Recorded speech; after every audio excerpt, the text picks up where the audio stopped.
Ready. Hello, everybody. Welcome to the ANZ Creator Challenge presented by DE Lockout Legends. I'm here today with GIF TV and JD Raycraft. We're going to put on a show today, and I'm going to leave it to them to take it away. Have a good time. All right, well, thank you very much, Liger. Yes, today we have the presented by Disconnected Esports ANZ Creator Challenger Lockout Legends. I'm really looking forward to see how today goes. What are you thinking, Jeff? How do you think today's I am really excited to see how, instead of watching 5v5 matches, how these people are going to go in with 3v3s with one tank, one support, and one DPS, and see what kind of comps we're going to come up here with today as well. And also, it's a very interesting format that we got here for this tournament here. I've never actually played a 3v3 match in my life, so I'm very curious to see how this goes. I've played a few, but nothing exactly like this. But what can I say is that for you guys watching, we've got an amazing set of streamers here to play. We've got 16 teams with 48 streamers, but at the end of the day, there's only going to be one winner.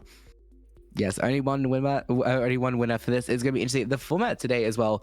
It's gonna be it's a single elimination bracket. It's gonna be best of 7. So your favorite content creator team will have the choice to show off their skills, or maybe lack thereof. You never know. Some people just have some interesting takes. And the grand final will be 3 rounds of best of 7. As well.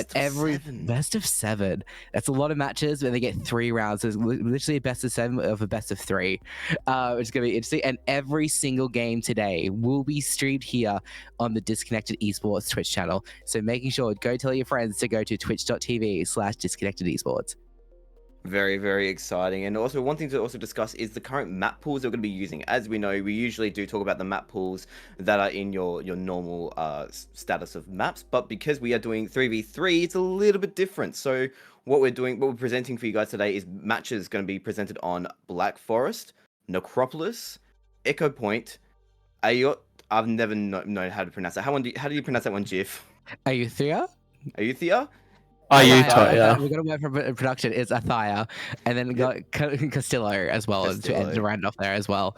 Yes, really looking forward to this. Yeah, a lot more open. I think we all are very familiar with only one map there. Well, no, I am, and that's Necropolis, because that's the infamous Widow 1v1 map that everyone loads into it as they're waiting for a queue. I know a lot of GM players sit there for 20 minutes practicing their Widow shots, trying to get that pick and want that accuracy. Yes, 100%. Necropolis is definitely very much known for their 1v1 Widow arcade mode. But let's have a look here as well. We're going to be doing some team picking soon, but I think it's first best that we also say thank you for the sponsors that we do have today. Could you just remind me who those sponsors are, Jif? Yes, we are gladly sponsored here today by Quokka Mousepads. So Quokka Mousepads is an OCE-based vendor that allows you to either purchase from pre-existing range or uploading your own image. There are an array of different mousepad sizes, a variety of setups. Members of the winning team will receive 3 $50 Quokka mousepad gift cards as well. You know, I've already deciding about the mouse pad I really want, because I've been designing and I've got an artist already, and I'm looking forward to actually ordering it one day from Quokka. Yes. I need to actually look at a new mouse pad myself. But also alongside with Quokka mouse pads, we are also sponsored by Juiced Energy. And just to let you guys know, there is a raffle happening today as well. So if you do ! Giveaway, we have 3 juice tubs to be given away throughout this match, and we'll be announcing them in between our brackets. Yes, and in the winners as well will also be provided with 3 tubs to win throughout tonight's the winners of tonight will also get 3 tubs as well. So really good, really good prize pool here, JD, for the winners tonight. A lot to compete for. Yes, definitely a lot to compete for. That's quite a generous prize pool that we got there. So really looking forward to see who gets to take that home today. Speaking of who gets to take that home, should we start picking out our teams? Yes, it's a little bit different here. Usually a bracket's pre-announced so teams can start scoping out who they're versing, but the secret is this one is no one knows who they're versing yet. Us casters have power. We are picking out who is versing who to start the stream here. So I have the even numbers teams, and then JD has the odd number teams. So it's gonna be interesting. So I think it's best off we start with some odd numbers first, because I think one does always go first. You just don't want to start first. That's all it is. No, I hate starting. You want me to start first on this one. All right. So I can't look, guys, but I think our first match is going to who's the first team that we're going to be picking today. It is, if I can just grab it here, Team 7, which is Anti-Battle Cattle. Now, And what can you tell me about the team Anti-Battle Cattle? Do you know much about this team? no, really. Anti-Battle Cuddle. Well, I'm assuming they're not playing Orisa. If I see an Orisa from Anti-Battle Cuddle, I'm gonna be very confused today. Um, So it's with gonna be Anti-Battle Cattle, we have Crimsyn, Minxie, and Pixel. Looking forward to Ooh. seeing a little bit, seeing this matchup today. Yeah, 3 players I haven't really seen play before. Don't really know much about them, but I'm looking forward to seeing how they actually go into this. We do see here that Crimsyn is our DPS player. They're a flex support player, but they're on off rolling here today on DPS, which is gonna be interesting. Then we got Ooh, Minxie, who is like we saw in the tournament previously. He was a tank, and he's also bringing back the tank game again. As I've been playing Overwatch since 2019, and we got Pixel Cuties, is a big lover of pixel art, and she is on the support. So really interesting to see how these guys meld together and what kind of comps they can come up with as well. Yeah, it's really cool to see a couple of new names being added to this to this event as well. And thanks for all the new members, all the new streamers that have decided to join today and be a part of this event. We really do appreciate you all coming in and taking part. And yeah, so I think it's now on to Team 2 for this event. Yes, and I Time was to draw confused. it. I was confused for a second. So I was like, "Oh wait, is this a 6 or a 9?" But then I remember, like, "Oh wait, I'm only doing odd even numbers." So thank God. So we're doing Team 6, which is still at work. So which has Ooh. Solace or Salad. Then we have Mini and Rusttank. What can you tell us about them, JD? So, ooh, that's a good one. See, I've never really seen a whole lot from Mini or Solace, but Rusttank I have talked to a couple of times. She's But so lovely. really, yeah, she is lovely, and honestly, the whole team I'm sure is absolutely lovely. It's gonna be very interesting to see what they come up with. Yes, Honestly. I'm assuming it's just they're still at work. It just means they don't really get the grinders very much, and they're just workaholics and just never get home in time to hit the queue. So it's gonna be really interesting to see if they found any time in their busy work schedules to come across as a team to actually practice some games together. So why is it that Solace was called Salad? What happened there? Why is there a mix of names at the moment? What's going on with that one? Yeah, he got called. So apparently, Solace got called Salad during Contenders cast, which is very interesting. So it's good to know that that players do like to play a little joke on themselves. You know what? We're gonna run with it. We're gonna take it and run with it. And very interesting to see that the Solace got confused with the Contenders caster. So for named Salad. So that was very interesting to see. But I'm really Yes. interested to see how they're gonna play. We got Solace is on the DPS. We got Mini on the tank, and Rust is on the support. And I have seen Rust play some support, so it's gonna be interesting to see how they all meld together and what kind of team compositions they come up with. Yeah, I'm sure they're going to be mixing up a fair bit of a salad into this matchup. I'm yeah, looking forward. So, what map are we looking at today for the first match? I think we got Athuthia. Sorry, is it Athuthia? What I can see here on the run sheet. Oh, it's at. How do you No, say this Black one Forest. again? We're gonna Sorry, mess Black this one up Forest. every time. Yeah, I we feel are. like. We are. No, it's actually my mistake. It's actually Ayathaya. It's actually Black Forest.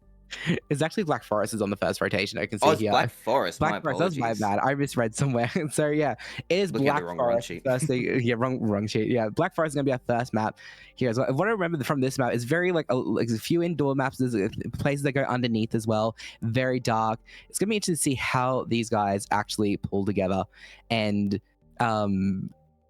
yeah, very much pull together and see how they what team comps we're gonna play through. What team comps are you looking forward to seeing? So, Black Forest. I'm expecting at least a Lucio at some point, just to give a nice quick little run through into that underpass that you have there on Black Forest to get maybe potentially get an early pick. I'm not sure who's going to be really going for the Lucio pick there, but I feel like if you take that early advantage through the tunnel that they have under there, I'm sure they can really do a quick play. Well, I'm not sure who's going to do it, but I'm sure that someone's going to be picking Lucio in their first fight. I had the funniest thought today for a comp as well to work on one of these maps. I really hope you get to see it. It's a Reinhardt, and then you also play Brig, and then you also have Torb. And you don't use Torb, you place a turret, and you just go rock out double hammer, one mace, and just go and just melee everyone, and just let the turret. Just do a complete melee fight. That would actually be quite funny to see. I really hope that we do see that. I mean.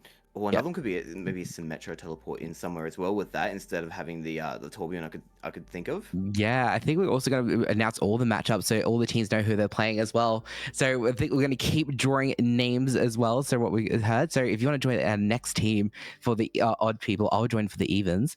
Let's see who we can get. Just going to reach deep inside the beanie.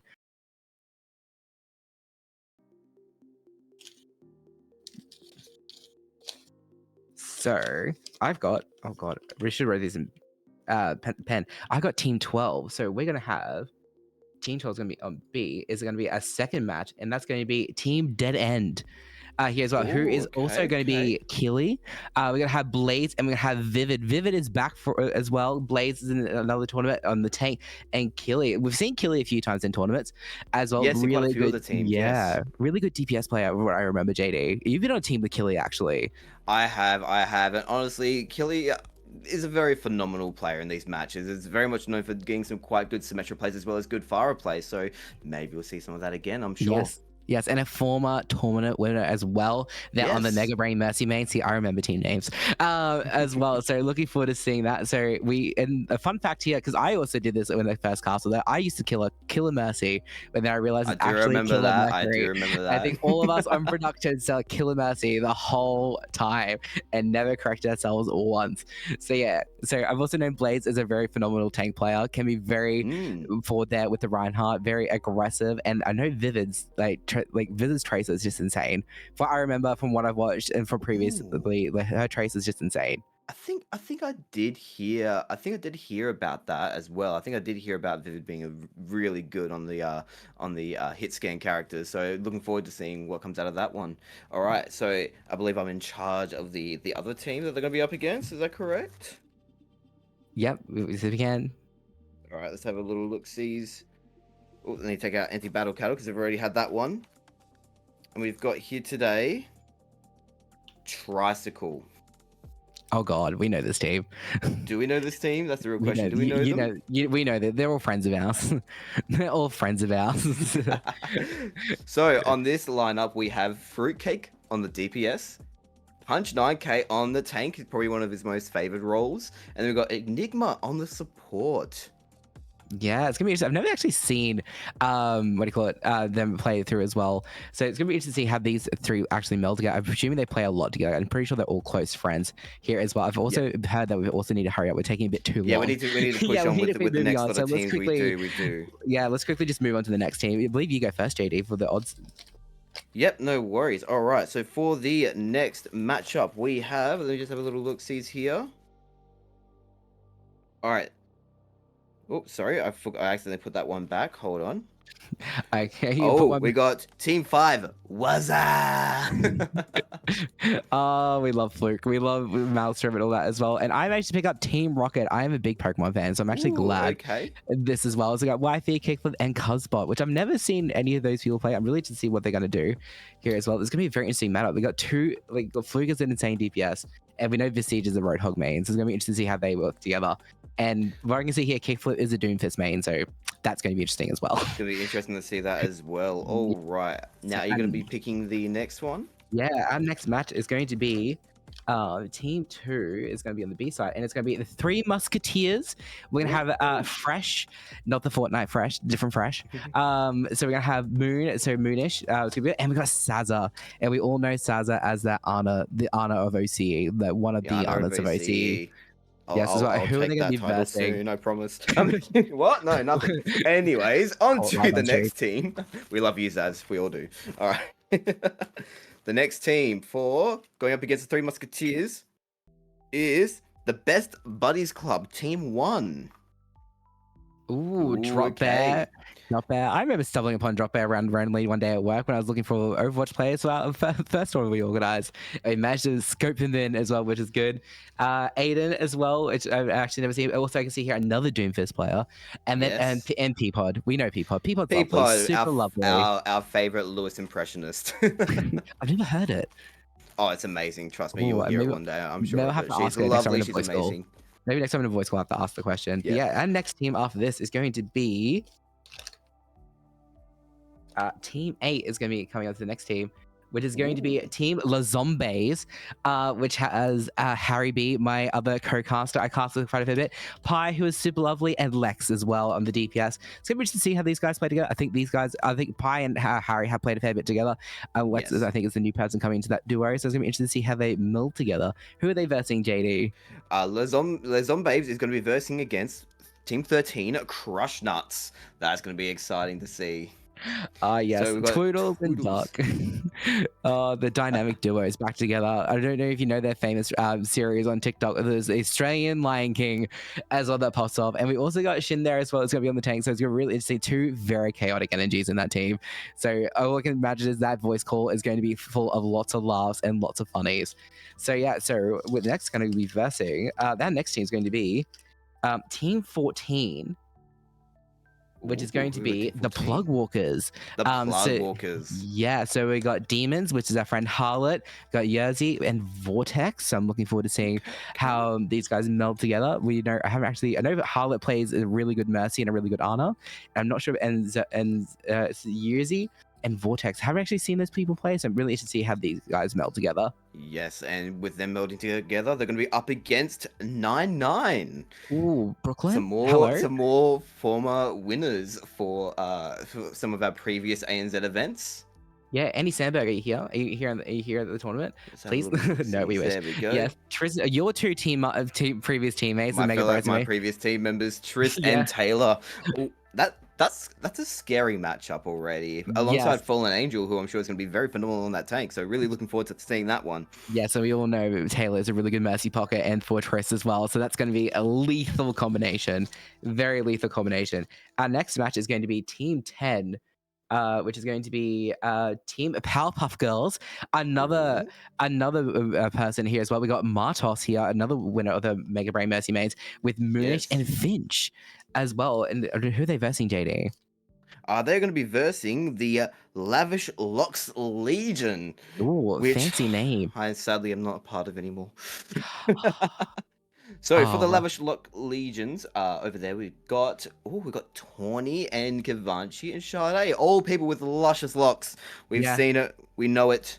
How are you holding up, JD? Since you have no, it's going to be a bit of a moment, but I'll recover very very quickly. The hair's growing back already, so yes, looking forward to that. We're looking forward to our last teams here that have not been picked yet. So you got Team 16, who is the Content Goblins, which is Hixx, Joker, and my good friend Pog, who is good old Pog, who we've been friends with for 2 years. Low-key hoping he gets annihilated. You know, that's what friends are for. As you do. And they're going to be up against our last team, which is Zoomies. So it's going to be Zoomies against Content Goblins. And who do we have over on Zoomies? Let's have a little look. See, we got Esh. We got Eshri, I believe that is. We also have, sorry, something just happened on my side. We got Eshri, we got Quanimint, and we've got Flowerdragon. So another phenomenal team, and honestly, a bunch of great content creators are going to be showing you guys today. So I'm really looking forward to seeing how these matches go. If I don't see Flower on the Lucio for Zoomies, I'm going to be very disappointed, because what's the point of Zoomies with no Lucio? Sorry, say that one again. If we don't see Flower on the Lucio for Zoomies, what's the point of calling yourself Zoomies? Yeah, no, that is true. I mean, hey, look, it depends on how fast Content Goblins move around. They're just going to have to try and keep up, aren't they? That is very, very true. And like I said, we did go through the map pool before as well. They're going to be starting on Black Forest here with our first match, which I'm looking forward to as well, which is going to be, oh God, yes, Still at Work versus so I'm looking forward to this because Rusttank I've noticed is a very good support player and everything as well. And we got Team Battle Cattle. I'm gonna be very anti-battle. If they play they play Orisa, it's gonna be interesting to see if they play Orisa, because if you're anti-battle cattle, I feel like you are not allowed to see an Orisa on the field. Oh yeah, it's kind of it's one of those sort of matchups where it's just you see that Orisa, you kind of go, excuse me, what's going on? What's happening here? That's not allowed. Reinhardt v Reinhardt, please. But, yellow card straight away. Yellow card, exactly. But hey, let's see what they decide to pick. I'm hoping that the first match is a Reinhardt versus Reinhardt duel, because that's probably one of our favorite matchups, as we talked about before, Jiff. Yes, and there's also a very one that's fan of all OC creators as well. I feel like every time you see an OC creator who's like a friend, he's like, okay, Ryan v Ryan. It's just an understanding, especially on certain maps. Here's what we see here. Composition of the Hog. Roadhog against the Zarya pick. I like this. Okay, something a little bit different. Not exactly what we were expecting on this first fight. I'm definitely looking forward to seeing the way they perform here. Yes, PixelQ's already going in there with the Mercy Pocket, trying to get some value there for Crimsyn. Yeah, it looks like they're playing just kind of slow, seeing if they can sort of get an early pick, because they know if they take out a support, it generally can be a winning fight for the side that does take out the support first, but it It really does also depend on their performance and how they're able to counterbalance it. Yeah, so we see anti-battle cow trying to find an initiate here, as well Sauciestminx trying to move in, slowly putting that more pressure on that hog, but Rust is really handling their heals there really well. Already knocked out though by Crimsyn, the railgun, only going for a 2v3.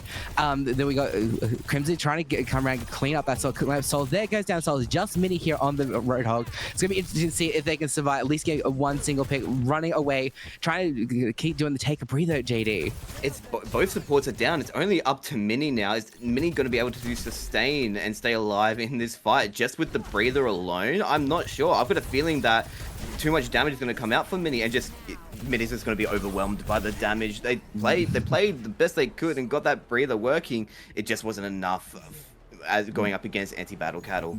No, the anti-battle cattle couldn't, just were ready to clock out. They were sick of the overtime, so Crimsyn came in there with the overclock and just cleaned up Mini there. What do you think they have to change? Do you think any changes need to come out on that for Team Still at Work for actually meld together to try and come up against anti-battle cattle?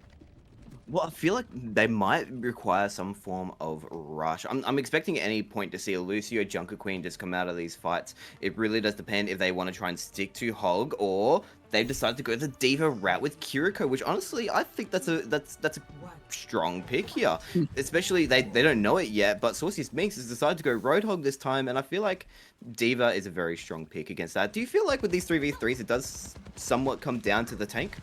Yeah, it really does. It comes down to the tank. Also comes down to the DPS. Let's see here. Sombra coming with a hack. Already hacking off, trying to square off the Crimsyn there, making sure they cannot get any value. We saw Crimsyn was a key point there. Still going in, throwing picks. We got the Sauciestminx. They're also trying to look for that first hook into the backline. Diva rushing in as they're knocking out Crimsyn. There we go. Knocks down, trying to find Solace. Suzu coming out to save Solace. Hacked onto Sauciestminx as they were looking in favor, still at work for 2v3, and just annihilate and swept. There's Sombra there, really doing fast work there on that team, bringing to a 1-1. I feel like that Diva movement is what really helped them there in that fight, especially with the slow speed that Roadhog tends to walk.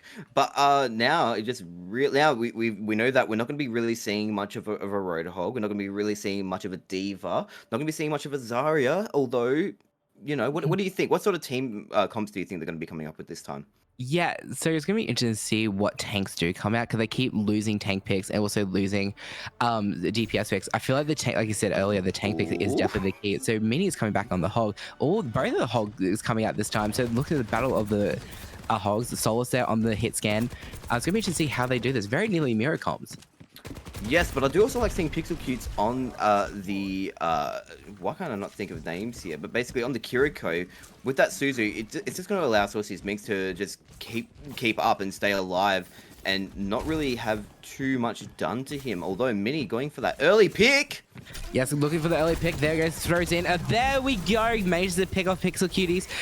We got the Rust here keeping up the soldier heal as much as they can. They're going in trying to clean up their DPS. There goes Sauciestminx, and now it's just a lowly Crimsyn trying to rotate, find the positioning, see if they can get a kill in the backline.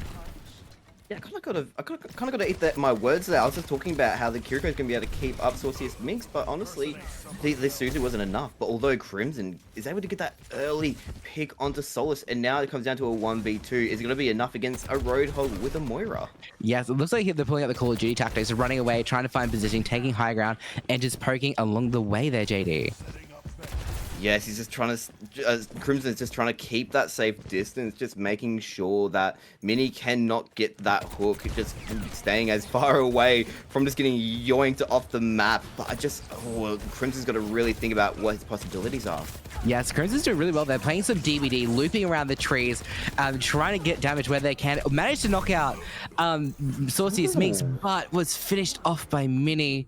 It just seems Crimsyn was just employing the Dead by Daylight tactic and just looping around the map non-stop. Yeah, honestly, it looked pretty close there for Crimsyn, but Mini was just able to last with that just a little bit of health there. Like, absolutely just went off, but just could not quite execute it. But now it's 2 for Still at Work, 1 for Anti-Battle Cattle. What do you think Anti-Battle Cattle need to think of here? I think they had the right track of the go both picking Hog at the start. Maybe like they might have to accept that the Battle Cattle might have to come out. Maybe the Orisa is the correct pick, but I do see here a Reinhardt's coming out, and it works going the Zarya instead. Well, we do like to see a Reinhardt, and going up against a Zarya, I feel like they're just going to be able to push and have enough pressure to make space with that shield. So it's really looking forward to see what Crimsyn can execute with that shield. Yes, first kill already onto Rusttank, who's powering the Zarya so much, but they lost their Mercy. Their main heal supply there. They're going to keep poking. It was Reinhardt swinging, Kids the Ash, and now it's just Mini just trying to keep up as well, but just fell so short. That Bastion just putting out so much damage. That Bastion was definitely a very strong pick for Crimsyn there, and with Sauciestminx's shield just allowing to take that upfront fight and Pixel Q on the Baptiste, it kept them up for long enough to sustain all the attack that Still at Work was able to put onto them. So now it's 2 for 2 for each side. They both need to really think about each team's strong suits and their weak points. And what do you think is going to be the play here for both sides? Yeah, maybe they Still at Work returns that the Bastion favor as well. Maybe they pick Bastion this time. But do you think Bastion is a little bit of a dirty pick? Going like, you know what, we need to do damage. Or it could be a little bit of a dirty pick, but we know that we're not going to be able to see it on Battle Cattle's side. We're only going to be now seeing it. It seems there's been a mix up here. It seems they've actually picked 2 DPS players as well for anti-Battle Cattle. They've got a soldier and oh no, not a soldier and an Ashe instead of a tank as well. So it looks like they're going with very interesting mistakes. We're gonna have a pause here as well, see if we can restart the round. But yeah, it's gonna be interesting to see. I still think the Bastion pick is a little bit of a dirty pick, in my opinion, because like you just got literally pressing shift and literally running around corners and just pumping out damage. Well, I mean, it's only a dirty pick if only one side picks it. So if for the next fight, Still at Work decides to do their own Bastion, then it doesn't feel as dirty. It's kind of even. It's like you did a Bastion, we're gonna do a Bastion. But yeah, definitely. Tit for toe. It's like you do that, well, we're going to return the favor. Uno reverse is there as well. But I still think the anti-Battle Cattle needs to come out with a Orisa, because like if they're going to keep playing Hog, if they were to keep playing Hog, it's the perfect counter into a Hog as well, as we all know. yeah, it was a little bit very devastating. See, I can't really talk much about Bastion being a dirty pick because some people might remember. Paps will definitely remember this one. I did try and do it during an event, and let's just say it didn't work out for me. The dirty pick ended up kind of backfiring on me, which was very unfortunate here. we all remember the Torbjorn. We all remember that Tor pick just coming out of nowhere and just dropping a 50 bomb out of nowhere. So it's just saying that maybe the perfect counter to Bastion is just play Torb Turret and just literally just place it and forget about it. Yeah, of course. Like I mean, he didn't overly do that. He was very aggressive. His skills on Torbjorn. Honestly, I've never actually seen someone play Torb the way that Paps did during that event. But anyways, back to the current event at the moment. We're currently 2 for 2 on both sides. It feels like such a close match. It's always backwards and forwards, and we've found that they're mostly picking the same characters on each side. It just seems to swap up every round. Is there anyone in particular you want to see, maybe something that's just an out there sort of pick from one of the teams? Anything in particular? Honestly, it'd be funny to see a Ball. I don't see Ball like lending towards a 3v3 matchup. It feels like very weird because Ball's in there to like the stall point or be annoying in the backline, stuff like that. Where this is very much like a head-to-head. So it's gonna be very interesting to see like if a Ball gets picked and someone goes bowling and like maybe knock some people off point just for lols off the map, because I think that would be pretty funny.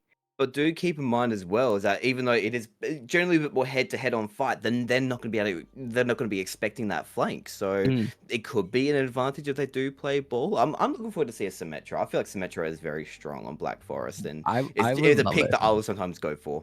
Yeah, Symmetra is really good. We can really set up those car washes and lead some traps in there as well. So that'd be really fun to see. Honestly, I still want to see a Widow jumping shot. Like, I don't know. I'm not a Widow main. I really wish I was, but like, it's just a little bit of me. It's like, you know what? Like slingshot up, scope, shoot, dead, satisfying. So during this entire event, is there any names that really pop out to you as someone that will be doing a a shot like that? Any names that you can think of that are going to be trying to go for those cheeky jump shots? I really want, if certain teams come up against each other, I want them to have a winner jump shot off, and that is Sadza and Fluke, because they are both known for doing that. They so are it'd known be for their hilarious if they experience. literally go a Sadza Fluke jump shot, who can get who first, and it's just them trampolining, and just everyone just stands and watches for them and gets them. There's been quite a few times where I've been in matches alongside Zaz, and I've definitely seen her do that a few times. She does love to pick that Widow, so maybe we'll be seeing it coming out in this 3v3 event.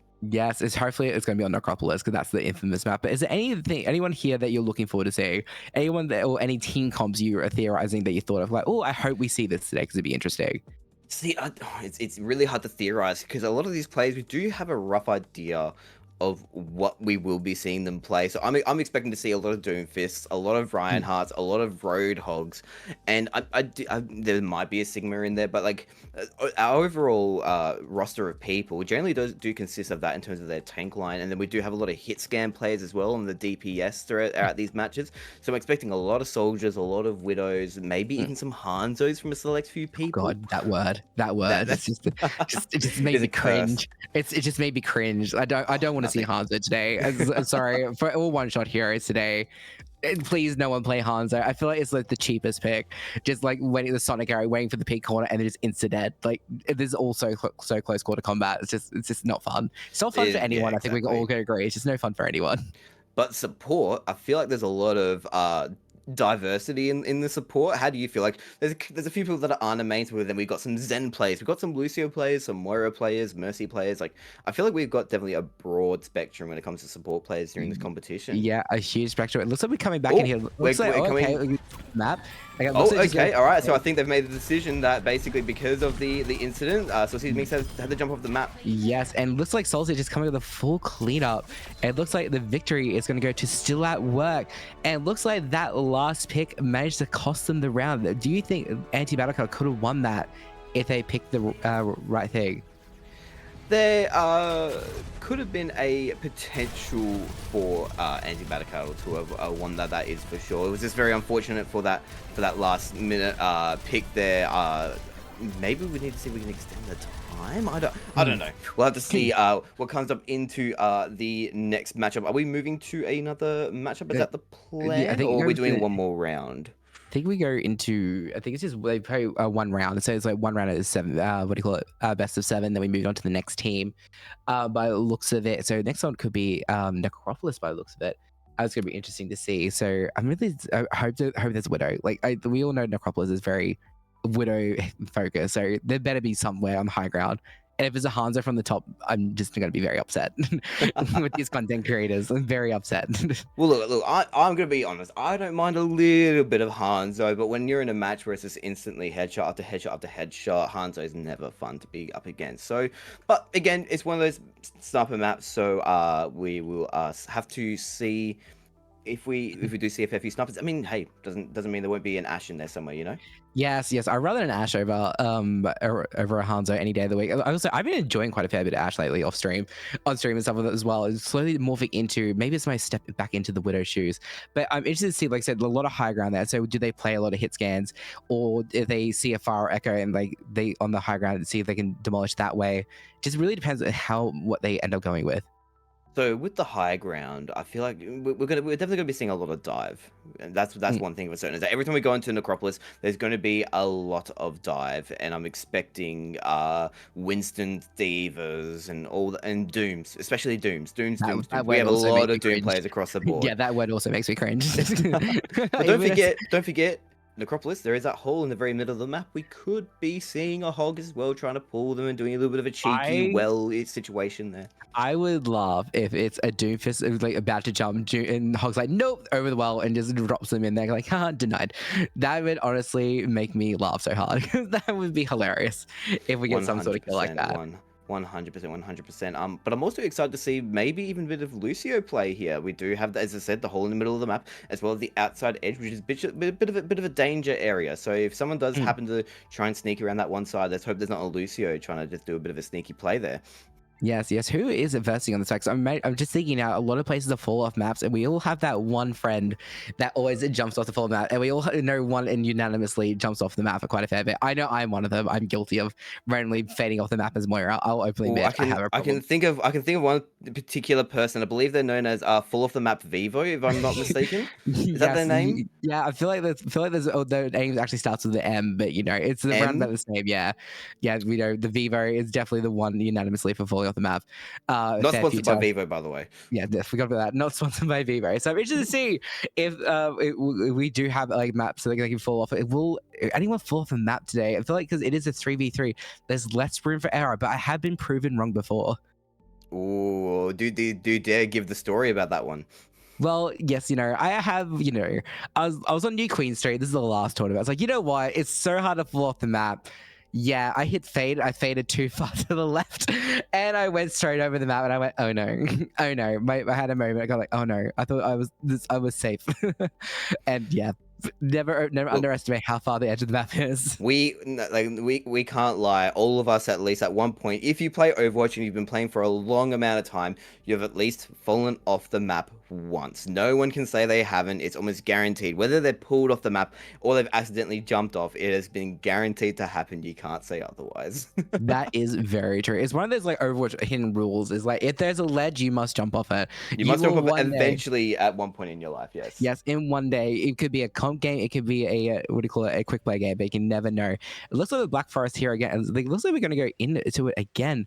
With still at work going for 1-0 there onto the anti-battle cuddle. So this must be best of 3. So I'm looking forward to seeing how this goes. We're doing. I think they're doing a reset of it at the moment. Reset.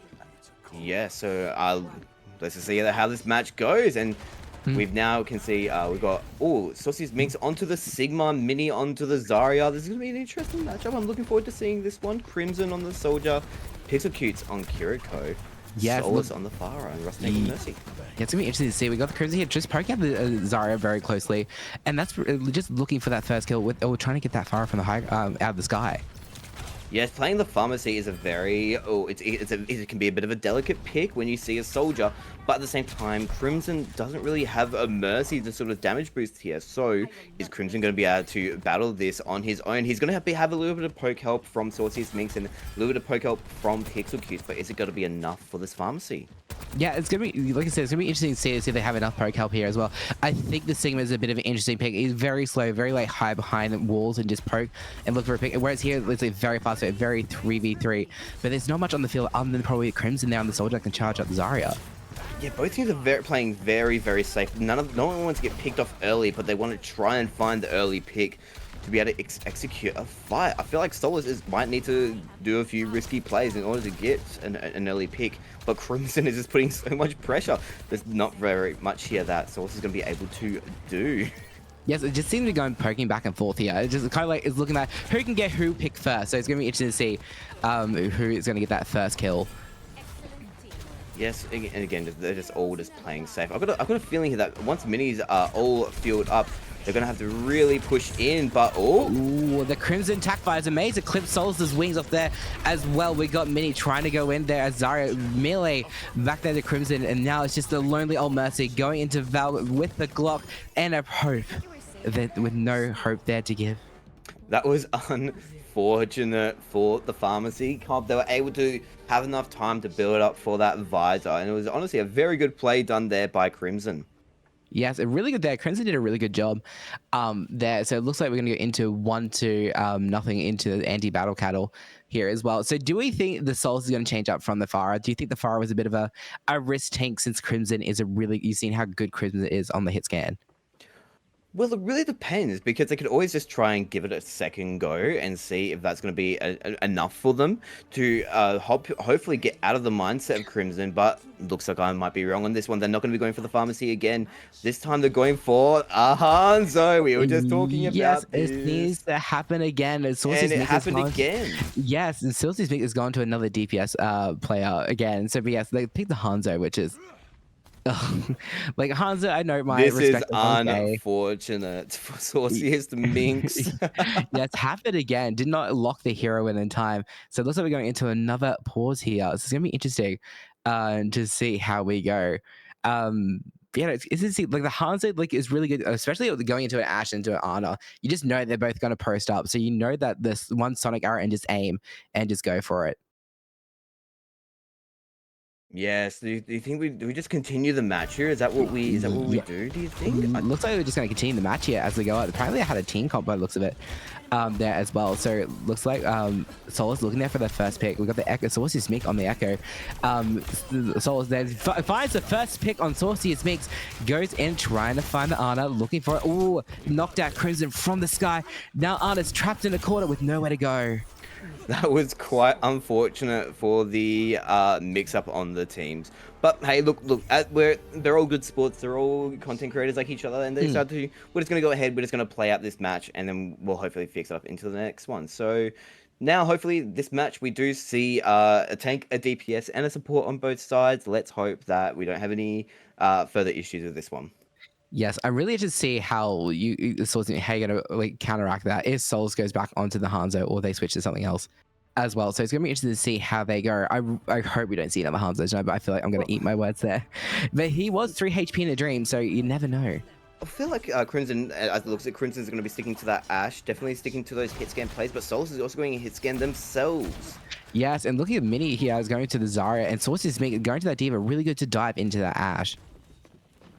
Yeah, and I definitely do like seeing the damage boosted Ashe, and you know that means that we should be seeing a Bob very quick into this match. Already 10% on ultimate charge for Solace, so still at work. Might be able to win this fight out early, just purely from ult charge and having Bob on the field. So let's just see what anti-battle cattle can come up to hopefully come up against that. They do have Ana. Ana can potentially sleep the Bob once it comes out. So at the moment, both teams, they just got to play safe, find their early picks and see what they can execute. Oh, and there goes the first pick. Solace just diffs Crimsyn there, knocking them out. And now it's just, there goes the Ana, and now it's just Sauciestminx on Diva. You just really have no hope here against the Zarya, unfortunately. So Sauciestminx is just counting their time. Yeah, Sauciestminx is going to have to really try and play safe if they do want to survive this match. But I got a feeling it's going to be over for them. They have such little health. Unless they can manage to get 2 picks while in the baby diva form, I've got a feeling this might be the round given towards us still at work. I have seen some gnarly. Never mind. I was gonna say I've seen some really good baby divas in my time, and just 2-shotted there by Ashe as well. But yeah, really, really good win onto Zarya. Just have the better tank there. We all know Zarya counters diva, and it looks like they take out the round there for still at work in favor, which is nice to see here as well. Yes. With Solace doing, Crimsyn here doing really God's work here with that tack visor, just 983 of them. That tack visor was definitely a very strong pick then. As we know, we don't know what they don't know what each team's going to be playing, so it was very definitely a good toss of the coin to pick soldier or not against the pharmacy.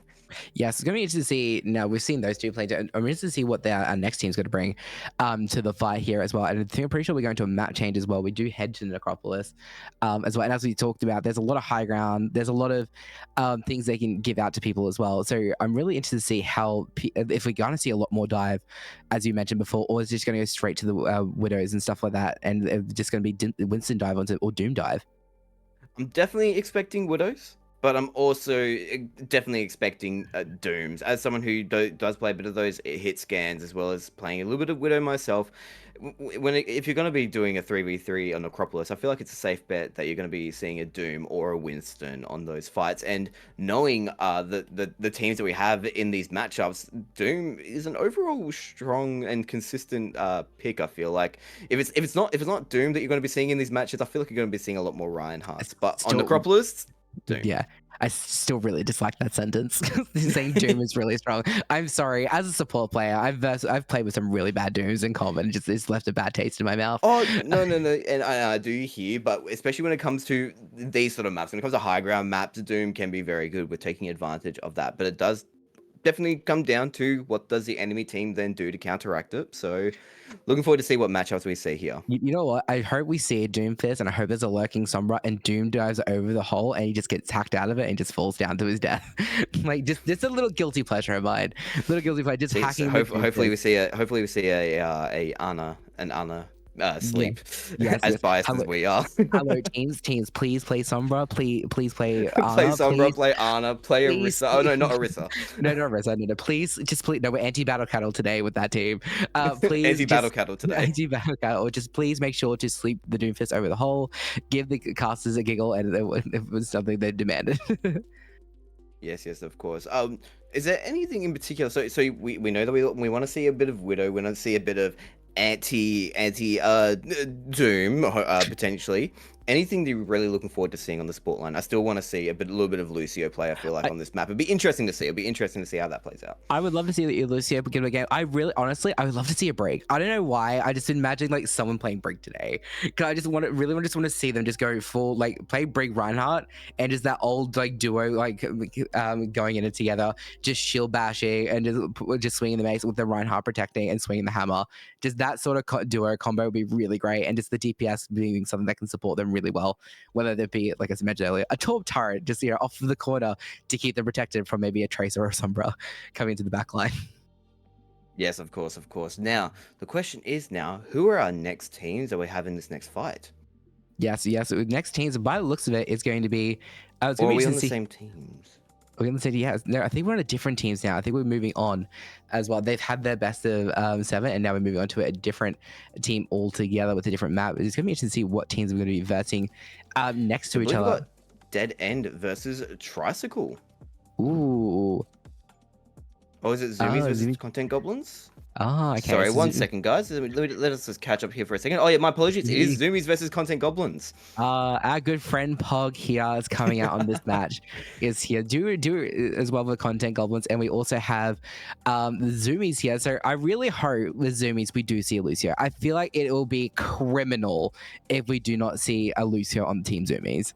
Well, you know Pog probably the best, but what do you feel like Pog's going to be picking here? Oh, Ananthmahina all the way. He can pull out the brig. He can pull out the brig if required. I've seen Pog's brig, and it works sometimes. Occasionally. Yeah, we all have those periods that go like, oh, we do pop off, and then the next day we're like, oh no, that was questionable. It's like we all have those moments where we're just like, yeah, this works. Oh no, this doesn't. Now, over on Zoomies, I'm expecting from the DPS side, from Eshri, I'm expecting a bit of Soldier. What do you think on that one? Ooh, I say more Cass, because I've seen Eshri play a lot more Cass than Soldier these days, or even a Sojourn as well. I'm still surprised we haven't seen a Sojourn from either teams. That is true, actually, yes.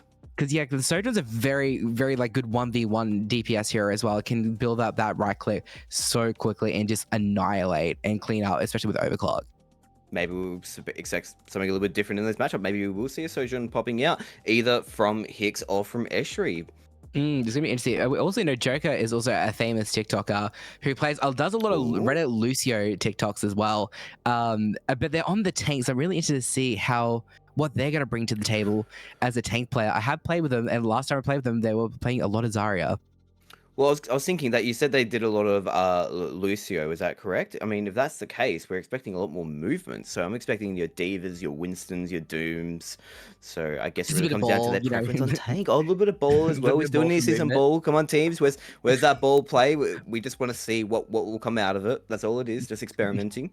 Yeah, justice for Hamster, as well. We also got Hixx there as well. It's also going to be a little bit, has been off the grind, but looks like moved off the grid a little bit. But it's going to be interesting to see what they kind of play going into Eshri. As we all know, Eshri is being a really good hit scan player. And Quanimint on the tank as well. I haven't really seen much tank from Quanimint as well. I don't really know much about their play style. Do you know anything about that, JD?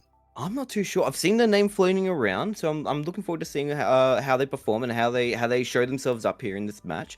But personally, I don't really know that much.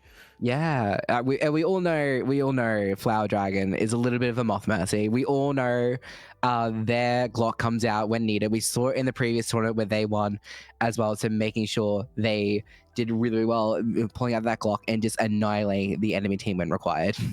Yeah, I'm definitely going to be expecting with Flowerdragon, going to be expecting a little bit of Moira, a little bit of Mercy. Is there any other support picks that we can expect here from Flowerdragon?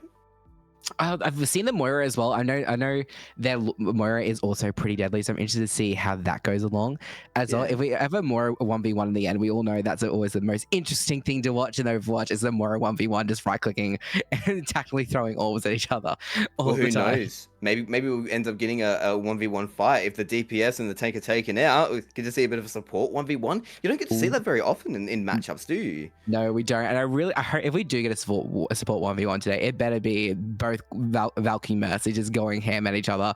Just who can outclock who the best. I feel like that's the most interesting A support Mercy 1v1. 1v1 I think would be pretty fun to see, and as casters that'll be very much a lot more fun to be talking about during the match. Yes, definitely. It's just more interesting than a Moira 1v1 who can build their coalescence first and then just unleash annihilation on the enemy team. So But both Moiras just beaming each other during the entire match. That'd be pretty fun to see. it'd be as long as an episode is Dragon Ball Z of them screaming at each other for half an hour, just going like, who can get the most power first with the loudest scream?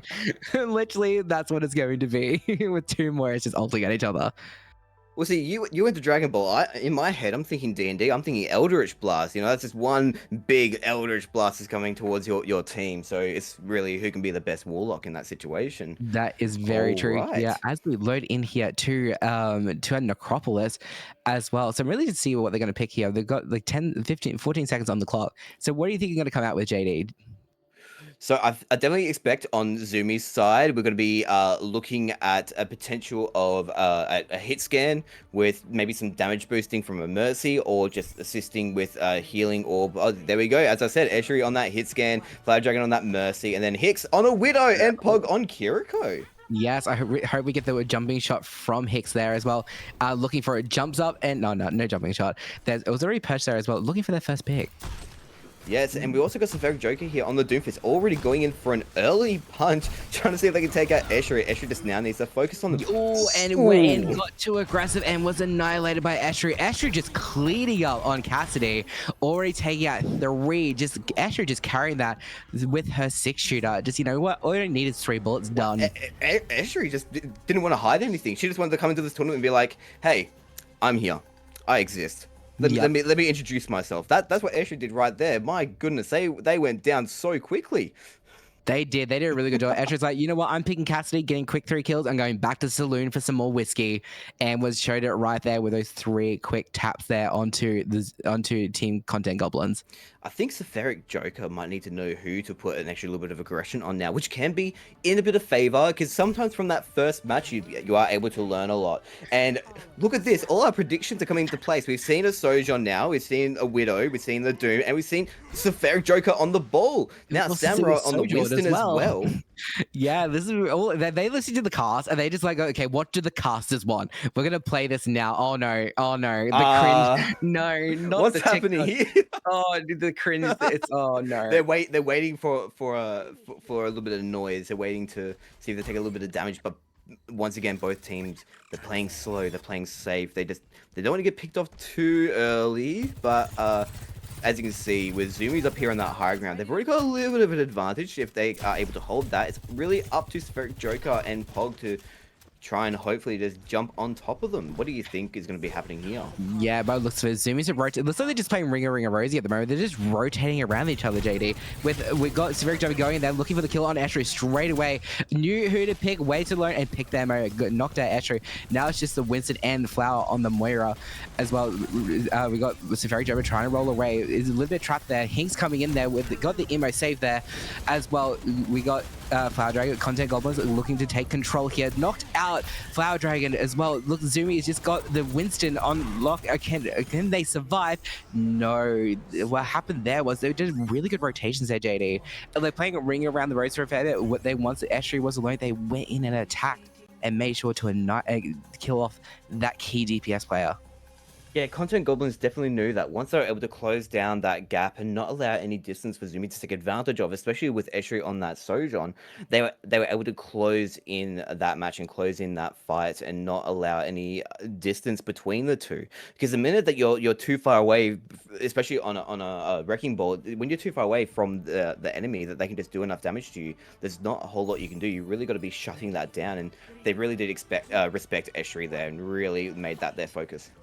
Yes, yes, and Hixx is coming up out here with the Cassie. They're just strolling out of point. You can tell they're content goblins. They're legit just doing They all the are jokes here as well. They're looking for those TikTok flips. That's what it is. That's what's happening kind here. of a high here as well as Samurai was just not waiting and just came as like, you know what, you want to create content, we're coming in for the kills, and just try to sneak on them behind them. Reinhardt charges in, looking for the kill on Ashray, already annihilated by Samurai as well. Diving that Lucio, trying to get out, and now it's just Hixx.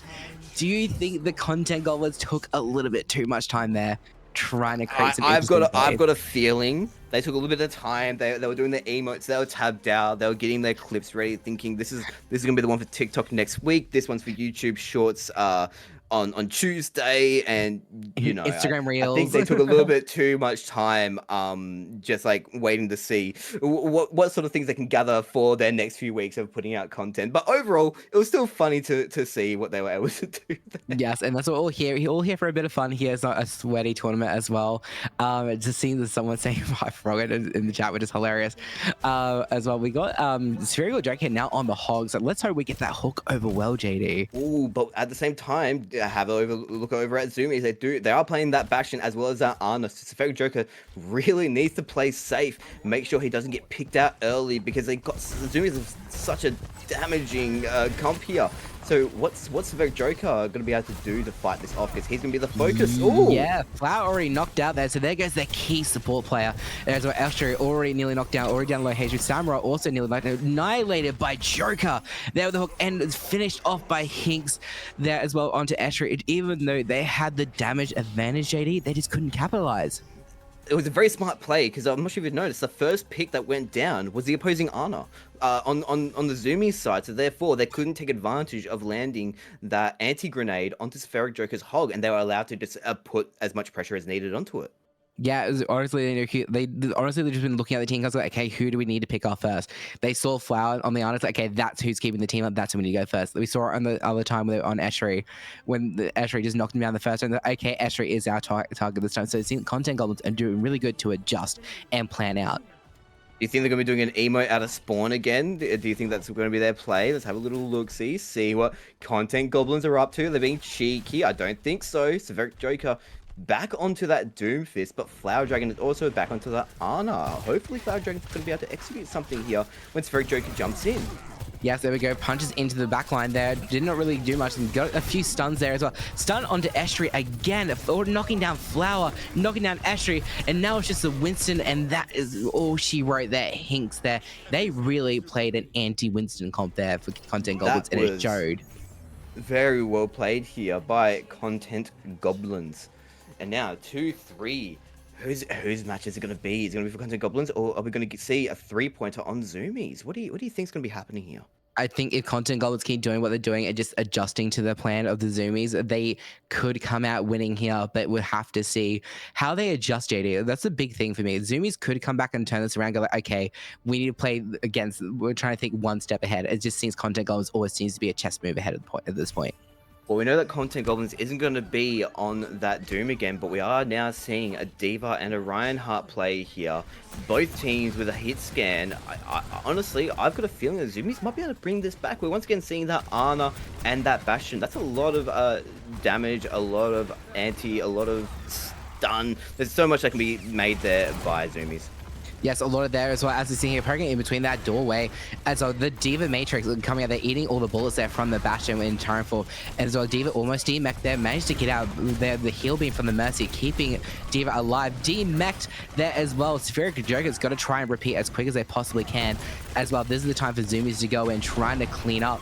As we all see, Charge misses the baby D.Va, still trying to get Sphericjoker back into mech, still surviving as long as they can. The shield goes up, not really looking for much.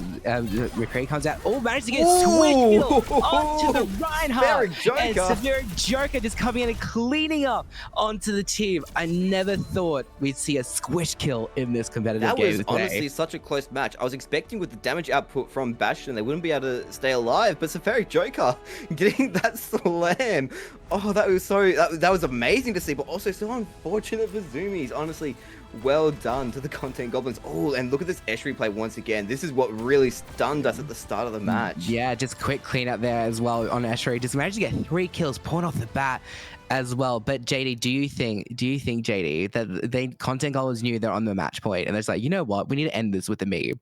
So there's like, let's quickly demag Joker and let's go in for the switch kill. Do you think that was their plan all along? It possibly was the play to try and take out. I mean, you do want to be taking out your strongest opponent first. So taking out something that's being so aggressive into you like a diva, it's definitely like a smart play, but they just weren't able to go in and execute onto the baby diva, sadly. But they still play very well, both teams. That was a very, very fun match to play. And honestly, lots of amazing little montages. I'm sure the content goblins can gather for their little horde of things to be releasing. So guys, look out for that in the next coming weeks. I'm sure we're going to be seeing a fair few clips out there. Yes, make sure you check all those guys' TikToks, Instagram Reels, YouTube Shorts, all the works there as well. I do respect the walkout there. I do respect the meme walkout out of Spawn. I think the commitment to trying to get a funny meme out of that was just hilarious. And they even didn't care the diva was sticking up on them. So it just proves that they are in this for the right reasons, just to create some fun content for everyone. Yes, of course. Now, Jiff, have a little guess about who is going to be coming up next. Do you have any idea? Do you know who's coming up next? Well, I think we've just been told by production here that our next team is going to be the Three Musketeers, and it's going to be versing the Best Buddies Club. Yes, Who's in your Best Buddies Club, JD? Who's in my Best Buddies Club? See, remember you're on stream, so this is going to encapsulate forever. That's not the issue, because here's the thing: is that my friend group is quite open and quite diverse. So really, I don't really have a Best of Buddies Club. I just have a good lot of friends, and that's really the best that I can say here. Very political answer. But yes. Anyways, how about you? Do you have a Best Buddies Club? Because obviously it's not Pog. We just saw you bully him for the last like 3 minutes. I also have a very wide net of friendship groups and stuff like that, so it's hard for me to pick just 3 in my Best Buddies Club as well. Obviously, we all love Pog. So we'll also take the political answer as well. But we have got some interesting news here. Best Buddies Club today is going to be Drop Bear, Ada, and Peepo. So it's going to be interesting to see how they go here. We all know Drop Bear as the filthy Genji main as well. I have seen him in the queues. I have seen him just get blades out of nowhere. So do you reckon he's going to be able to pull off the blade in a 3v3? Well, just remember that we're talking about someone who was an MVP in the most recent Streamer Face-Off tournament as well. So I'm pretty sure they're going to be able to perform here. I'm sure they've got something to show off. Yeah, I'm sure of it too, but to build a blade in that short of time, how quick a 3v3 can be, I think it's going to be a bit hard here. So I'm really to see how this is going to go, but the Three Musketeers are looking strong. We've got Fresh, Moon, and Sazastat. We've got the legendary Widow main herself. So I'm really interested to see how this goes on this next map here as well for these teams as we go into Echo Point Antarctica. Yes, and as we know, we haven't really seen a whole lot of Freshleb and haven't seen a whole lot of at least me personally, I haven't been able to take some time to see these people, but I know that with Zazastax on support, that is something definitely going to be strong to go up against. But I've got a feeling that with the help of Drop Bear on that DPS, Aiden on potentially that Doom and following dive comps, as well as Peapod on support. I've seen Peapod on support. We've got quite a good matchup here, I feel like. Lots of potential on both teams.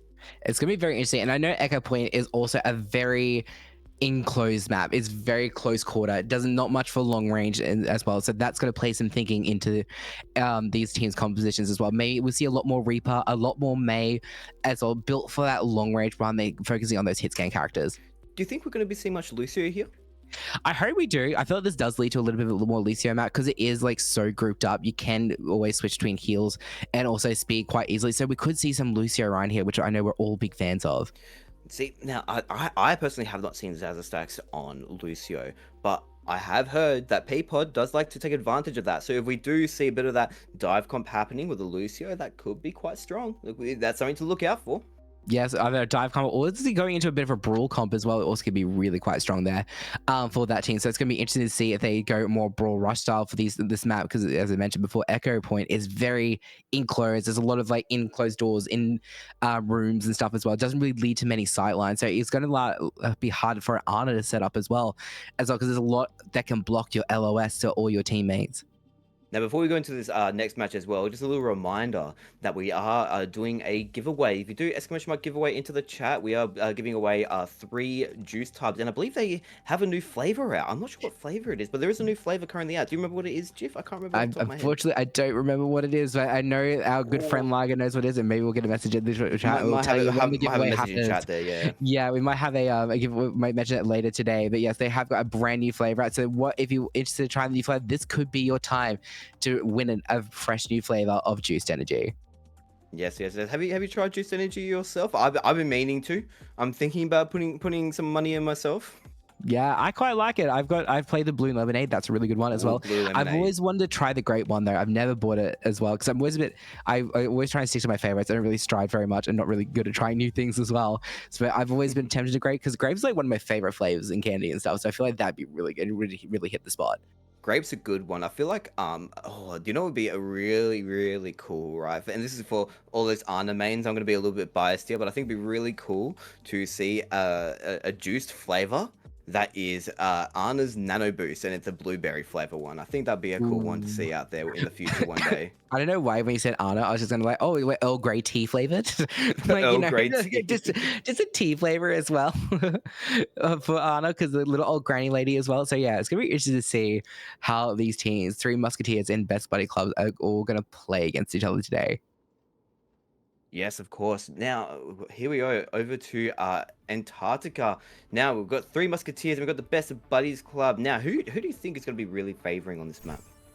I still think the Best Buddy Club is going to be really favoring. Probably they're playing. Oh, it looks like they're already loading in. It looks like very Rush style as well. They got the Genji and got the Jungle Queen, and then you got Brawl very much more on the Three Musketeers. Oh, but I do like this. Best Buddies Clubs is also going on that Lucio, as I was expecting from people. But Sauciestminx going with the Kiriko for the Roadhog. It's a very strong pick, honestly, to just keep that Roadhog alive with that Suzu and the amount of healing you can put out. Yeah, looks like they were just poking back and forth here, as you mentioned here, trying to rush and trying to find the opportunity to both hooked onto the Jungle Queen, already knocked down half the health onto the JQ for Best Buddies. Drop Bear looking to try and get some value, already knocked down half health as well, and just retreating to regain so people can heal them up to engage for their next fight. Yes, and once again, they're just now playing safe, not trying to get picked off way too early. People are trying to just keep that healing up for everyone. It really comes down to they're able to push into this next fight and potentially take out either the Kiriko or the Soldier. That needs to be their focus here over on Best Buddies Club. It just comes down to, are they going to be able to execute that? They're currently just waiting for the healing, and we like this. People are just getting ready. Like, yep, I've got you guys. Don't worry, we'll get back in. Peter the horse is here. We already know that she's going to be saying that. Yeah, boosting up that Spotify list, making sure the jams are going for all the heals. It looks like the battle of rotations here as well, JD. It looks like everyone's just rotating to see who they can get the pick off guard first. Well, if you think about it here, Three Musketeers, they do have Soldier, so they are able to play that distance, which is going to be what's really important for them. If they get shut down by the Lucio and the Jungle Queen, which they don't... Down by Freshleb. Freshleb just cleaned out the whole team, knocked down the Jungle Queen straight away, and just annihilated Drop Bear and Peapod as well. So did a really good job there on that team, just a cleaning up by Freshleb. We just had another Eshry moment there with that early execution onto that first match, where the minute that Freshleb saw an opportunity to take a pick, he took them all. He took every single pick, just each one for himself. Yes, a little bit selfish there, but did really well there as well. Didn't want to share the kills, like, nah, these are all mine. So it honestly proves there as well. It literally is battle of rotations on this. The Three Musketeers held the high ground for so long, and the Best Buddies Club were rotating, trying to find an entry point. They just couldn't, with them, the high ground being in control. Yeah, both teams are doing a very good job trying to, with Best Buddies Club, trying to get in that rotation. Three Musketeers trying to keep their distance. But now, Three Musketeers, they're a point ahead. Best Buddies Club, they're just going to be replicating what they had before. Yes, looking and here. Going to be looking for another push.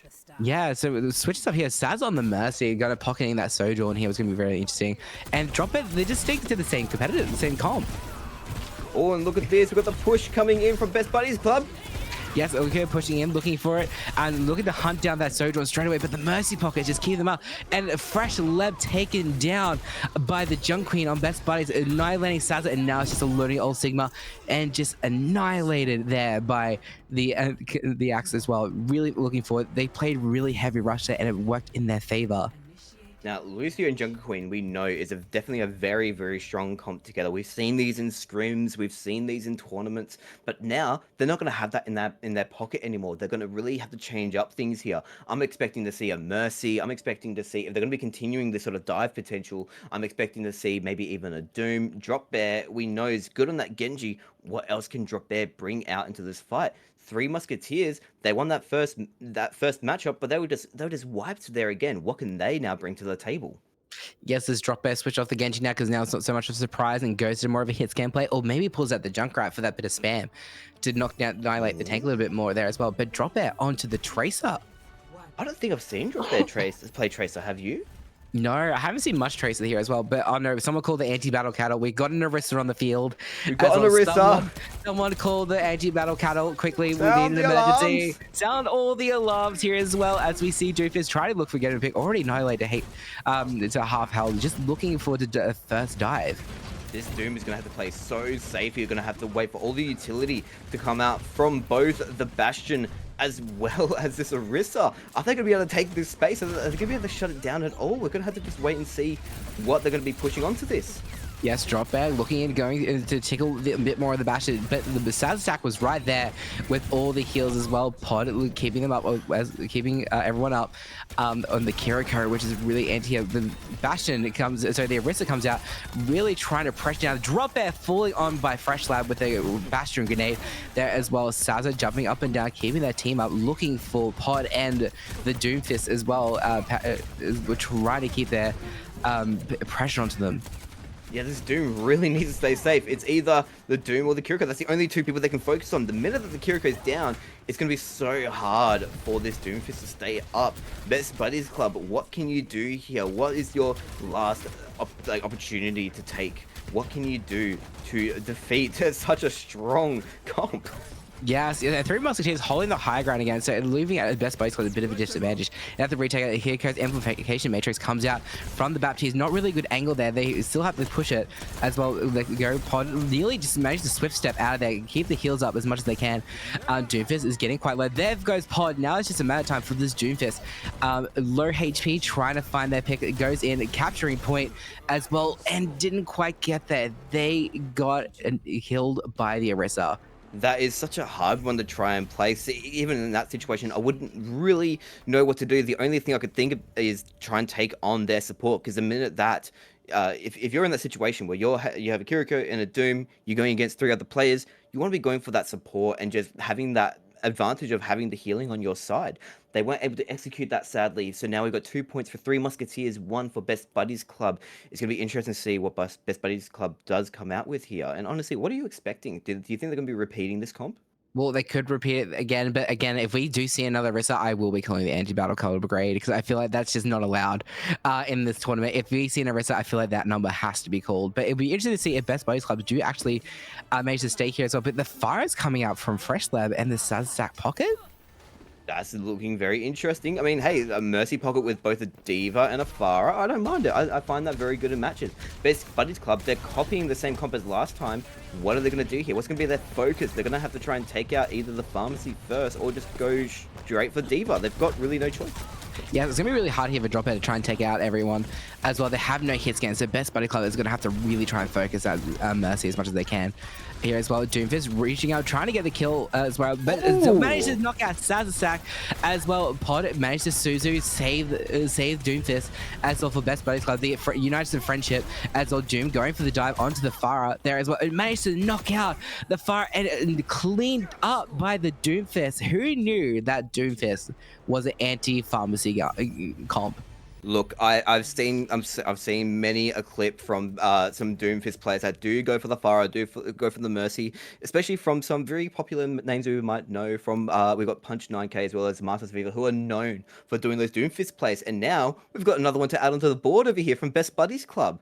Yeah, it looks like they're coming back. Even though they're playing the same comp twice in a row, it just seems they lose and they know how to counter and they come back again as well. But that strat can be good and also can be bad as well, because like if you keep doing that over and over again, you never know, is it going to pay off? Is it the next comp you switch to going to pay off, or is it going to have to be another fall to learn to play and then come back into it again?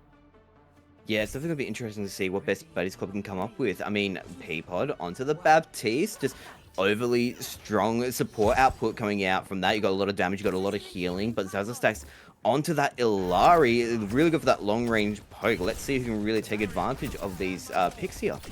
Yeah, you drop out on the soldier now, also looking for that bit more long range. So playing very much more poke style there for Best Buddies. So it's gonna be interesting. It's just gonna be a poking war.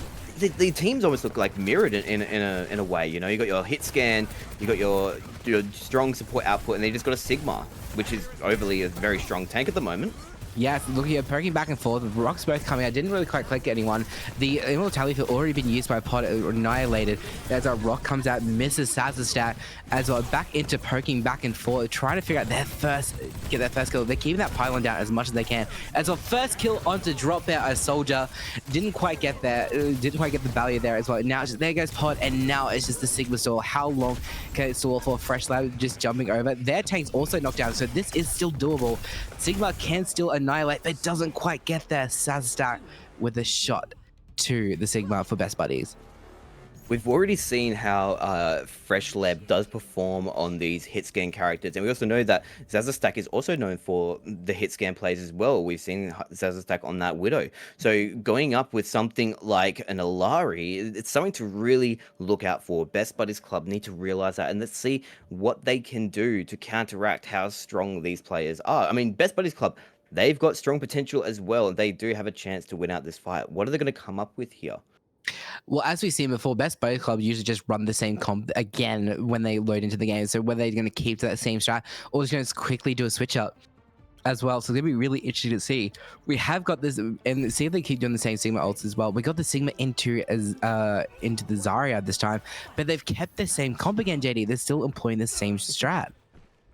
I mean, hey, they've proven it again and again that when they do get comfortable with these picks, they do manage to win out these fights. So maybe they're hoping for a bit of chance that if they pick one of these, that they're just going to win it out. I mean, we're going to have to just wait and see what they do. Pick the same comp, and Three Musketeers playing, once again, TV Freshleb onto hit scans. Like, we know what they're going to be playing. We just need to wait and see how this ends out. Yes, obviously here with Three Musketeers, you want to try and knock out the Best Buddies want to try and knock out their Ana first. That's just there, putting all that's what Freshleb already knocked down, or heavy rock there as well. Bubble coming to save that for Freshleb as well.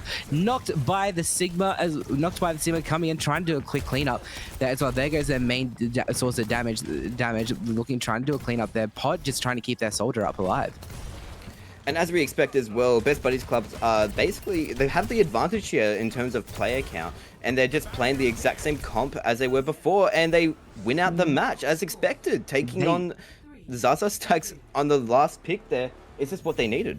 Yes, they really do that as well, and the Syrian the mirror comps twice in a row has been working for them, but if you do the math, JD, it always seems to go first in the favor of Three Musketeers. So if they keep doing the same formula, they need to win twice in a row with a comp they're familiar with, then a brand new comp. So is it time to change it up, do you reckon, JD? Or do they need to keep playing the same strats they're doing at the moment, where they keep sticking for 2 times in a row? Well, I've got a feeling that they're going to have to try and come up with something. They've got to really pull something out their sleeves here. They can't keep repeating it over and over. They need to really be getting into the heads of Three Musketeers. Both teams, though, we can see they're both very, very strong. 3 on both sides. So it just comes down to who's going to be the best here. Peapod onto that Mercy. And then we also got the Diva and Farah. So they're replicating what Three Musketeers did earlier in the match. Are they going to be able to take advantage of that? Yeah, we got a pharmacy here for Pod and Dropout, which is going to be interesting to see. But they have got the Echo, and the Echo is really good at countering Farah. That is true, but it does also come down to a little bit of positioning. But Freshleb is not going. He's actually just going for the Farah first, not going for the Diva, and just playing safe. Oh, trying to knock out Sazza, diving into them. Winston there, body blocking as well. Knocked out Sazza. There goes their main spot. Knocks down Winston, and now it's just Freshleb there on the Echo, waiting for it. Didn't quite. They did really well there, JD, to clean up everyone. I feel like Sad Stack on the Ana, which is too stationary for that comp to go into. Going into the favor of Best Buddies Club. Look at that. Congratulations. They did well, winning that final point there as well. And Petrol here on the, Petaro, sorry, on the Junk Queen did really well here. Just went there, try and clean up as quickly they could, as well, knocking out Sazza. It's going to be really interesting to see how they progress if they employ that same strat they've been using. They did a very good job, and both teams quite strong, but the Best Buddies Club came out on top, and honestly, both teams, phenomenal plays. Do you think Content Goblin's going to come in and try and see if they can take a few clips for themselves from that one as well and put it into a little montage? I think at the moment, Content Goblins are currently in their cave trying to go, okay, what clips can we hit in the next match? Okay, this is the map we're playing on. This is the spots we got to do. I think that's what we're currently sitting on here as well. Exactly, but there you go. Well done to Best Buddies Clubs. Three Musketeers, you guys played phenomenally. It was really fun and really good to see that one. And up next, we got up next. Who do we got next? Some babes, sorry. That was some bays. Yes, we have as yet less zombies and also crush nuts here as well. So it's going to be on the. You can say the map name, JD. I already given it a hot go a couple times. Oh, now this one, I keep messing up all the time. Let me just kind of. Yeah, I time. Okay, so maybe is it? Maybe, I do have a slight lisp. It doesn't help me. maybe it's our challenge. Maybe this is our challenges tournament, JD. Maybe we got to say this map name correct by the end of this tournament. That is ours for the end of the tournament. We got to say this name correctly. Yeah, so Iathium. Ayathia, why did I add an N? Is the name of this next map. And here we go. Let's babes. We got Lex, Harry B, 2000, and Pi by Pi. Pi by Pi, I'm not sure if you've noticed, but over the course of Pi by Pi playing Overwatch, it's been getting much better at support. It's really been a lot of fun, especially from my point of view, to see how much he's progressed. I 100% agree. The respect, the grind there as well, especially when Pi hasn't been playing that long as well on Overwatch, has been doing really well to grind from this comms. And we all know Harry is a really good tank main, and I haven't really seen Lex play much on DPS. So I'm really interested to see how they're going to go working with the zombies as a unit. I've seen Lex play on DPS. He's quite strong. I've actually been in a few matches with him. He's definitely got a lot of potential. I've seen him on a little bit of the hit scan and stuff, and I've got a feeling they've got quite a strong team here. And I've got a feeling with the assist from Pi by Pi, it's going to be really good. But now over onto Crush Nuts, we've got who have we got over here? Two of my former teammates from the Discord Kittens, I'm not oohing, as well. We got Twoootles here and we got Doc. They are both really good players as well. Also, fun fact, Twoootles plays on controller on PC. So I'm really interested to see how they're going to come with this tournament. And we got Shin here on the tank as well. I didn't really know much about Shin here as well. So from what they kind of play as well, do you have any insights there? Shin's a good Doom. I've seen Shin on that Doom, can be quite strong, and we're expecting a lot of Dooms today. I'm going to be telling you that much. Shin's going to be quite strong on that Doom. Doc Zenith, I'm expecting to see a Zen out there, probably on the first match. And then in terms of Twoootles and playing on controller, really, especially on like DPS, me personally, I find that a bit of a challenge, but they've been playing for long enough. I've seen them play. It's going to be quite strong, and I feel like this is quite a strong team here as well. All I can remember is Twoootles is May and Symmetra is just insane as well, especially with someone who plays on controller and plays well in competitive as well. We're former Masters player, so on control, that is impressive to play in the PC lobbies. Yeah, very much so, and you know, you don't see it a whole lot, honestly. I mean, in my experience, most people that I play with, they all happen to be keyboard and mouse, so it's really cool to see a little bit of diversity in our games. You're seeing a bit of both.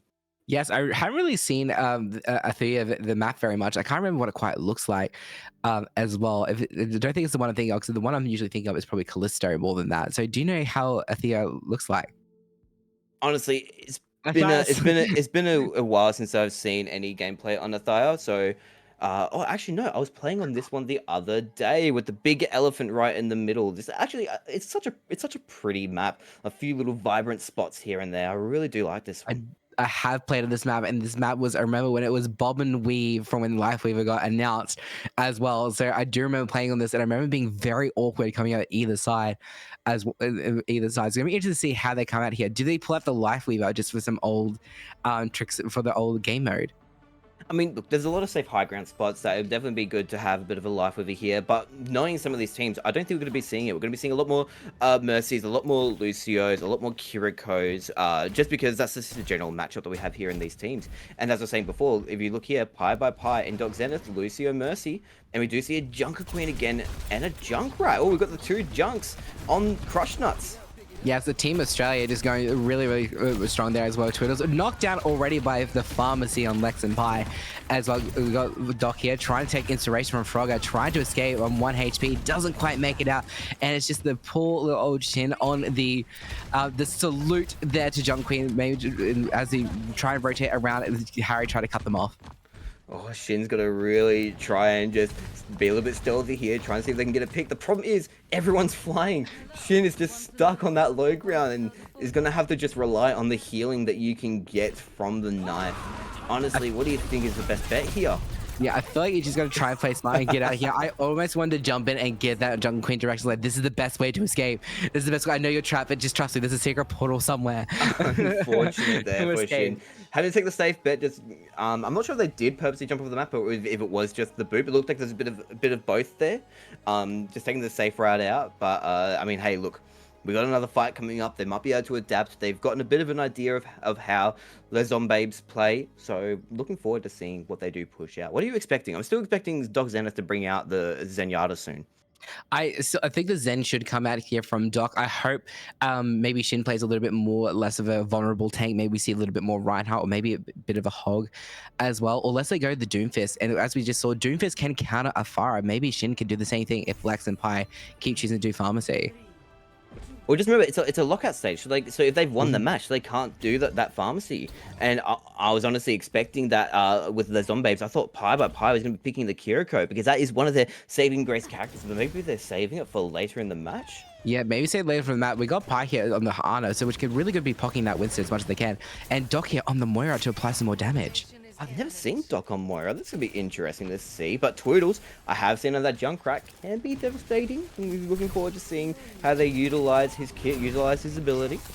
Yes, again, playing another rotation around and see getting pockets here. Harry B falling already to the Jungle Queen there, going in, making sure they're trying to get some more value there, but the damage went out to no one. This looks definitely very much in favor of Crush Nuts, but we can't call it too early, although Piper Pie's getting caught out. Oh no! Pi got hit by the dagger and pulled into it, just didn't wait long enough to throw the nade onto the ground to keep her healed up, and now Lex is just playing hide and seek there with everyone just running around hiding as best they can. So it's going to be interesting to see how they still at the point, or they're just going to fight and just wait for the point cap. I've got a feeling they're just going to be waiting for the point cap. Lex either has to try and see... I don't believe there's any health packs on this map, so they're going to really have to survive with what little health they have left. Can they get a pick onto Doc? Can they get a pick onto Twoootles early enough to try and win this fight? I don't think so. I'm not sure they're going to be able to execute it properly. Yes, no, you have to play a lot of hide and seek. You have to play pretty perfectly. As well, Doc just like dancing on point because it just knows like, yeah, we got this. Overconfidence. But this is what I was talking about. Little just 1 HP there and managed to fade away, but Shin said, no, you attack my Moira, you're getting a knife to the head, and just managed to claim that. With that little health, Lex could have there was so little there that Doc Zenith could have potentially been picked out early. He just faded in time. Lex, I mean, look, honestly, that was a very brave move for Lex to make, and I applaud it. Honestly, that was definitely a very honestly a fun move for us to see. But it just wasn't enough to win out that match. So now it's 1-1 for both sides. Yes, it was nearly 10 HP in a dream there for Doc Zenith, literally just getting annihilated by the Tracer, and luckily, like you said, faded away there. So, which is really good to see that the Smart has come in there as well. Now they've locked out those characters, JD. What do you play now? Do you reckon Twoots now switches to the Mei? That is their other comfort pick. You just called it. Twoots definitely going to the Mei. But one thing I do like seeing is, because I've definitely had a lot of experience around it, Pi by Pi on that Kiriko, that could be potentially devastating. They need to really keep their heads low for those kunais. But Doc Zenith is also on it, and Doc Zenith is also known for their aim. So we're looking forward to seeing what happens here. Yes, you have to have really good aim to be a Zen main as well, especially in this economy in Overwatch. As but Lex is there also on the hit scan, and they're playing Crush is playing a really good brawl style there versus and Lazombe is also going for a more brawl style, but has the oversighting sights from the Ashe. It's going to be very interesting to see a Hog duel alongside with 2 Kiris. Honestly, I feel like this is going to be a very long, staggered out fight. But the thing here, Lex, the only survivability that he has is the coach gun. You've got to have to really look out. He's got to be the one that might need to take out first to have an advantage here. Yes, as you see, already nearly knocked down, Doc down, got them down to half health. Hook onto Twoootles, already hooked off Matt there. Fortunately, oh no! Oh, with the reverse! Oh no! Oh no! It was Twoootles on the edge, but she didn't manage to hook Harry off as well. We got 1 tank, 1 support, 1 and 2 support and DPS. Generally here, Crossdance is in the favor here as well. Shin going up there, trying to knock down the Ashes. Doc Zenith managed to knock down Lex, and now it's just Pi. The Pi can still do it by as long as the aim is on point and just get all the headshots in the world. Pi just needs to play safe here, try and see if they can get a pick onto Doc Zenith. Yes, they go 1v1s. Doc Zenith managed proving that they were just the superior Kiriko right there. Had the better aim and the better Suzu for util as well. So it looks like we're going to 2-1 to Crush Nuts. As well, as we mentioned before, Twoootles being on a controller player, and I keep mentioning it's because like to play on controller and you have stick aim and stick drift, there's very few characters here that are not punishing having like precise accuracy. Yeah, of course, and I feel like May you can take a little bit of advantage of with your left click freeze, but then the right click with the icicles, you really got to be able to aim and predict those, which I feel like would be a little bit more difficult on controller. And I mean, look, we saw it there. Twoootles was taking that early, but Crushnuts are able to take it in the end. It could have been either side's fight. It really could have there. Shin did really good there to quickly find Harry, hook them off the edge as well. Truth here coming out of the Symmetro, so the TP could become a key point here as well. And the Zombie sticking to the same comp. So it's going to be interesting to see. I've never really seen much I've never seen Doc play much Ana, so it's going to be interesting to see. I've seen a little bit, but as you mentioned before, Twoootles onto the Symmetra. This could be exciting. I'm waiting to see what they could possibly execute here. I mean, that is a lot of damage that could be coming out here, but with them playing Hogging, Kiri, and Ash again. Yes, I'd love to see a TP bomb. Like, surely Twoootles sells a TP bomb at somewhere into the back line, just try and apply a lot of pressure to that Hog straight away.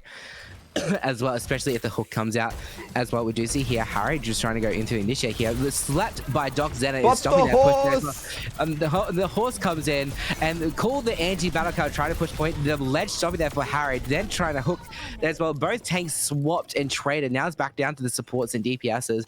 And like it does seem here the zombies could have the the range, so they could be advantage here. I reckon that this might be in the Zombabe's favor, just with Pi being on that Kiriko and having that Suzu available in case any sleep or nade comes out from Dog Zenith. It just comes down to if Lex is going to be able to hit those shots and execute anyone in this next fight. Yes, yeah, we got the sleep trying to misses them as well. Lex looking to try and get a kill on Doc and survived a 1 HP. 1 HP waiting for the nade to come out so they can quickly heal themselves as well. They got the support passes coming in there, but 1 HP and a dream there for Doc Zenith. They're literally playing ring around the rosy. Twoootles got to find some way to get in there to initiate a fight, but it's just going to be really hard with Flex there as well. Cedric knocked down by Twoootles as well.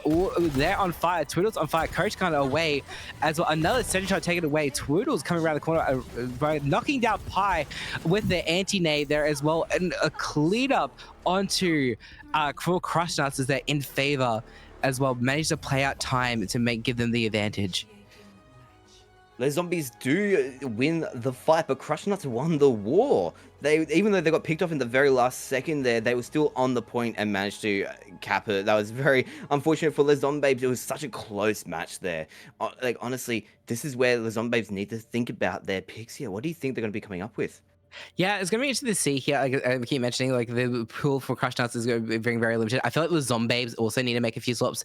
That's twice now we've seen that comp come out and just not quite work. It just seems that Shin always has a good way to counter Harry on that tank. The really good Pi's Kiriko is really good, but Doxy seems to be the better support here at the moment. As well, also we're finally seeing my favorite support hero in all time here. So what I like seeing here on the Zombabes, we've got Pi by Pi on the Ana, Lex on the Genji. Do you think we're going to have enough time to see a Nano Blade come out?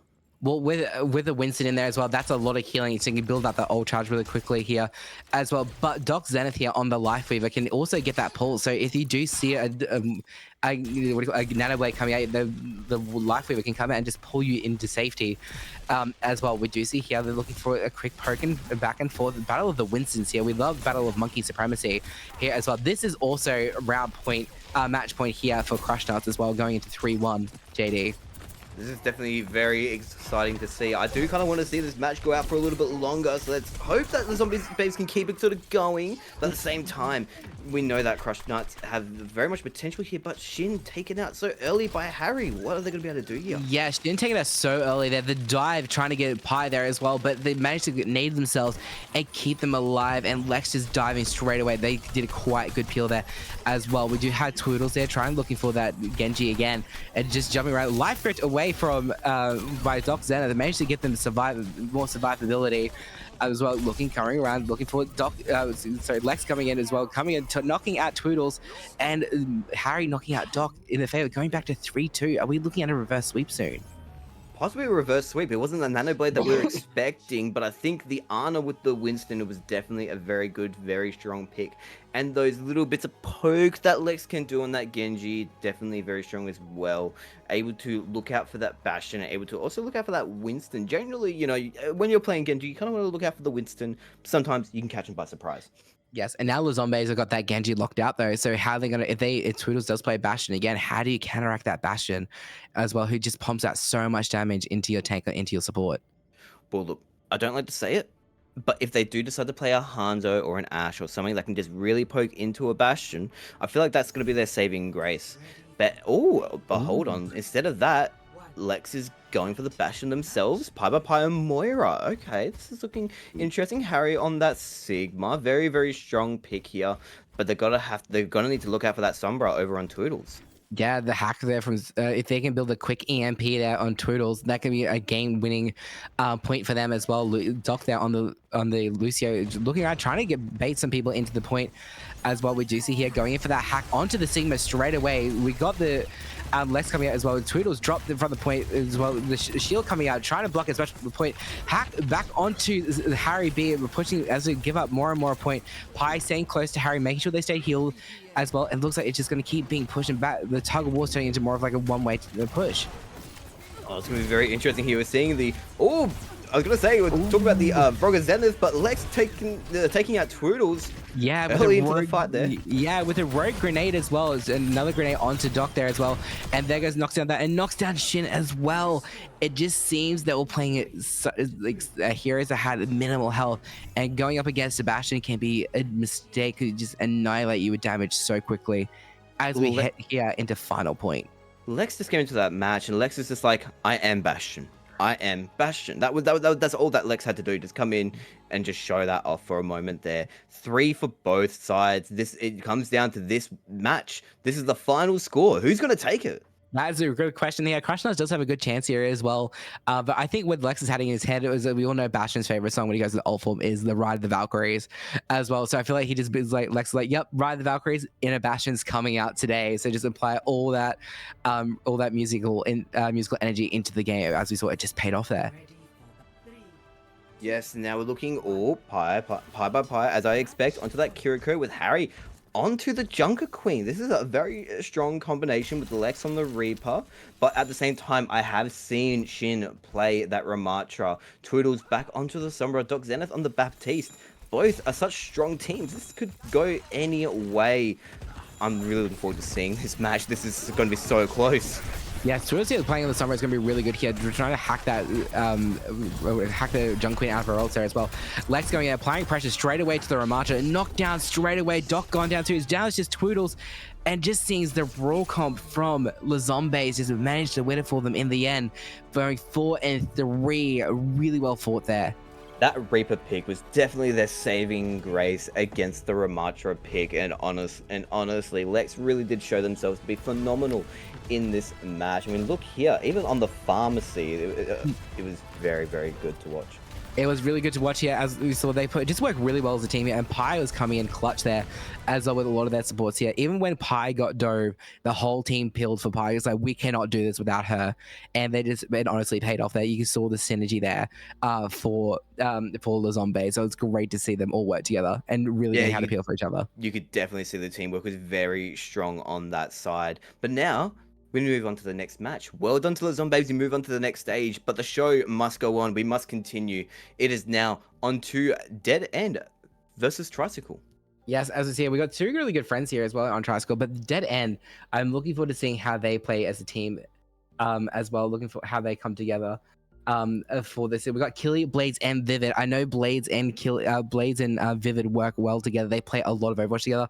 So Killy is coming here into an already existing friendship. But I remember when Killy last played in tournament, she did really well to fit into any team. Legit any team. Oh, she really did. She's got so much. They've got so much potential on that, especially on the Symmetra, especially on the Fire. That's where they've really seen their saving graces come in. Is there one more pick that you think they're going to be going for to potentially take this match for themselves? I honestly think if Blaze comes out on the Reinhardt, it's going to be really good GGs. And so it's going to be interesting to see how they go there. And Vivid just coming around. I know they got a really good Ashe. I know they're really good Tracer as well. So they got a few good flank DPS, a really good few poke DPSs as well into their pocket. So it's going to be interesting to see how they come together. But for Tricycle, I haven't really seen. I know we all know Punch is like the tank to beat. Like we all know Punch has the potential to be top 500 as well, and it's just one of the better tank players I've seen at OCE. I haven't seen much Fruitcake on DPS. I managed to see them as a diva player, and I've actually never seen Enigma play in Overwatch. So I'm really interested to see how they play on support. I think I've seen a couple of games in the past with Enigma, but Punch 9K. Everyone knows who this man is. He is a menace on the servers. He's a man to look out for all the time. So I'm really looking forward to see whose match this goes for, because Tricycle has got a very strong lineup. At the same time, so does Dead End. We just know that how phenomenal both tanks are in this match. Yes, they can go either way here as we go into Castillo as well. So really to see, what I remember with Castillo is very much like there's like a semicircle, there's a circle on the point in the middle of the point here as well. So it's pretty much like battling for that high ground and see who can get there first. So I feel like it's going to be a race to the high ground into the middle and see who can take it and just poking at each other or trying to rush them off the high ground and taking out the picks one by one. Yep. Well, now for this match, we're on to Castillo. I'm looking forward to this. I'm really looking forward to this. This is one of my favorite maps to not only do like 1v1s, but also 3v3s. It's a very nice close quarters map, so I'm expecting to see a lot of those Reapers come out really as well. But there's a few nice high grounds as well, so... Yeah, a lot of Reapers. I have seen some good Widows on this map as well. And honestly, I'm going to say this, but it's also at least a really good Hanzo map. It hates me to say it, but like this is like, because there's a lot of corners and everything you can play on. There's a lot of open area for a Hanzo just to peek out of and just get a snipe shot from. It can lead into a little bit more of a Hanzo for sonic arrowing and scoping. So it's going to be really interesting to see how that comes out. With support here, I rather look at more looking at Bap Mercy and Lucio. I don't really see many areas for Ana to set up here as well, unless you're playing low ground, and then again you risk losing LOS so quickly for your teammates. That is very true. And don't forget as well, on this map, you do have that sort of drop off on the side there. Are we expecting anyone to be falling off this map today? Are we expecting anyone to be sort of pushed or punched off potentially off the map? They could be. You never know. Well, you know, if Punch does that Doomfist, they could be punching someone off the point there as well. We do know Punch can be a bit of a meme generator and can just literally just go, you know what, Doomfist, we're just going to punch people off the map now just for lols and just have fun. So it's going to be really interesting to see how that goes there as well. But yeah, I feel like Blade's going to put them out of the misery as well. But don't forget as well that we do have Killy Mercury, on that DPS. Hey, look, tongue twist, we all have it, but Killy Mercury on that DPS, like it's that sort of surprise, the thing that you don't expect. Killy's gonna be around that corner and just be a little bit of a menace there, just waiting for their prey to capture on. So honestly, I'm looking forward to watching this match. Yeah, I'm really interested to see how this goes as well. See how everyone comes in attacking as well. We got Blades here already on the Sigma, so going for more of a poke comp here with the setup they've got. But Punch 9K onto that Hog. I've seen his Hogs. I've seen his Hogs against Sigmas. This could be his game. We're gonna have to see what happens here today. But remember, the JD, the Hog rework's broken. It's not good. Apparently, it's not good according to Punch. Apparently, it's not good. Yeah, no. But yeah, so I'm surprised actually to see it so early. Yeah, Sigmatard's already knocked out, blocked the shield there as well onto from Blaze there, knocking out that hook. So applying a lot of pressure already to Punch. Looking at the Leafeon looking very, very low. Knocked out the Scepter again. Leafeon looking at 1 HP as our Rock misses Punch 9K, misses the Hog as well. Poking coming out from Killer Mercury and Silly Sausage coming in as we're trying to keep the heals out. Leafeon already knocked down. Keely just being a little bit of a menace there, just poking around with that soldier. Just potentially looking for another little pick here to allow Transcendent to just follow up after it. But Punch is just looking for any sort of sneaky grab he can get. You can see him. He's waiting. He's just sitting there. He's just looking for anyone that he can just snatch into his little domain. He's looking for it, but unfortunately, he's looking into a dead end because they're just not going to let him get any hooks there as well. The Killer Mercury already knocking out Fruitcake as well on that soldier. Really good control of high ground here. Now it's just all hunting down for the Hog now. It's now hunting season, and they're just waiting. Does Punch go and try and get the kills away? It's still just missing every hook, JD. Yeah, but I feel like this is the pressure that Transcendence is putting onto him. They're not allowing him to go fishing. They don't want him to have a single bite. But Punch 9K, he's a smart player, so he's just trying to play safe and just trying to see if he can just get at least one person out. But he knows that he needs to take this fight. Taken out by Achille. What a combo there as well, set up by Transcendence. The hog jumped out. It's like, yep, this is my last hurrah. Rocked, stunned, thrown into the ground. Achille finished up with a Helix rocket there as well. So it looks like it really, really went into their favor. They've dead it. I feel like the hog pick was a bit of a wrong pick. As we all know, hog is apparently broken. Yeah, apparently he's a little bit broken, not very good at the moment. But at the same time, Dead End did decide to play that little bit of a safe area against it. They saw the hog, so they knew, all right, we need to keep a bit of a distance. We can't allow any hooks to take us out. So the minute that they knew that, they just took advantage of it. Didn't allow Punch 9K to have any grabs. There was no bass fishing to go for him. It was just a dead end, almost, you could say, for Tricycle there. It really is. Oh, we're finally JD, we're seeing it. Are you excited? Reinhardt's. Oh no, but Achilles on the Bastion. Doesn't that destroy it? Doesn't matter. Doesn't matter. Doesn't matter. It's still a Ryan Jewel. It's still a Ryan Jewel. This is what we want to see. Punch is top 500. It doesn't matter. Could be top 500. He can negate a Bastion. And we finally see the 1v1 Ryan Jewel coming out as well. Charging into, slept there on Punch 9K already with the stun as well. Looking coming in and just annihilate, going in for the cleanup now. Straight onto Leafeon as well. Looking for it. It's just swinging the hammer. Unfortunately, the mace is not good enough. It just seems that the Ryan dip happens so quickly. I don't even think the Bastion played part.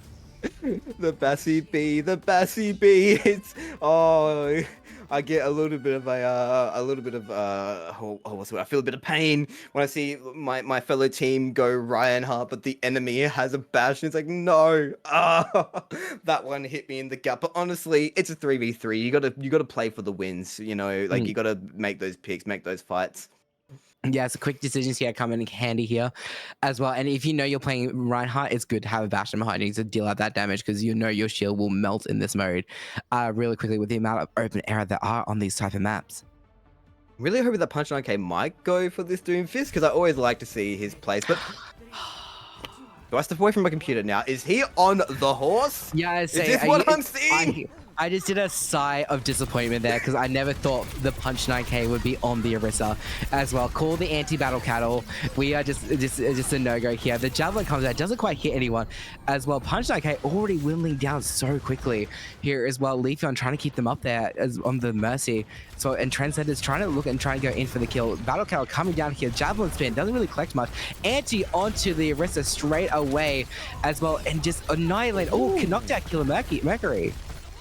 As you see Bastion going, Bastion coming right here, knocking out Blades as well, and just clean up. You know what, JD? Do we respect the win? Because of what they had to pick?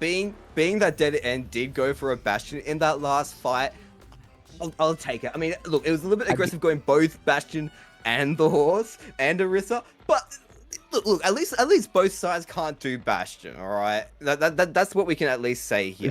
Still don't respect the win. They went Battle Cattle and Bastion. Like, you can't get any more cringe than that.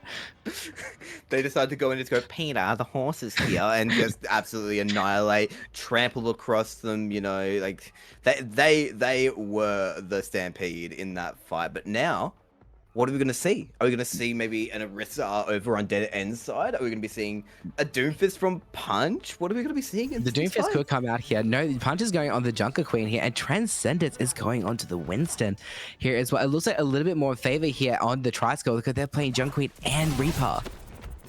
Yeah, Transcendence needs to really play safe. Keely Mercury is going to have to look out for Fruitcake on that Reaper to try and assist Transcendence. And I've got a feeling, like, I've seen Keely aim. They've got a good aim on them. Like, so honestly, it's going to be such a close call, but I feel like it might be right. This might be in Tricycle's favor.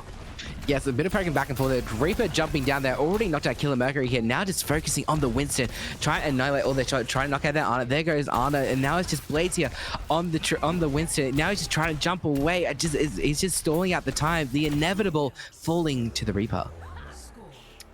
Yes, and as we predicted, Tricycle taking that one into their favor. 2-2 for both sides. I mean, we've got to really see what their picks are going to be here. We're not going to be seeing much of a Bastion anymore. We're not going to be seeing much of an Orisa. We might be seeing Hog or Doom again. I'm going to be honest, right? People know me. I hate going against the Doom, but sometimes Doom gameplay is fun to watch. So I am looking forward to it. But at the same time, from my experience, if I'm not wrong, Jiv, Transcendent Blade is known more for those shield tanks. Yes, what I remember too. I'm very much known for the shield tanks. Really good diva as well. I was watching last night.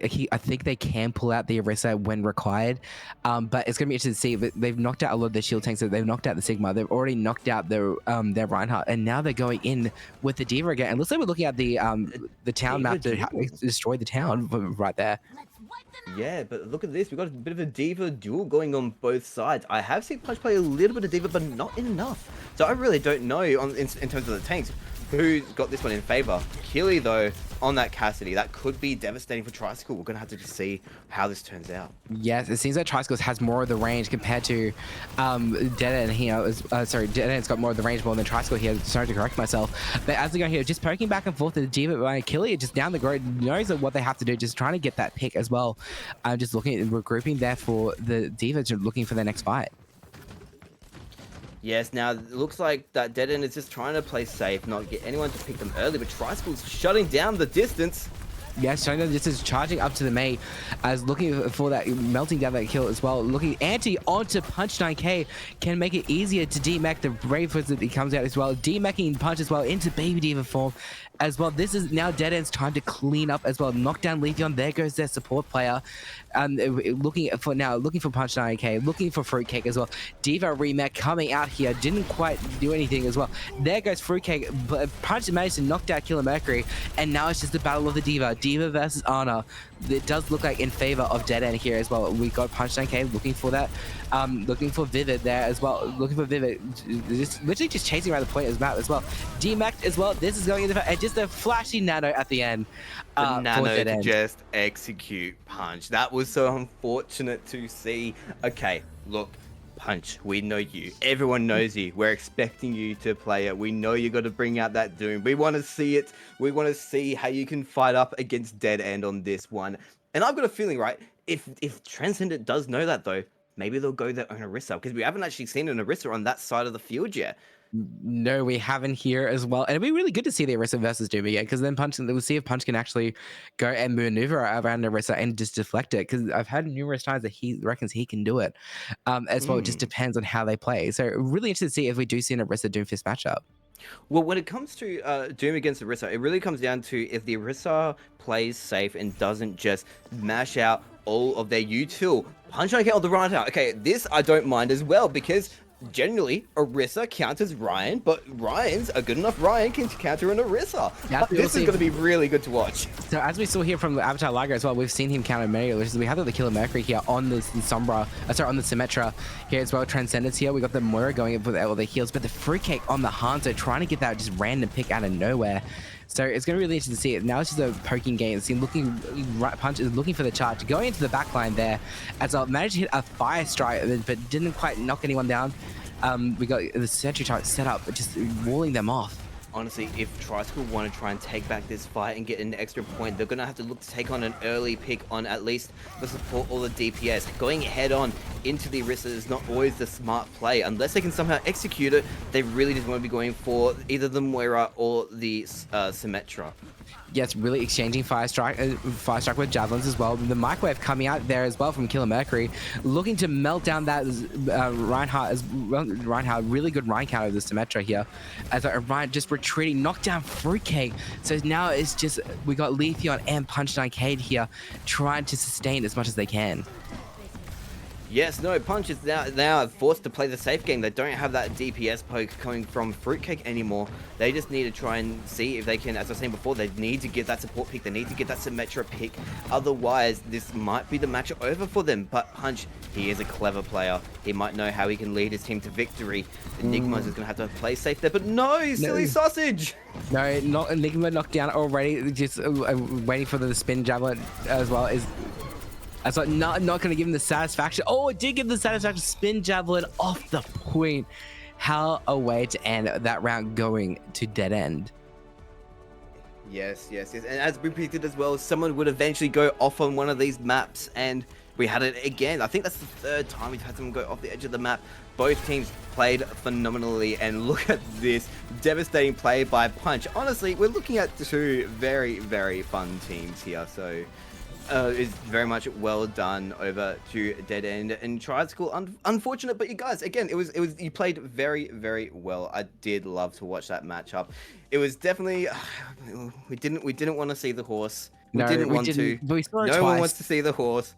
And we saw it twice. Oh, but it's heartbreaking. Okay. It is okay. It's okay, but come on, we don't need to see battle cattle. We all agree that battle cattle can be a bit boring to, not boring to watch, just be annoying as well.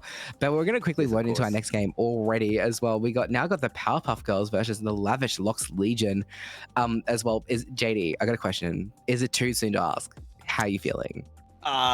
Look, for those who do know me, yes, I miss the luscious locks, but don't worry. Next time, the Lavish Locks, how do you say the name again? Sorry, the Lavish Locks Legion. Don't worry, I'll be on your team soon. Give it a year, and I'll be back. I got another important question. Do you regret shaving the beard? I know you did it for money, which is fair enough, but say the money incentive wasn't there, and you just got asked to shave it, and you did it, and then woke up the next day like, I regret this. Do you regret not having the beard?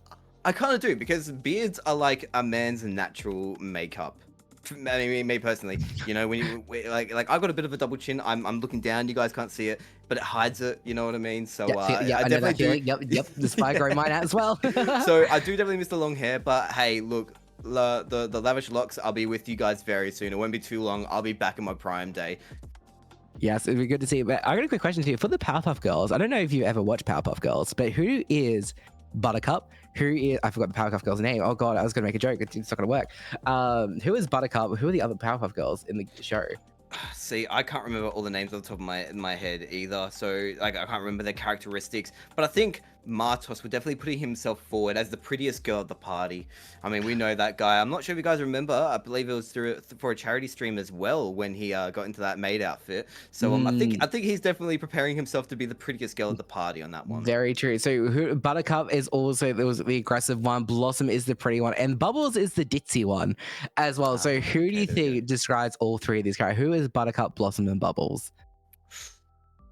Which one's the ditzy one again? Bubbles. Bubbles, I'm going to give that to Martos. Is that because he falls off maps? Falls off map beaver, yes. And then you got Buttercup, who's the aggressive one. The aggressive one? Ooh, and what's the other one? The other one is she's just pretty. She's just there. She's the smart one. She's the leader. I feel like the aggressive one could go to Moonie. Moonie's got a bit of a bite, a bit ferocious, and we give the pretty one to Finch. the pretty one of the team. I mean, that profile picture is pretty as well. So yeah, I've never actually seen a Moonish on the DPS. It's gonna be very interesting to see how they pull off. I feel like we do see Martos is gonna be full, but again, JD, is it still too soon? Do you still regret not having the luscious locks here we see Not here? At all, right? Anything to raise money for cancer. But if you have a look over here, Lavish Locks Legion. Look at all these wonderful hairstyles on both Tawny, Kivanchy, and Chardae. And this is a fun looking lineup here. We've got some really nice collective, really down to earth people here on this team. Yes, really well. And 20 on the DPS. I know 20 as an Ana main, so it's really interesting to see them on the more of the DPS style. I'll play Kivanchy. I know is definitely more of a tank main. I've seen their tank on their streams, and it can be insane at times. And Chardae is like, they have done some impressive things. They've gone from bronze to plat in one stream, and then plat to masters one on the next stream after. So that's they are really one good. to watch. That's impressive. That's really good to see. And they've been playing since 2022, so it's only a year in the game. So they are definitely one to watch here on their support plays as we go into our next map, which is going to be, back to Black Forest. I think we're back onto our rotation again, where we're going back now to Black Forest. So I'm really interested to see how the Black Forest is going to play here, because like we said, it's a lot more open area as well. So do we see that pharmacy come out? So Chardae is a really good mercy, and I'm sure with Tawny's aim can pull off a really good fire. I've got a feeling Pharmacy's going to come out again. Black Forest has a lot of those sort of angles that, as a fire, when you're flying around, you can take a bit of cover from. So, but then it also does come down to if Moon on that DPS, or even, hey, even a support. If you've got a good enough support, you can take on a pharmacy. So it really goes down to who does the better comp and who does the better play. Yep, Yes. and we need to go to a quick pause here. It shouldn't be too long. Okay, yeah, so we're gonna keep talking. Yeah, I would like. If we're gonna go negating things as well, I would say supports can take out a good DPS and a good fire. Like we all love a Valking Mercy, Valk Mercy, and okay, can't give the nano, but just a Valking Mercy just to challenge a fire is always the best way. I feel like to deal with the pharmacy. Just go knock out the Mercy first, then quick fly around and knock out the fire. Because it is really hard to hit a projectile from the sky. So as we've seen some challenging times before. I mean, hey, look, if you can get close up and up front with a Farah, there's nothing more scary. Like, I've done it before as a Farah myself. I see a closed-in room. You generally don't want to be flying in there, but I'll do it. I'll go in, I'll fly in, I'll spare my rockets, and there's not really much that you can really do in such an enclosed space. So if they're able to find that anywhere on the map, it's going to be very, very devastating. It really does depend who's going to be going for the pharmacy pick.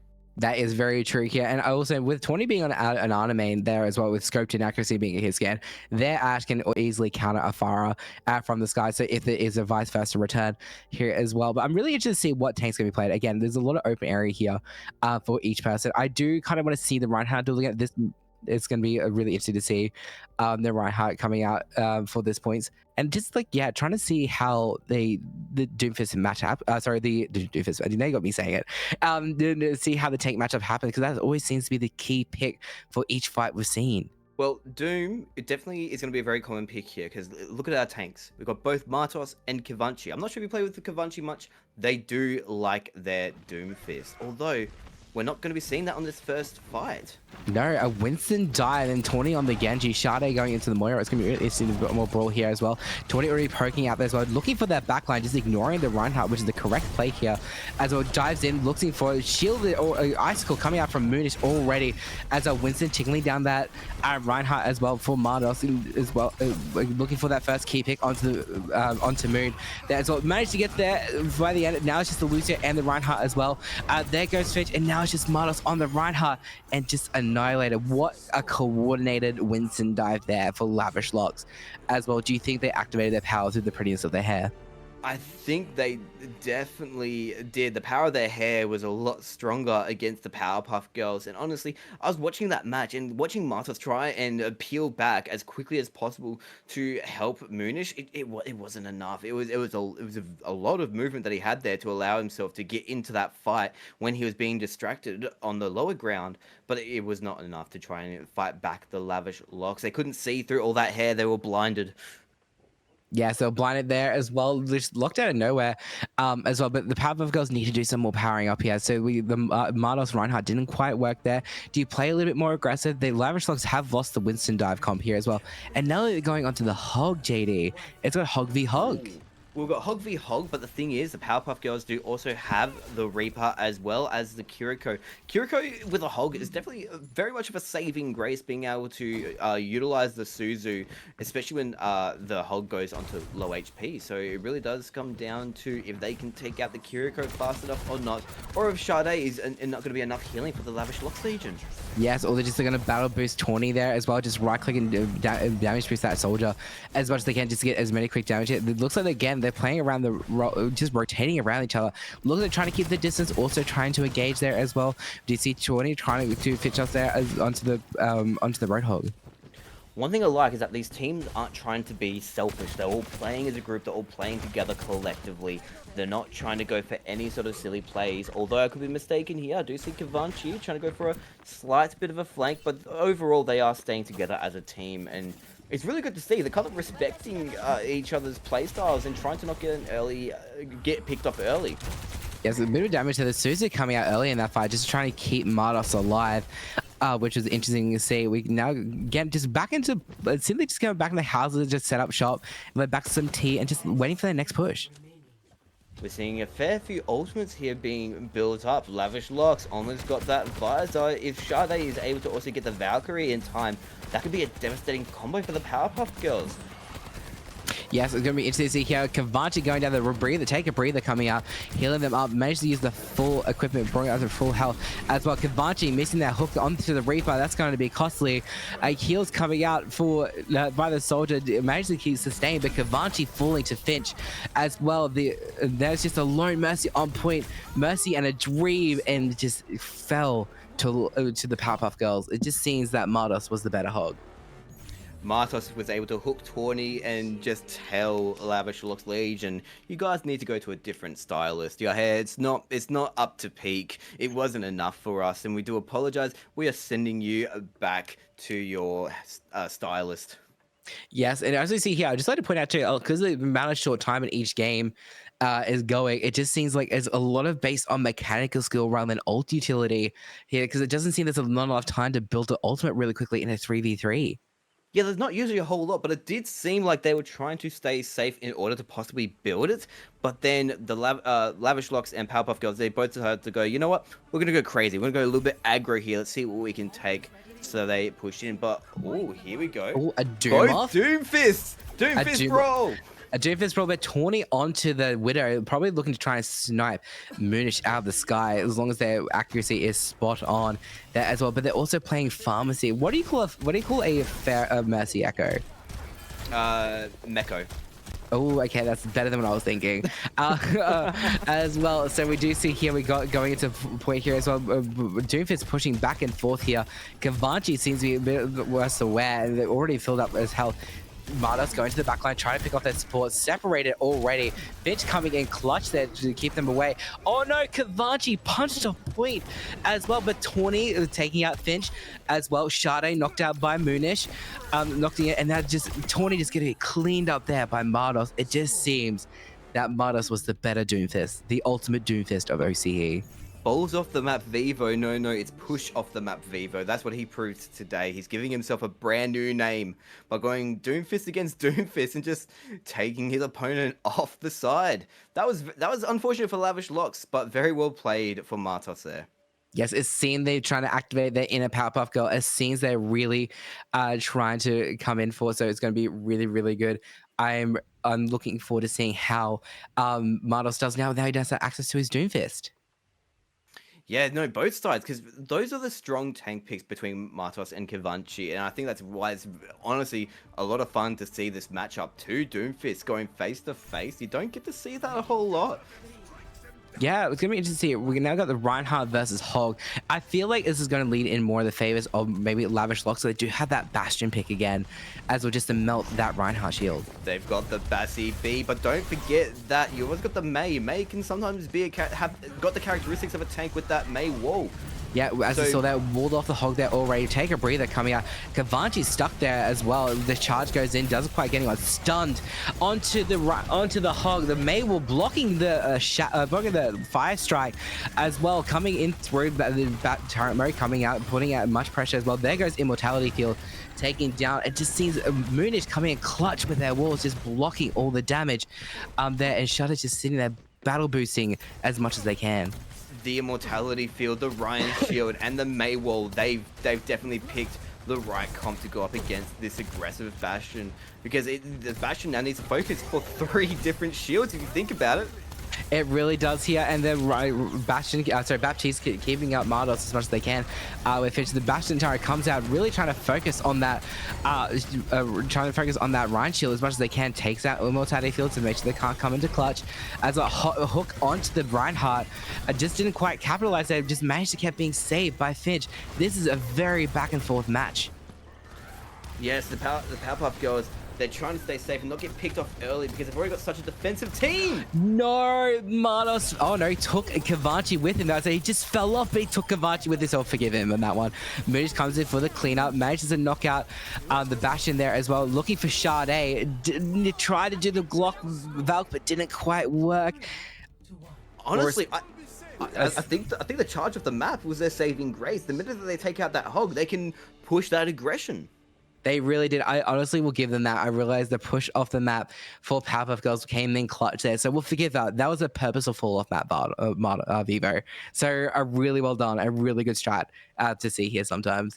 Yeah, well, we'll think about it this way, right? If Martos just went for the push off the map, Kivanchy could have just reacted with hooking him off the map anyways. So if you just take that unexpected route of just taking yourself as well off that edge, and you tell your team as well that you're going to do it, they can just aggress.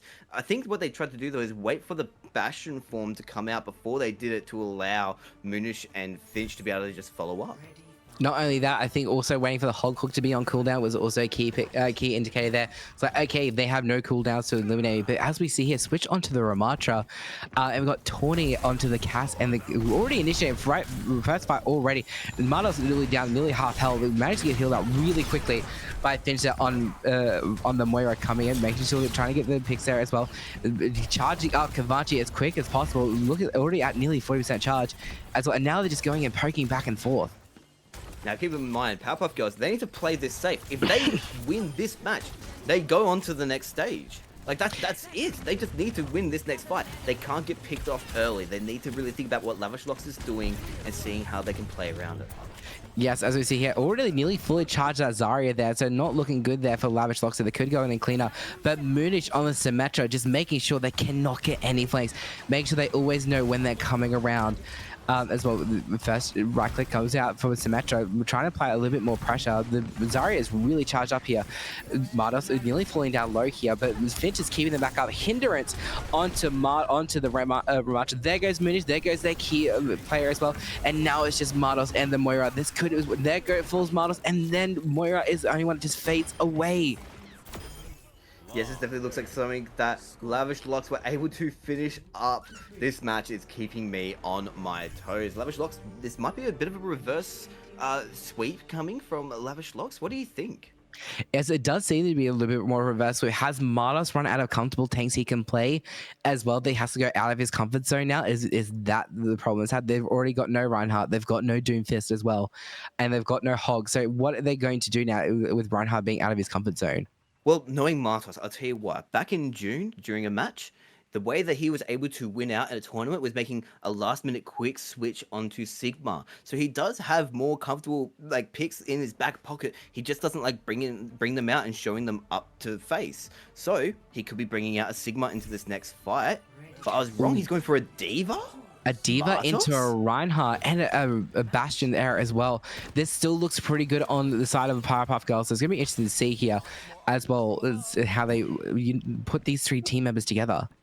Well, keep in mind that Chardae is also now on the Baptiste. That immortality field could be detrimental for their win here. So it's honestly going to be really exciting to see how Lavishlox can take advantage of that. Yes, Mooney's going back here on the high ground, poking into the backline as much as they can, really applying pressure to Kivanchy on the Doomfist, which is trying to melt that shield down as quickly as it looks like. Martos looking for a flank there as well. Powerpuff Girls really trying to look into their backline, trying to get that first dive onto the support there on Chardae. As well, again, just poking back and forward, really trying to look for a first kill here. Kivanchy looking down a bit low health and recovering there as well. Again, Diva looking for a flank. Tawny is just doing his best not to go into form too early. I think he's waiting for some of the Twoootles to try and do an early dive. Maybe for Martos to push in or for Moonish to push in. Oh, but goes into Bastion form there. Yeah, goes to Bastion form, looking to clear up as well. The defense matrix coming out, eating up most of that form as well. Going in with the swing from the right hand, then just applying a lot of pressure, a lot of damage to that shield. Looking in for nearly halfway to decking, demeching the Diva, but didn't quite get there. The shield Tyrant comes out, really trying to knock out that support as well, applying a lot of pressure into the Diva, really nearly knocked out, but the life weaver coming out, just healing out, and the tree just sustaining the team. Kivanchy's looking a bit over halfway health. Here comes artillery strike coming out here in favor of the Lavishlox. Doesn't manage to clean up, but Chardae gets taken out by Martos. Kivanchy takes out that sport. Kivanchy loses the Reinhardt and the point, and match falls into the hands of the Powerpuff Girls. My goodness. So much I'm not sure about you guys in the chat and you, Jiff, as well, but so much just happened on the screen there. The minute that both supports were taken down, it was just utter chaos. It really was here. They were going back and forth here as well. And Martos on the Doomfist just showed their supremacy, who the better Doomfist was in this game was. And they literally just diff Kivanchy straight away and just managed to dive into their backline and making sure no one was getting value. Very well played for Martos that match. Really exciting to see. But now we move on. Well done to the Powerpuff Girls. You guys move on to the next stage. Very, very exciting to see. And Lavish Locks, time to get a new hairstyle. Time to fix up those do's, you know. Just get back your to combs salon. ready. Back to the salon, you know. Have a But wine. that's all right. Sometimes we need a little bit of a refresh. Sometimes we need a bit of a new look, but that's all right. You know what? Now, They'll come back next time and just come back stronger with the new fresh dews and stuff like that. Maybe New they'll take fresh cut. inspiration. Maybe they'll take inspiration from you, JD. Just yeah, exactly.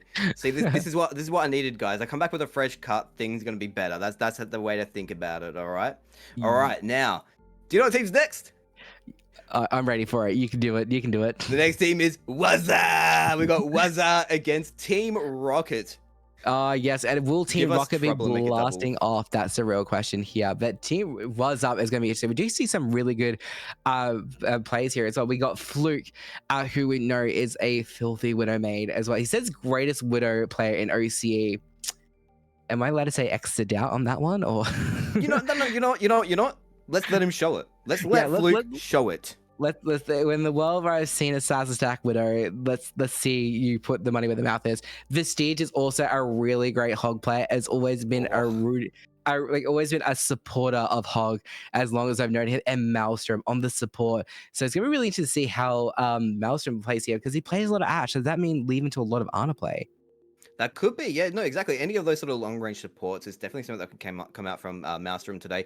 I'm particularly excited to see how Vestige can, being a Hog main, how he's going to utilize other tanks in this match. Yeah, it's gonna be interesting to see. And Team Rocket, so as we know, Team Rocket is always a trio. We've also got Jesse, James, and we got the Meowth here. So who fits the description? We've got Wifey, Kickflip, and Cuzbot here, or Cuzzy. So who fits the description of each hero? Do you think hits the Jesse, James, and Meowth description?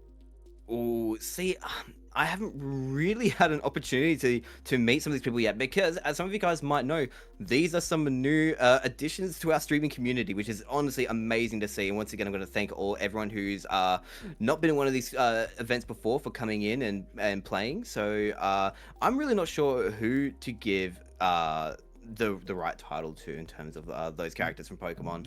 Who would you say is your best pick for those? Ooh, so I would say Wifey is definitely going to be like what do you call it, Jesse, because you know also is a sim player. Also used to complete for Apex Legends is going to be interesting.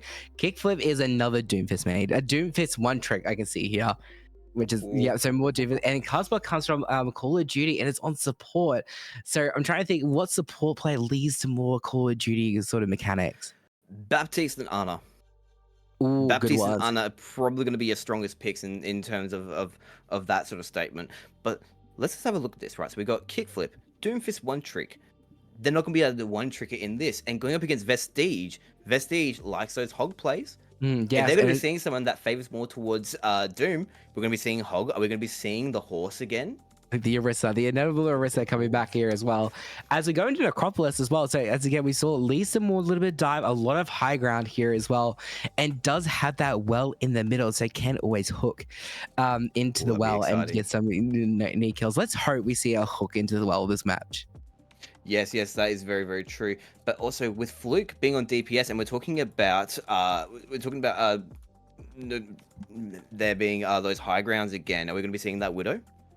We could see that Widow here. It just really depends what their other DPSs are playing as well. Like if they're playing Winston, the Widow's GG's. That dive is coming straight for you. You're not going to get any value unless you can literally snipe a diving Winston out of the air, which I have seen happen. It is terrifying when you get that headshot in the middle of the air. You're just like, oh, okay, there goes my effort. Whoopsie daisies. Okay, do I run away now? Yes, no, of course. And don't forget as well is that with Fluke as well being in this match, Fluke was a in a team that did win the most recent tournament. So we got a tournament winner here in this match. That's pretty exciting. Yes, I'm looking for to see, and they also were on DPS as well. So I'm looking to see if they improved a little bit as well. So see if they can come in, apply that pressure. But again, playing more of those flank heroes like Fluke, it does play a lot as we saw in the last tournament. It's gonna be very hard to pull that out here because like for 3v3, it's very hard to flank. There's not really many distractions you can cause to go on an offset flank. what do you think is going to be his primary pick? So we already know that Widow is probably going to be one. I've got a feeling that Cassidy or Soldier are pretty strong picks for Fluke here. What do you think is going to be the case? Definitely Cassidy. I'd rather see a Sojourn rather than a Soldier. I think Sojourn can apply that pressure that Soldier just can't, especially with that right click as well. So I'm really hoping we see that one as well. And I really hope we see the Vestige Hog come out. The Vestige Hog is just... I have PTSD from the Vestige Hog. My first ever tournament was versing Vestige in the finals. Oh, and really? it was during Hog Meta of season 3. Oh, and my goodness. we just got slaughtered because, and it was a Liger, and we were getting so annoyed because they were just playing Hog, but it's okay. We respected it. It was a really good matchup. It came close to the end as well because we came close to beating them twice in that tournament. So we felt really good about ourselves, but it was during Hog Meta, and we all remember season 3 Hog Meta. Yes, Vestige has come to me many times expressing his love for Hog. So definitely looking forward to seeing where he can execute that. Because as we know, if he wins, he only gets that one shot. He then has to switch up. What other things does he have in his back pocket? I'm really looking forward to seeing what comes out of that one.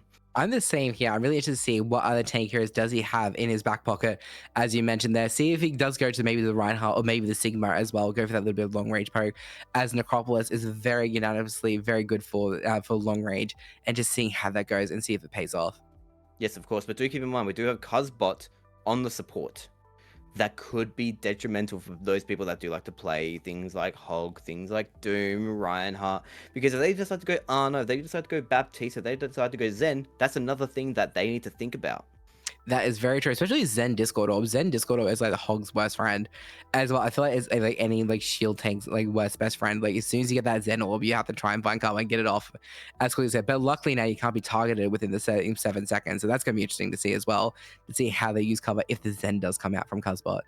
Yeah, I am someone that likes to pick a Zen when the tank is being a bit of a pain, when the tank's really pushing into you. So generally, you know, if I'm finding that Ana's not really going to be the pick against those tank fights, I'll go Zen. Zen's definitely that Discord can be very much a winning ability. Really, just having that Discord being able to be placed upon the tank, upon the flanking DPS. So let's see what they decide to pick into this fight. Yes, as we load in here as well. So as I said, a lot of high ground here. I'm still expecting to see some sort of dive here from either team. I definitely can see the Hog coming out for Prestige later on as well. So it's going to be interesting to see how they go here and see who picks up what here for their game, for their matches.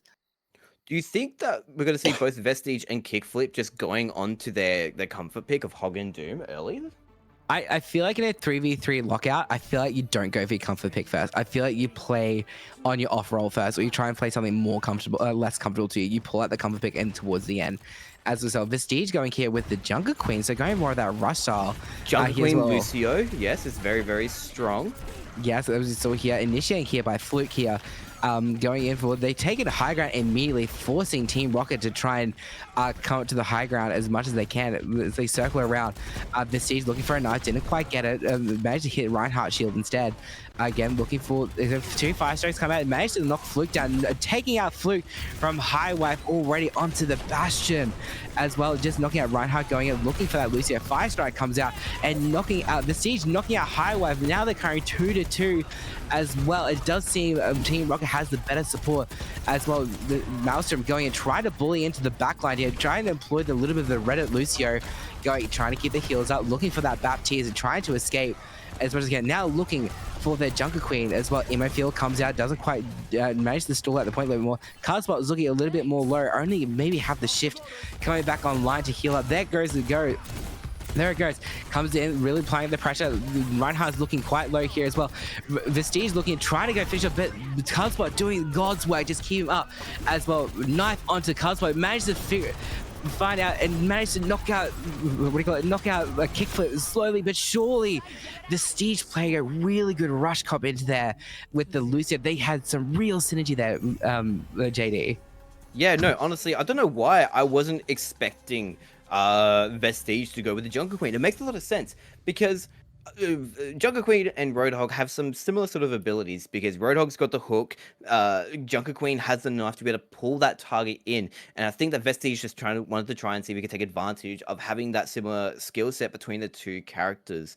And also, as I've mentioned before, Junker Queen and Lucio is a very, very strong combination to go, and they're not going to be able to pick it again. So now they've got to really consider, are they going to be forcing this hog now? Are they going to be trying to go with maybe a Hog Baptiste pick? That's probably what I'd be picking here, knowing that Vestige does like that hog. It's going to be interesting to see, because especially because I didn't expect the Maelstrom to be on the Lucio. I feel like he'd be more on aim supports rather than the Lucio support. So that was very interesting to see right off the bat here. But Kickflip now going on to the Jungle Queen, but then Ana instead of the Lucio. So it's going to be very interesting to go into this, a very rush into the very slow support here, and the Winston dive.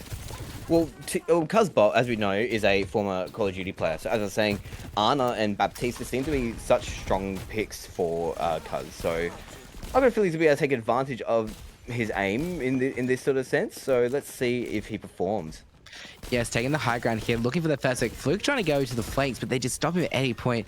So Vestige trying to looking for the first dive in to see if they can get knockout their Sojourn or their Ana as well. So really looking for that first dive in.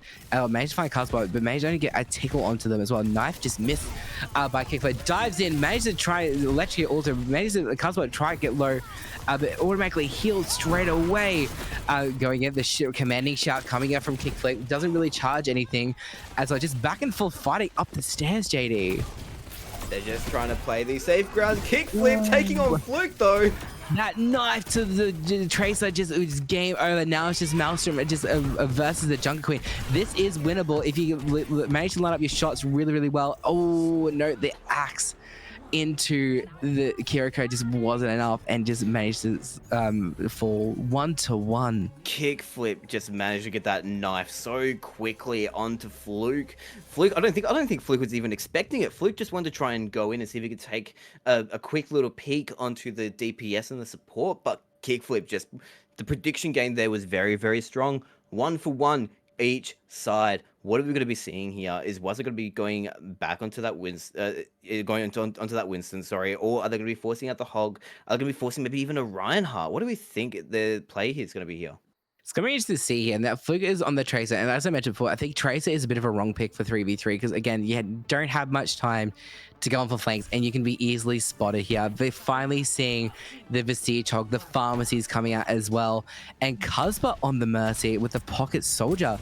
Could that play a hindrance to the pharmacy? I've seen Highwife play a little bit of DPS before, but Fluke taking out the pick so early. Res coming in through, but Cuzbot falls again as well. The res coming through. Now they got no supports here. The soldier already low, and just Fluke's the pharmacy's just cleaning up as well. Just looking for it. Just doesn't seem Vestige gets to play on Hog very much. Doesn't have very much fun. Seems this Fluke just hogging all the attention. I mean, Vestige was able to at least hold the soldier in place for Fluke to get that shot. Vestige able to clean up there, but honestly, I was not expecting the Pharah out on Fluke. That was such impressive gameplay.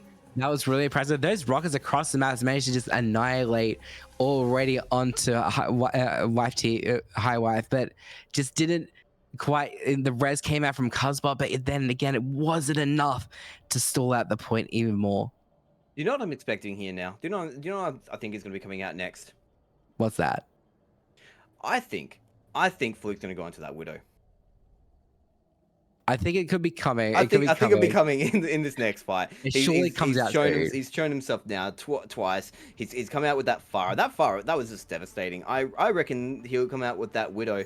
And Team Rocket, are they going to expect it? Ooh, no, it comes out with the Soldier instead. And Kickflip coming out with the Sigma, which is good. But Sigma into Reinhardt, it does seem Team Rocket has the advantage here. That is true. Having that Sigma, and Sigma is quite strong, as well as having the Mercy ready to do a little bit of damage boosting for Highwife. But at the same time, we have seen Fluke's aim. Could the damage boosting be able to be a way to surpass it? Yes, Fluke has been really good on their aim here. They've managed to highlight opposite ends as well, which is not really looking very well for the Reinhardt. The only long-range attacker is the Earth Strike. Is the Firing Strike. So it's looking just a poking back and forth. It can be in favor of Team Rocket. Yeah, Team Rocket is definitely able to get more damage output here, especially with the Sigma just being able to poke. So it really comes down to Wazza being able to shut down the distance. That's what's so important. They need to be able to try and make it so that Kickflip can't take advantage of this gap, because that's all he has to do. He just has to stay there and just press left click. Yes, just going through, poking back and forth here. Looks like Kickflip's already low there. Mercy trying to keep the Kickflip up as much as they can for Team Rocket and manage to bring them back to full health. Again, it's just poking back and forth, JD. Someone has to make a move and try and get their first pick. Well, do keep in mind, Cuzbot does now have Valkyrie ready. They could pop it any minute now and just push through. Yes, it does seem that Val could be the game-winning play for them as well, and it doesn't seem to have very much online. So it literally is just all back and forth. Will Cuzbot pop the Valkyrie and to play in favor? Again, it's just poking from Rusttank back and forth. This is where the Widow could have came out and helped in this situation. But Highwife isn't close enough to having that visor, but Fluke is about to be able to just execute the visor for his team. But Maelstrom as well is getting very close to their Moira ultimate. Fluke forcing out. Oh, managed to knock out Cuzbot there as well. We got the Maelstrom knocking out Kickflip and just managed to cap the point in favor of team. What's up? What's up? Honestly, for Team Rocket, they had the advantage of getting that poke, but they weren't able to build their ultimates fast enough, or at least be able to execute it in a way that would go in their favor. Fluke was just consistently hammering that shield and also hammering Kickflip that he was able to get that visor up. So that's where it really came out for What's Up. Now, this is probably the perfect time. Kickflip might be trying to force out that Sigma again. There's a possibility that Wazza might need to do some form of rush. If not some form of rush, something, it would have to be some sort of dive maybe, just something to close out that gap if they decide to go Sigma again. What do you think Team Rocket's going to do? Yeah, they need to stop poking across the point. We saw here the Hogs coming out, Vestige now coming out onto the poke as well, and Fluke coming out on the Widow. This could be good for them.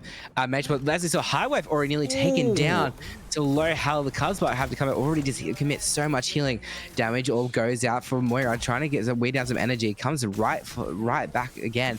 As well, again, the Kickflip already falling low. It seems like Fluke is just putting out so much damage from long range. If you look at the teams here, the important job for Wazza is to keep their distance. They can't allow Kickflip to get a hook here. If they do, if they get a hook onto the Illari, onto the Widow, that's an opening gap for them to take advantage of. They just need to try and play this safe. This Team Rocket could take advantage of this if they stay on this high ground. Yes, Mouse has already noticed the first hook in there as well. Maelstrom managed to quickly yeet himself out of there, as well as Illari. Managed to find it to a Widow up the top, looking for the first. It managed to hide around quarters. Just missed there from Fluke on a key. It could have been a key pick there. Again, just jumping down from so jumping left and right with different doorways as well, trying to look for their key pick. Again, Fluke just keeps falling low, but Maelstrom just keeps the heals up as much as they can. And let's just battle the doorways to see who can break through first.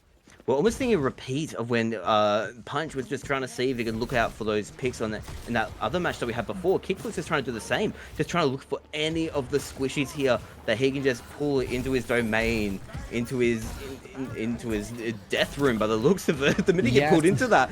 Yes, and there go. Graviton Flux comes out, manages to pick up picks up 3. Sorry, Cuzbot down to 1 HP. Maelstrom trying to come in, but just didn't quite get there. The cold lesson is online for Cuzbot as well, but it was taken now. There goes Highwife as well, and looks like this series is over for Team Rocket, and they should be blasting off again. Honestly, their Maelstrom was just.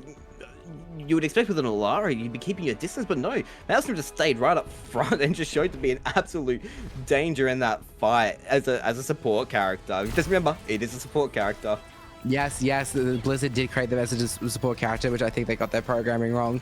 But it does look like here, we do see Fluke here coming through and just annihilating on the Pharah, which won them that point. It was good to see that Pharmacy coming in as well and being dominating in that match. Yes, no, they definitely called up the enemy team and went, "What's up?" as we remember from the which scary movie was it again? I can't remember which one it was from. First one. It was the first one. Was it the first one? I thought it was the first one. Yeah, it's the first scary movie was based on the original Scream, because I remember that one very because it was called back to that and Blair Witch, so very much remember that as well. Yeah, so it looks Yes, like we already yes, got the yes. next match already getting there ready to go here. We got the Plug Walkers versus the hometown from Brooklyn, the 9-9. So it's going to be interesting to see what they do here as well. So the Plug Walkers coming in, Vortx and Yerzi and the Demons Harlot. So I know Harlot is a really good support player, plays a little bit of Mercy, plays a little bit of Ana, but I'm not sure about Vortx and Yerzi. It looks like they're very new to the scene. So I've seen a little bit of Yerzi before. I think I've seen Yerzi a little bit more on that tanks, and I'm expecting a little bit of Reinhardt, maybe even a little bit of trying to think, maybe even a bit of Sigma from Yerzi. I've seen little bits here and there. I'm not too familiar, but definitely for Harlot, for Demon, we're going to be seeing an Ana at some point, I reckon. Oh, 100% here. I can just read Yerzi's description here. So their favorite dancer is the Gangnam Style. So maybe they'll just break into a group dance in the middle of a fight and just equip all their dancer modes as well. And Vortx here looks like they're gonna come in here with just like a little bit interesting play. It's been playing since 2016, so it's gonna be interesting to see what kind of they're playing more of a hit scan or projectile player. But the 9-9, we've got your best friends. Your best friends, JD. Yes, they are. They're good friends of mine. We got Triss Never Miss on that DPS. We're definitely expecting a Genji. I've seen Triss miss. Only a couple of times. Then we got Fallen Angel over here on the tank, and then we got Tayla, the legendary harmonica player, on the support as always. And honestly, this is quite a strong matchup because Tayla and Triss, we know they've got a fair bit of synergy, and they're both such lovely people. I'm sure that Fallen Angel is just gonna be dragged right into that synergy along with them. Yes, and with I know Fallen Angel playing a lot of mystery heroes, they'd have a lot of practice on nearly every tank, so they could be the most flexible tank player in this matchup. So with all that practice in mystery heroes, it's gonna be really interesting to see. But I really hope Tayla does serenade them with a song. Otherwise, I'll be very disappointed, JD. Yes, and also the question is Triss going to miss this time? Is he going to keep up his accuracy? We're going to have to just find out in the coming match. Yes, as we next go to the next map was going to be, we're just on Necropolis, and now we're going back onto Echo Point, Antarctica. Again, another close brawl map, which has a lot of high ground here as well. So it's going to be really interesting. It's going to be battle for the middle ground again, like we saw when we watched the Sauciestminx team against Drop Bear. Yes, no. Now, knowing 9-9, I'm gonna be honest. When it comes to Echo Point, I'm expecting either we're gonna be seeing a pharmacy or we're gonna be seeing a Reaper, especially on the side of Triss. Harlot, although we're going to be seeing that Ana probably, and being that they play Ana, generally people who play Ana also do play Baptiste, Kiriko, Zenyatta. So you got some support characters there that can help shut down that pharmacy. It really does come down to which team is going to make it into the next part of this match.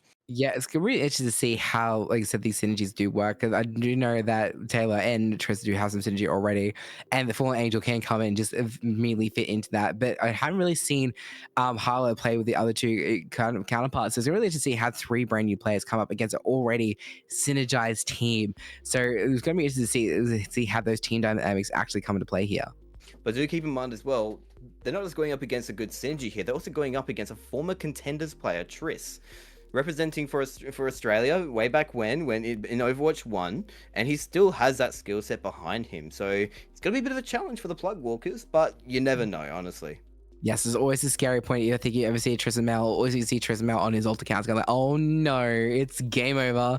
You never know who is sniping from the west as well. But it's going to be interesting to see how these guys really come together and adopt and introduce Fallen Angel into their team synergy and into their wackiness as well. Yes, no, for sure. Now it just comes down to what are both teams going to decide on for the first match? Because, as you pointed out before, you don't really want to be playing your best characters early on. You want to be waiting until later in the match. You want to be getting rid of your not so good characters at first and then come up to your better ones later. So, who do you think we're going to be seeing first? I don't think we'll be seeing a strong like a Cass or a soldier from Tristan Mel, which is already played for. I think the Taylor's going to keep ignore me. The soldier's coming straight away already, and also we've also got Tayla here on the Kiriko. Kiriko's a very strong pick. Yerzi onto the Doom Fist with a Brig. I do actually like the idea of this comp, having the Brig and Doom. I mean, generally you'd have an Ana alongside of it, but this could work in their favor. Yes, as we see the Winter Wonderland coming in here, the Reflect coming in straight on from, coming in the Reflect here from Vortx and putting it in Harlot on the brink, really going in for a brawl here with Doomfist as well. Yerzi looking quite low already. Finished off there from Trismel. Tayla falling already as well. So looking in favor of the Plug Walkers. Honestly, with the ability that Yerzi can have to just dive in with the brig healing just coming from that back line, it really does help to keep Yerzi just alive in those fights. And it's hard to sort of execute that, especially when you don't have anything to sort of stun it out or even to just slow it down for a second there. So now 9-9, they know that there's not going to be a Doomfist, but what is Yerzi going to bring out of their pocket, and what is 9-9 going to bring out next? Honestly, I think this is going to be a safe bet that Triss might be sticking to those hit scan characters for the meantime. Yeah, stick to the hit scan, which would be good. Maybe they'll throw them off guard a little bit before they brought out the Reaper and the Brawl. Reaper and Brawl, Yerzi, like you said, off the Doomfist, they have to play a little bit differently. And the Brig was a really good counter pick there, as well as the Jungle Queen watch we've seen a lot of tonight, and the Pharmacy from the 9-9. As we were expecting, Tayla and Triss, their synergy together going with that fire up, but also with Fallen Angel being on that lower ground with Sigma, that can be quite strong. Although Plugwalkers, they're playing that Lucio, they're playing that Junker Queen, also a strong combination. If they're able to just shut down any sort of distance between themselves and Fallen Angel, they could take this fight. Yes, the Plugwalkers being very smart here, playing indoors so that the Tristan can't get as much advantage as well. Knocking out the Lucio already, the key component there for the Jungle Queen watch there as well. Now next going for Vortx, trying to annihilate them as well from the skies. Oh, nearly Tristan looking there, really relying on the harmonious song from Tayla as well. But Fallen Angels managed to fall, they've lost their tank. So this could be a little bit more of an advantage into the Plugwalkers with the Jungle Queen as well. Nailed. Now it's just Tayla on the Mercy, trying to look for the skies, but just fell with the angel wings from the sky. It looks like the Plug was just outplayed the 9-9. What looks like to be for the 9-9 side end up going towards Plugwalkers, but then I didn't even mean to consider it, that they're playing Junker Queen and May both with that ability to self-heal. And 9-9, they just have the Mercy for those heals there. So it wasn't quite enough for them to be able to push through. It really did look in favor for the 9-9 there.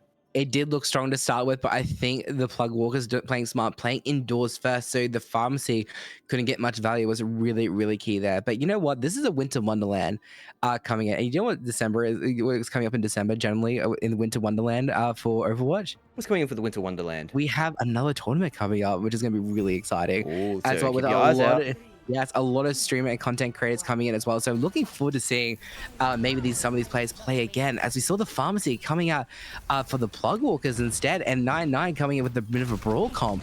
So very reverse, and the Ball coming out for Plugwalkers. Yeah, it seems like Plugwalkers just want to show themselves, saying, look, we saw your Pharmacy, we want to show that we are better. Maybe that's the play they're trying to go for here. Bit of an ego tactic. I like it, but yes. How is 9-9 going to battle it? Yeah, so Reaper trying to get the picks there. Was knocking out Harl already as well. We got Tristan trying to knock out their fire. There goes down their fire. Now it's just the Ball here as well. You can do the stall. You can try and go around and get as many, but realistically, it's just a stall quickly. How long can you knock down as we saw Tristan just clean up that round? I have to say, the amount of times I've seen Triss on that Reaper, it's character where it's very much hard to miss your targets while they're right in front of you. So I think that's a very smart pick for Triss to go there, especially with Tayla on the Lucio. Yeah, really strong picks there for Tristan as well, and very much brawl comp. But that's another synergy gone in favor. But it's still 2-1. I'm really interested to see how the 9-9 will now switch up their comps. And will Plugwalker still stick to the Ball, or they switch else again?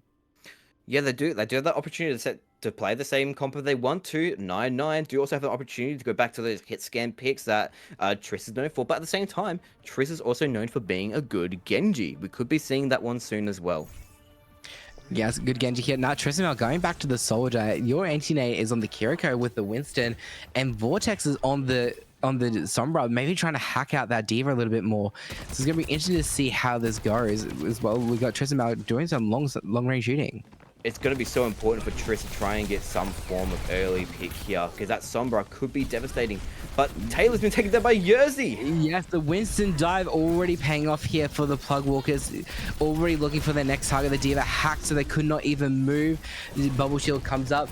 They got this, got the Vortx still looking around. The dive onto Trissamau, just knocking down, and now it's just some cheeky salute from Yerzi onto Trissamau, and now it's just the baby Diva just running, hiding for cover. Run, the Fallen Angel, run! Run, try and find an escape, but just couldn't. Your anti-nade, Harlequin Demon takes that kill onto Fallen Angel. That was unfortunate. Now, this is devastating for 9-9. It's 3-1 already. That seems so quick. It was really quick. It just seems the Plug Walkers playing really well synergized together. They just knew and know exactly what comps to pick and know how to dive and who to pick off for every comp. It's just like they've done their homework.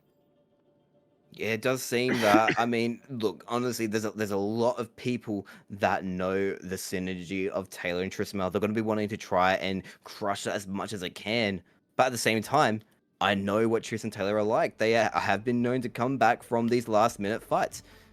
So, can they do it? Can they make it? Can they do a reverse sweep here? We'll have to see. Or is this going into the favor of Plug Walkers and are they going on to round 2? Well, it's not looking to favors on the 9-9 at the moment. They've got the Bash and Sigma, so they got that shield and that long-range poke compared to 9-9, who have got the Reinhardt, but the pharmacy's back online.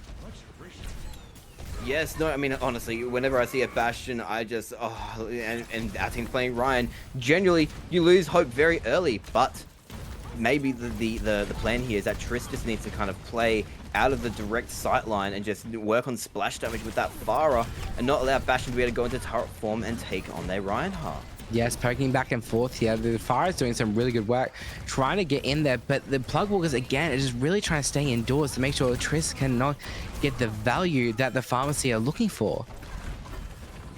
We already have 61% on that ultimate from Triss. Is that going to be enough? Is that barrage going to be what takes him out? Keep in mind, though, they are also playing the Baptiste.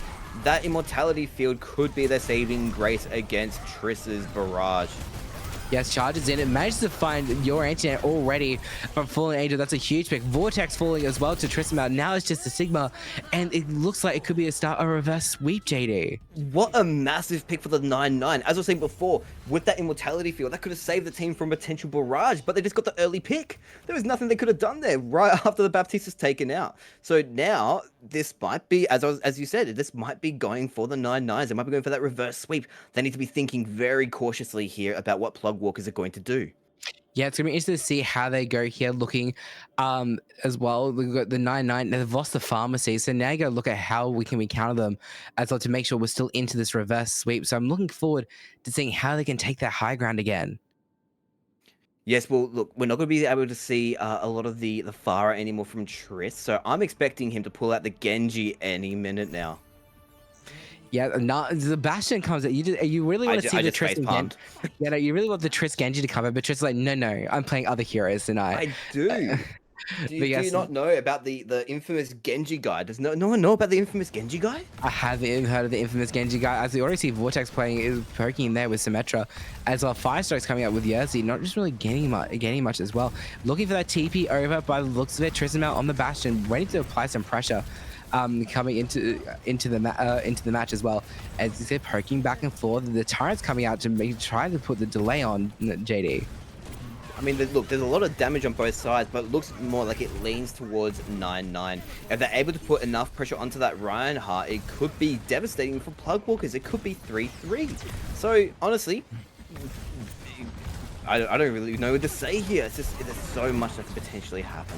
There's so much can potentially happen here. We have got the picks going in as well. The Drudge nearly came out on Yerzi, but just stopped it as they saw the Bash now on Trissamau. We've got the Moira coming out from Tayla, also applying pressure. Ryan doing a rotation with the whole team as well. It just always seems to be who's got the better rotation for this match. Immo Fields comes out. Reinhardt charge comes. It doesn't really affect anyone. Trissamau taking out the Immortality field for your anti, who's literally on 10 HP in injury as he slowly ticks up, as well as they get to middle point.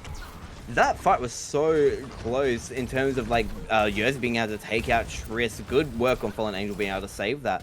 But now Vortx and Tayla with their ultimates ready. Who's going to come out the strongest? I mean, Vortex's one is just a wall, but Tayla's can go through that. Yes, as you see here, they're clearing on 10 seconds. It's nearly just going to be captured the point as well. So we do see the Vortx. It does bring up the wall. We do your anti-matrix comes out. Sorry, the gravitational matrix comes out for your anti and chases them off the point again and managed to secure it in favor of the Plug Walkers. Plug Walkers take that, the 9-9. They just did not have the time to execute those ultimates in time, but that is all right. They still played phenomenally and played very well, as you're going to be seeing here from this from Truth and Real's play of the game. Like, honestly, it's such an exciting match to see. Well done to Plug Walkers. Yeah, really well done for Plug Walkers. They did a really good job here. Managed to apply as much pressure as they could and managed to knock out Yerzi. But Trismel did come and clutch that on the Reaper numerous times. And it was great to see some great Overwatch there, JD. And they played really, really well. They really did. And look, as we said, Tris never missed. He went to some of those picks that we were expecting and then kind of went the opposite. Although, could have been in their favor. But sadly, they have been now knocked out. They're not going on to the next stage, but the Plug Walkers will be. So congratulations, Plug Walkers. Amazing work in that match. You are now on to round 2. Now, yes. I believe we might be slowly coming up to a break. Yes, correct. I think we are taking a break here. I definitely need some more water because my water bottles have run out and my mouth's a little bit dry as well. But yes, we're going to continue. So that is our first 8 teams through as well for our tournament here for the ANZ Creator Challenge Lockout Legends.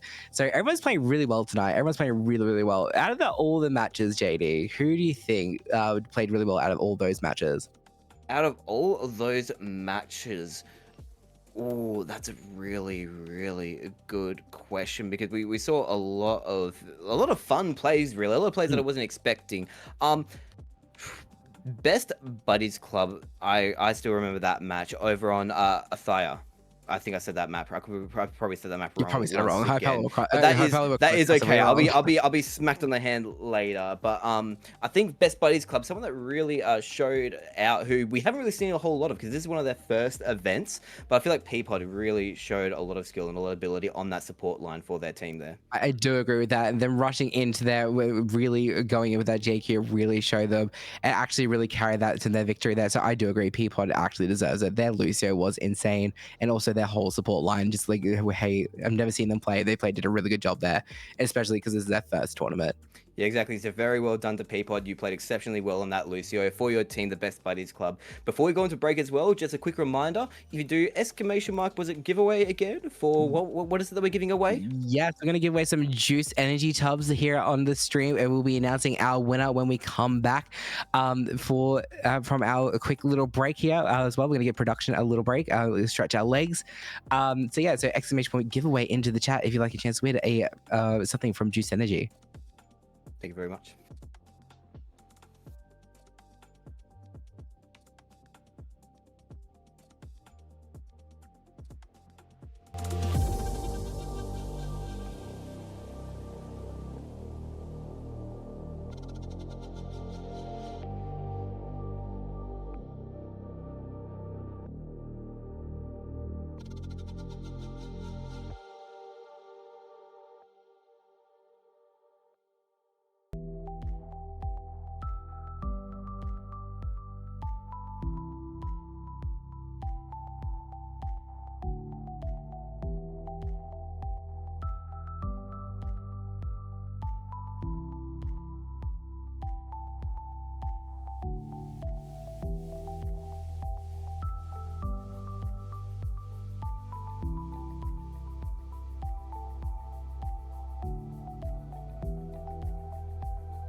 And welcome back to the DEANZ Creator Challenge Lockout Legends here. We have seen a really great first round of teams and good gains to everyone who played in that first round. But we are here to do our first giveaway of the night for Juice Energy and for who are greatly supporting this tournament here today. If you have not heard of Juice Energy is an OCE-based energy drink provider catered for gamers and their energy needs. They have a wide range of flavors for any sort of pick-me-up, and our second place winners were feeling energized after all the 3 times winning 3 energy drink tubs.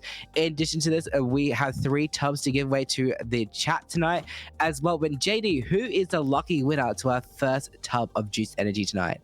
Yeah, so we've had our first name already drawn, and you guys may have already seen it in the chat, but I'm going to say it now. The first winner for the first tub is Raikus. I do apologize if I butchered your name, but congratulations. You got your, I'm not sure what flavor you're getting, but you are going to be getting a juice tub. Someone will be in contact with you shortly, I believe. So look out for that one. Yes, as I say, congratulations to Raikus here for winning our first tub of the night. We do have two more to give away after each round as we're going in here for our next set of games here. And it looks like we've already got the first one. Yes, we also got another sponsor here who's getting the first prize. We got Quokka mousepads here for our winners. So Quokka mousepad is the OC-based mousepad vendor that allows you to either purchase from a pre-existing range or upload your own image. Then there are an array of different mousepad sizes, variety of setups. Members of the winning team will receive 3 $50 Quokka mousepads and vouchers. Yes, no, and honestly, this is a very generous giveaway from both generous sponsorship here from both Juiced and Quokka Mousepads. So thank you so much for supporting the stream and the event today, and thank you so much for giving us these prizes that we can give away to not only the winners of these matches, but as well as allowing us to do a giveaway for the people who are viewing the matches today. Yes, it's been great to Overwatch here. Everyone, even though the players are here, the viewers are also just as important as our players. As we're going into our next match here, we got still at work here, Solace, Moonie, and Rusttank. They did it really well together as 3 brand new players playing together for like the first time, JD. Yes, no, it's a very phenomenal match to watch. Who are they up against? They were going up against Anti-Battle Cattle. And yes. honestly, going up against a name like Anti-Battle Cattle, it would have put me in shock, like, oh dear, they're not allowing for any Orisa play. No Orisa play needed. They just took it on. They did really well, and we got the content goals coming in here as well, creating more content. They're already done, but the meme walk out on Necropolis, so that was also hilarious. They're going to do more meme content here as well, as we're all well known for on the team. I reckon that Pog's going to be initiating some form of quirky little plays here that they can make content out of. Some quirky little emotes here and there. A little bit of BM, but probably not too much. Like, they are still respectable players, I'm sure. So looking forward to seeing what content they can create for this match. And as we set straight into, I'm going to butcher up the pronunciation of this. Matthias, call it a thighs. A thighs, a two. Okay, we're sorry. Production will surely correct us eventually as well. I think our goal is still to try and get this name correct by the end of the night here. But it's good really to see they got the giant elephant, a very open area here as well. It does lead to more Lucio gameplay, so which can lead into Pog and Rust as well. But we got the Ana coming out with the Ryan already, and the Mini on the Hog, and we got the Moira coming out. I do like to see a little bit of Reinhardt versus Hulk, because this could go in anyone's direction. You got the hook ready there for Mini, and you got Sphericjoker already doing a very romantic dance with his blade. someone find him Zarya to dance with. Like, let's be honest. Okay, as we come out here poking it from Mini here for still at work.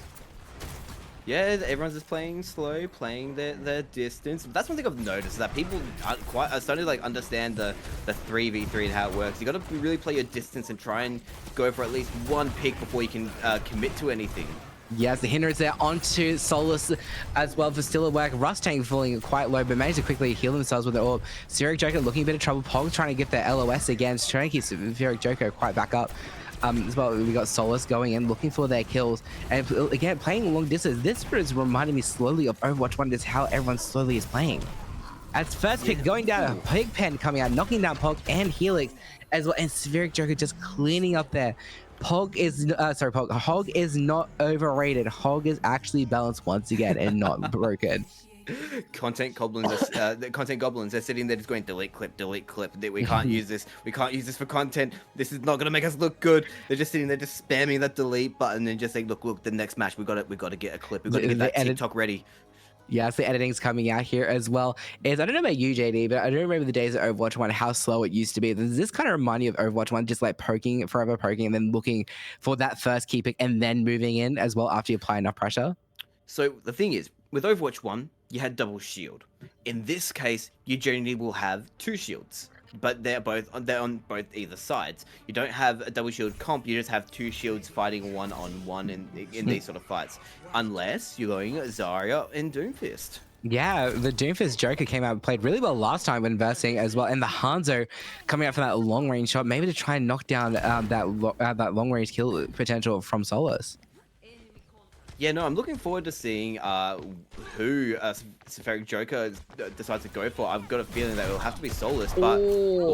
Straight away punch onto Solace. Mini nearly just escaped with their life there as well.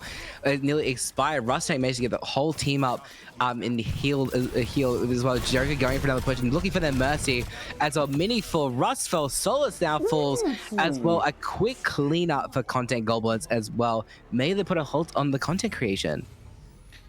Hixx just pressed the voice button and said, editors, put that into the montage for content goblins, thank you. That one will going into my YouTube shorts next week, thank you.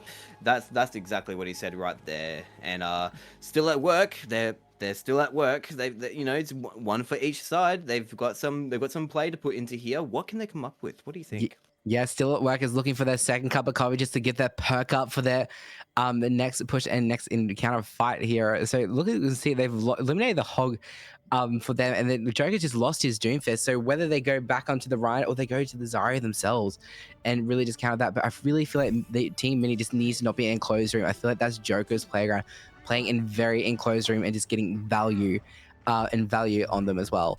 I really want to see, because we see what content goblins do with their emotes and stuff. I want them to all pick a character that has the walk emote and all just walk out of spawn and try and see how long it takes before they get his. Like, because that would be a perfect clip, I think, honestly, for this matchup. Yes, David rushing in straight to the Winston there, trying to play pressure, but Pog coming in with the anti and just scaring off the D.Va straight away, escaping with 1 HP, as well D-Mac, Hixx coming in, managed to knock out Baby, and now it's just a cleanup crew on Rust and Solace. Yeah, Hixx just looking for those last minute little shots there, just trying to see if they can just brittle those health points down, and that's exactly what Hixx does, allowing Sphericjoker to just go in and help clean up. But oh, it's a 1v1. I didn't even notice. That was quick.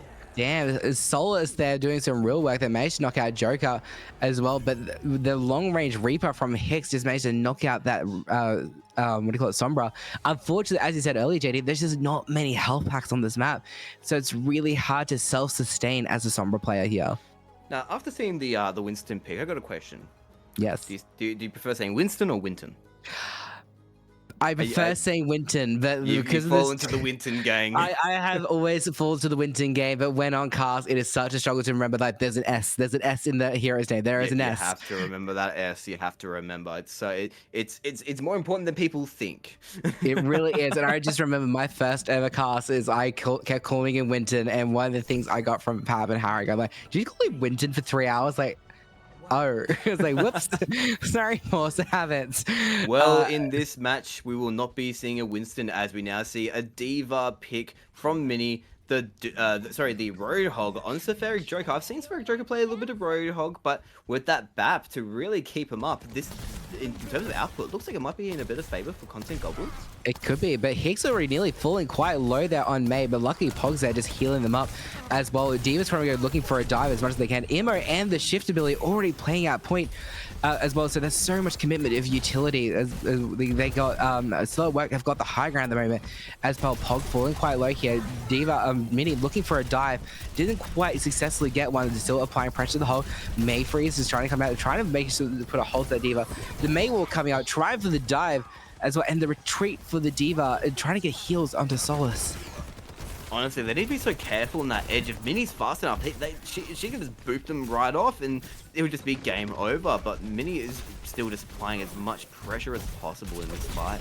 Yes, Solace knocking down Pog already as well. Hixx coming in, managed to just survive and may ice block as well, trying to knock out Solace as well. Managed the healing rocket, taking down Hixx. Sphericjoker is just could not make refuge, and just ults came out from Solace and it won them the round. The quick ult build from Still at Work managed to secure that point with that attack visor. Solace just did up his suit and tie and said, "Excuse me, I'm still at work. Don't bother me. I've got things to do," and just took them out of his way. Just said, "Be gone. Let me get back to my business." And Content Goblins were just hoping to get those clips and just couldn't.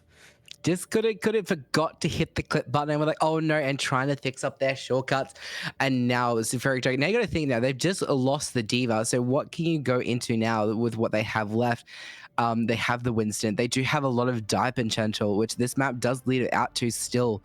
So it's really going to be interesting to see how Sphericjoker and also how the Content Goblins come back and fight on the Ramatra going into a Zarya, which is a very interesting combo. Yeah, definitely. No, I can see if they get enough time, if they delay enough, Still at Work could have a really, really good combo here. They could go with the Amplification Matrix as well as the Zarya Grav, which is, as we know, is very strong. But they also do have the Hanzo, so Grav Dragon, like, there is so much potential. If they get, The one reason why I hate Hanzo is the pick across the map, but the res from Pog there onto Hixx as well as Zarya coming in, trying to bully the Ramatra. Pog now pocketing Sphericjoker, trying to keep him up as his fire pressure, as they're trying to look for that Hanzo, the bubble going in to protect this, but there goes down Solace. So Mini has no tanks, but knocks out by Mini for Sphericjoker, but the follow-up by Hixx came in clutch there, managed to secure them going into 2-3, and they could win this match here, JD. The Hanzo pick must have aggravated them, and they're like, you know what? We're gonna now just roll of you. We're now the Goblins. It's no longer about Content Goblins. It's now just being the Goblins and just running in like a horde and taking on Still at Work. They did not like getting that early headshot taken from Solace. They really did. It even triggered me a little bit because I just saw that arrow coming. I was like, Solace is waiting to get that arrow onto Hixx. And then it just happened. I was like, yep, there it is. The reason why I hate Hanzo is just spamming down arrows, waiting for that lucky headshot. So I wonder what is going to happen here to return the favor. Hixx is going onto the Cassie and Joker onto the ball. Could this be a mistake, JD? I'm not sure, because again, there is that edge and on the side of the map that could allow anyone to be taken off. As we've seen it before, we've seen Hogs take players off that side there with the hook. There's potential that Sphericjoker might be trying to aim for a bit of a boop on there, but with Still at Work having that Bastion, that's a lot of damage going to Sphericjoker. It really does come down to, is he going to stay alive in this fight? Yes, a lot of pressure here. Bull already being a menace, rolling around on point here and knocked out Pog already on Moira.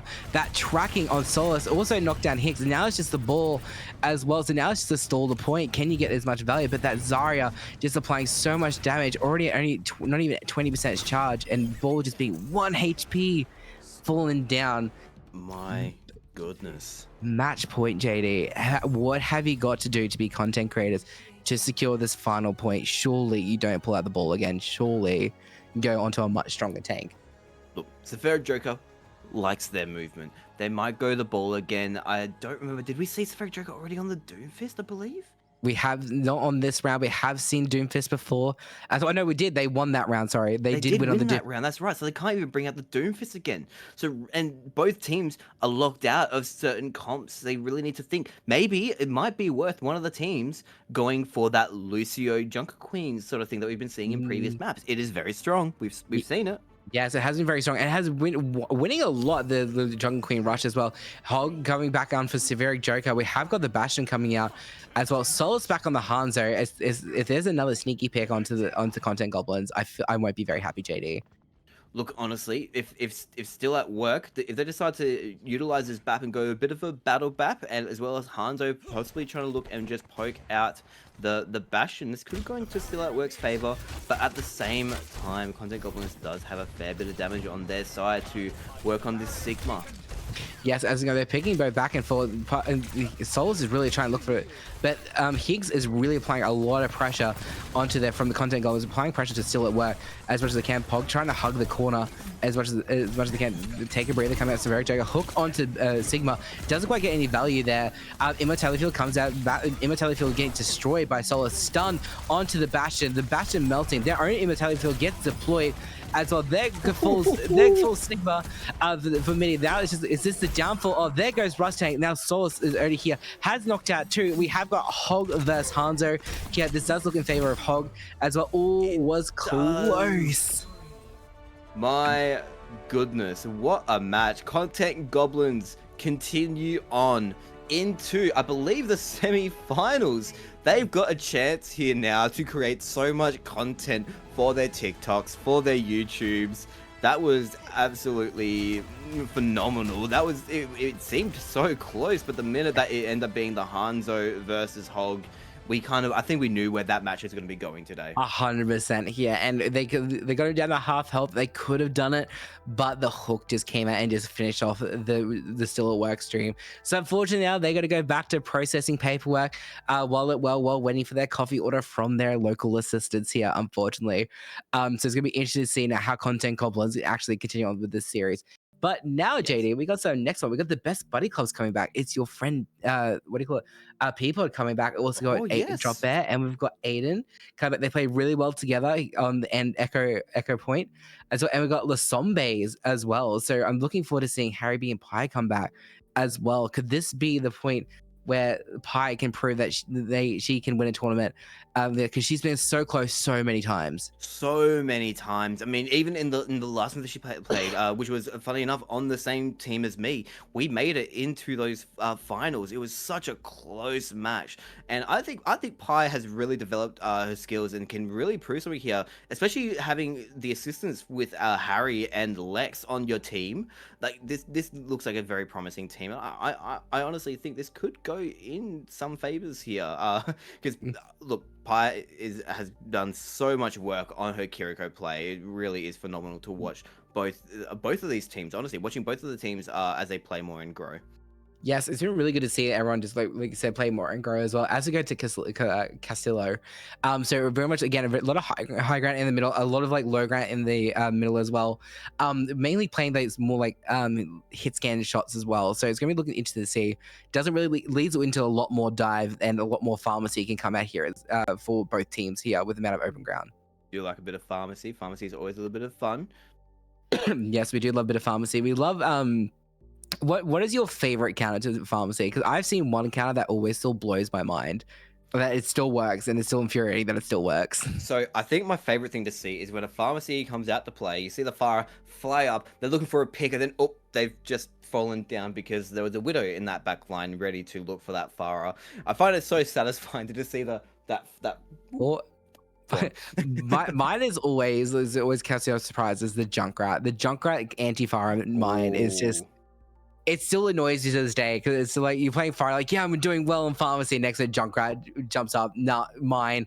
A couple of shots fallen straight away, and it's something that should not work, but it does work, unfortunately. Yeah, it's not very often that you do see a Junkrat going up against a pharmacy, but it does happen on the odd occasion. There are some Junkrats who have taken that time and probably many hours to practice their shots on Pharah. So who knows if one of these teams does bring out a pharmacy? Let's see if someone does bring out a Junkrat and tries to counteract it. Yes, very true here. One thing I will say, Drop Bear also being on the Genji does not leave very much area to hide and dive, as well being a Genji mate on Callisto. There's a lot of open area unless you go to the left of the map where there's a fair few buildings. So it's going to be interesting to see like how they switch up their hero composition as well. That is true. We've like Drop Bear on that Genji is very phenomenal, as well as Aiden. I think we were saying before, Aiden's a bit of a Doomfist lover. Is that correct? Yeah, a bit of a Doomfist enjoyer. So it's gonna be interesting to see how this is gonna play out as well. So it's gonna be looking see how everyone just plays really well. Harry B also being like a good dive, as we saw here on the Winston, on the Diva, really good at applying pressure onto the backline, which could be really a hindrance here for Peapod, which could be interesting. But I'm really interested to see how these teams play on Callisto and see how each team comps really come up against each other. Definitely, and I hope that chat's got their popcorn ready because this is definitely going to be a very fun match to watch. I'm expecting a lot of dive and a lot of rush to come out of this one, so let's see how this match does turn out. Is there anything particular you really want to see come out of this match, Jeff? Because it's Callisto, I definitely would love to see. I'd love to see. I keep saying widow jumping shot because literally it doesn't lead to a widow match, but I don't think it's going to happen here. But I'd love to see a really good dive come straight into the back line. I'd love to see a Winston dive or even a Jungle Queen rush brawler comp again, because we did see that the Best Buddies Club pull that off so well last time. I was just thinking that, against Sauciestminx. I can't quite remember Sauciestminx. Oh, the Three Musketeers. So right. pulled off really, really well together. So it really is to see that JQ rush. Let's see if they come together. Yeah, no, I'm definitely expecting that Junker Queen rush coming out from the Best Buddies Club. So, I mean, it really does come down to if Les Babes are going to be playing their dive or they're going to be trying to go more for anti-rush. We could be expecting that. Yeah, anti-rush would be interesting to see as well. I'm keen to see just how these teams just combat each other.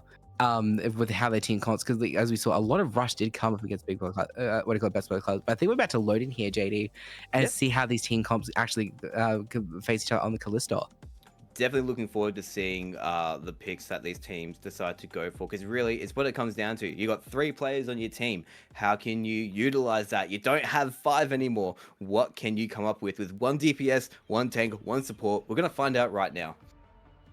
Yes, let's see how we go here as well. As we load in here, we got all the JQ rushes coming on both sides. Nearly a mirror comp there. The only difference is the Mei and the Genji. Now, if we know if Drop Bear's recent sort of experience with Genjis in these tournaments, it could be devastating for Les Babes. So I think Lex made a real good choice going for this Mei. Yes, as I see, Initiations are walled off there by Lex there, as well, looking for kind of Peapod trying to keep the pressure up, as well, keeping the team. We also got already Aiden just slaughtered all 3 of the zombies, just not returning from the dead. As well, Peapod coming in clutch again on their Lucio.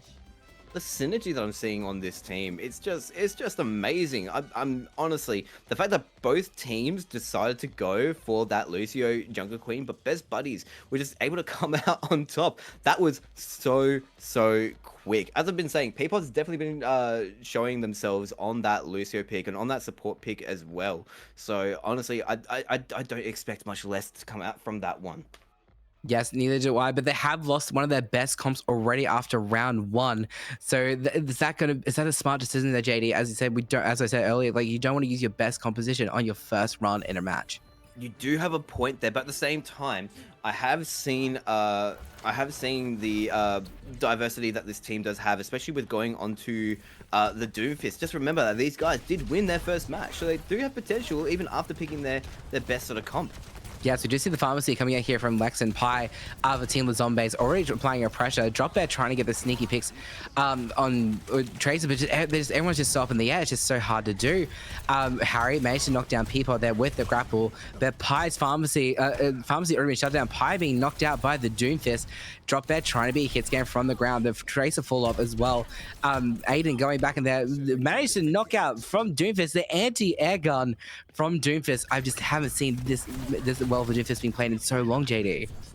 Yeah, no, now it just comes down to Harry onto this ball. Is he going to be able to stay alive for long enough to try and either take the point or even maybe take on the Tracer? Who knows? He's trying so hard to stay alive, but alas, the Doom was able to follow him down. It was pretty close, honestly.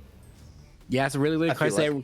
Yeah, kept running around as much as they can as well. Harry just playing the stall game. They just knew they just had to come to an end as well. Again, that's 2 really good comps already gone from Best Buddies Club. So it's going to be really see what they pull out for the 3rd time here. The Zombies have so much on their belt that they can still whip out and still the Best Buddy Clubs.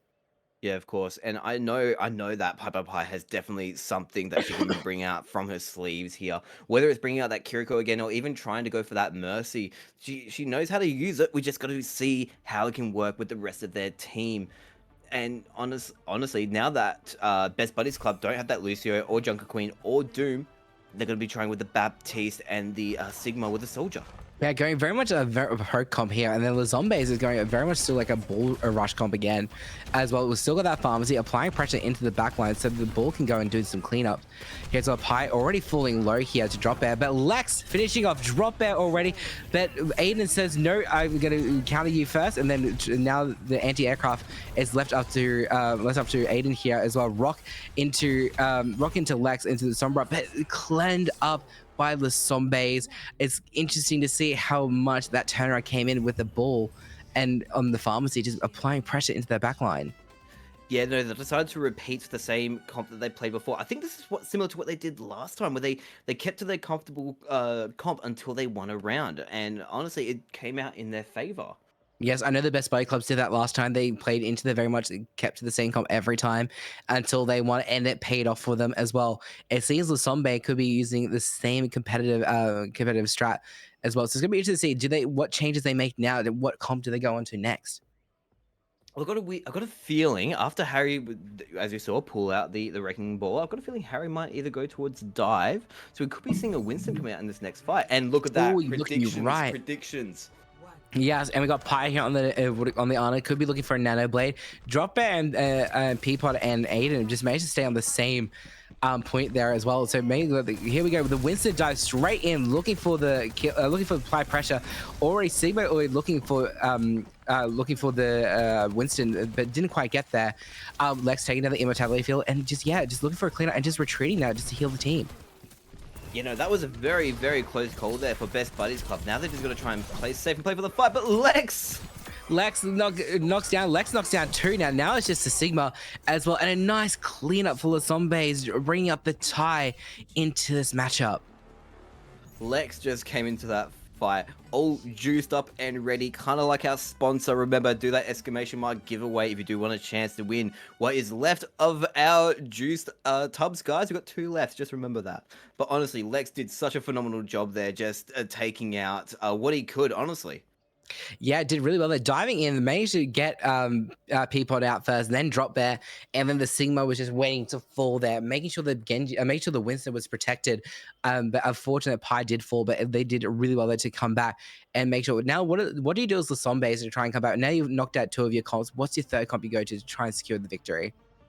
Oh, it's a tricky one. See, I haven't actually had a chance myself to see Harry on many tanks, but a Reinhardt could be a potentially safe pick, although the Best Buddies Club have decided to go for a Pharmacy and a Diva comp, and as we know, that can be quite devastating.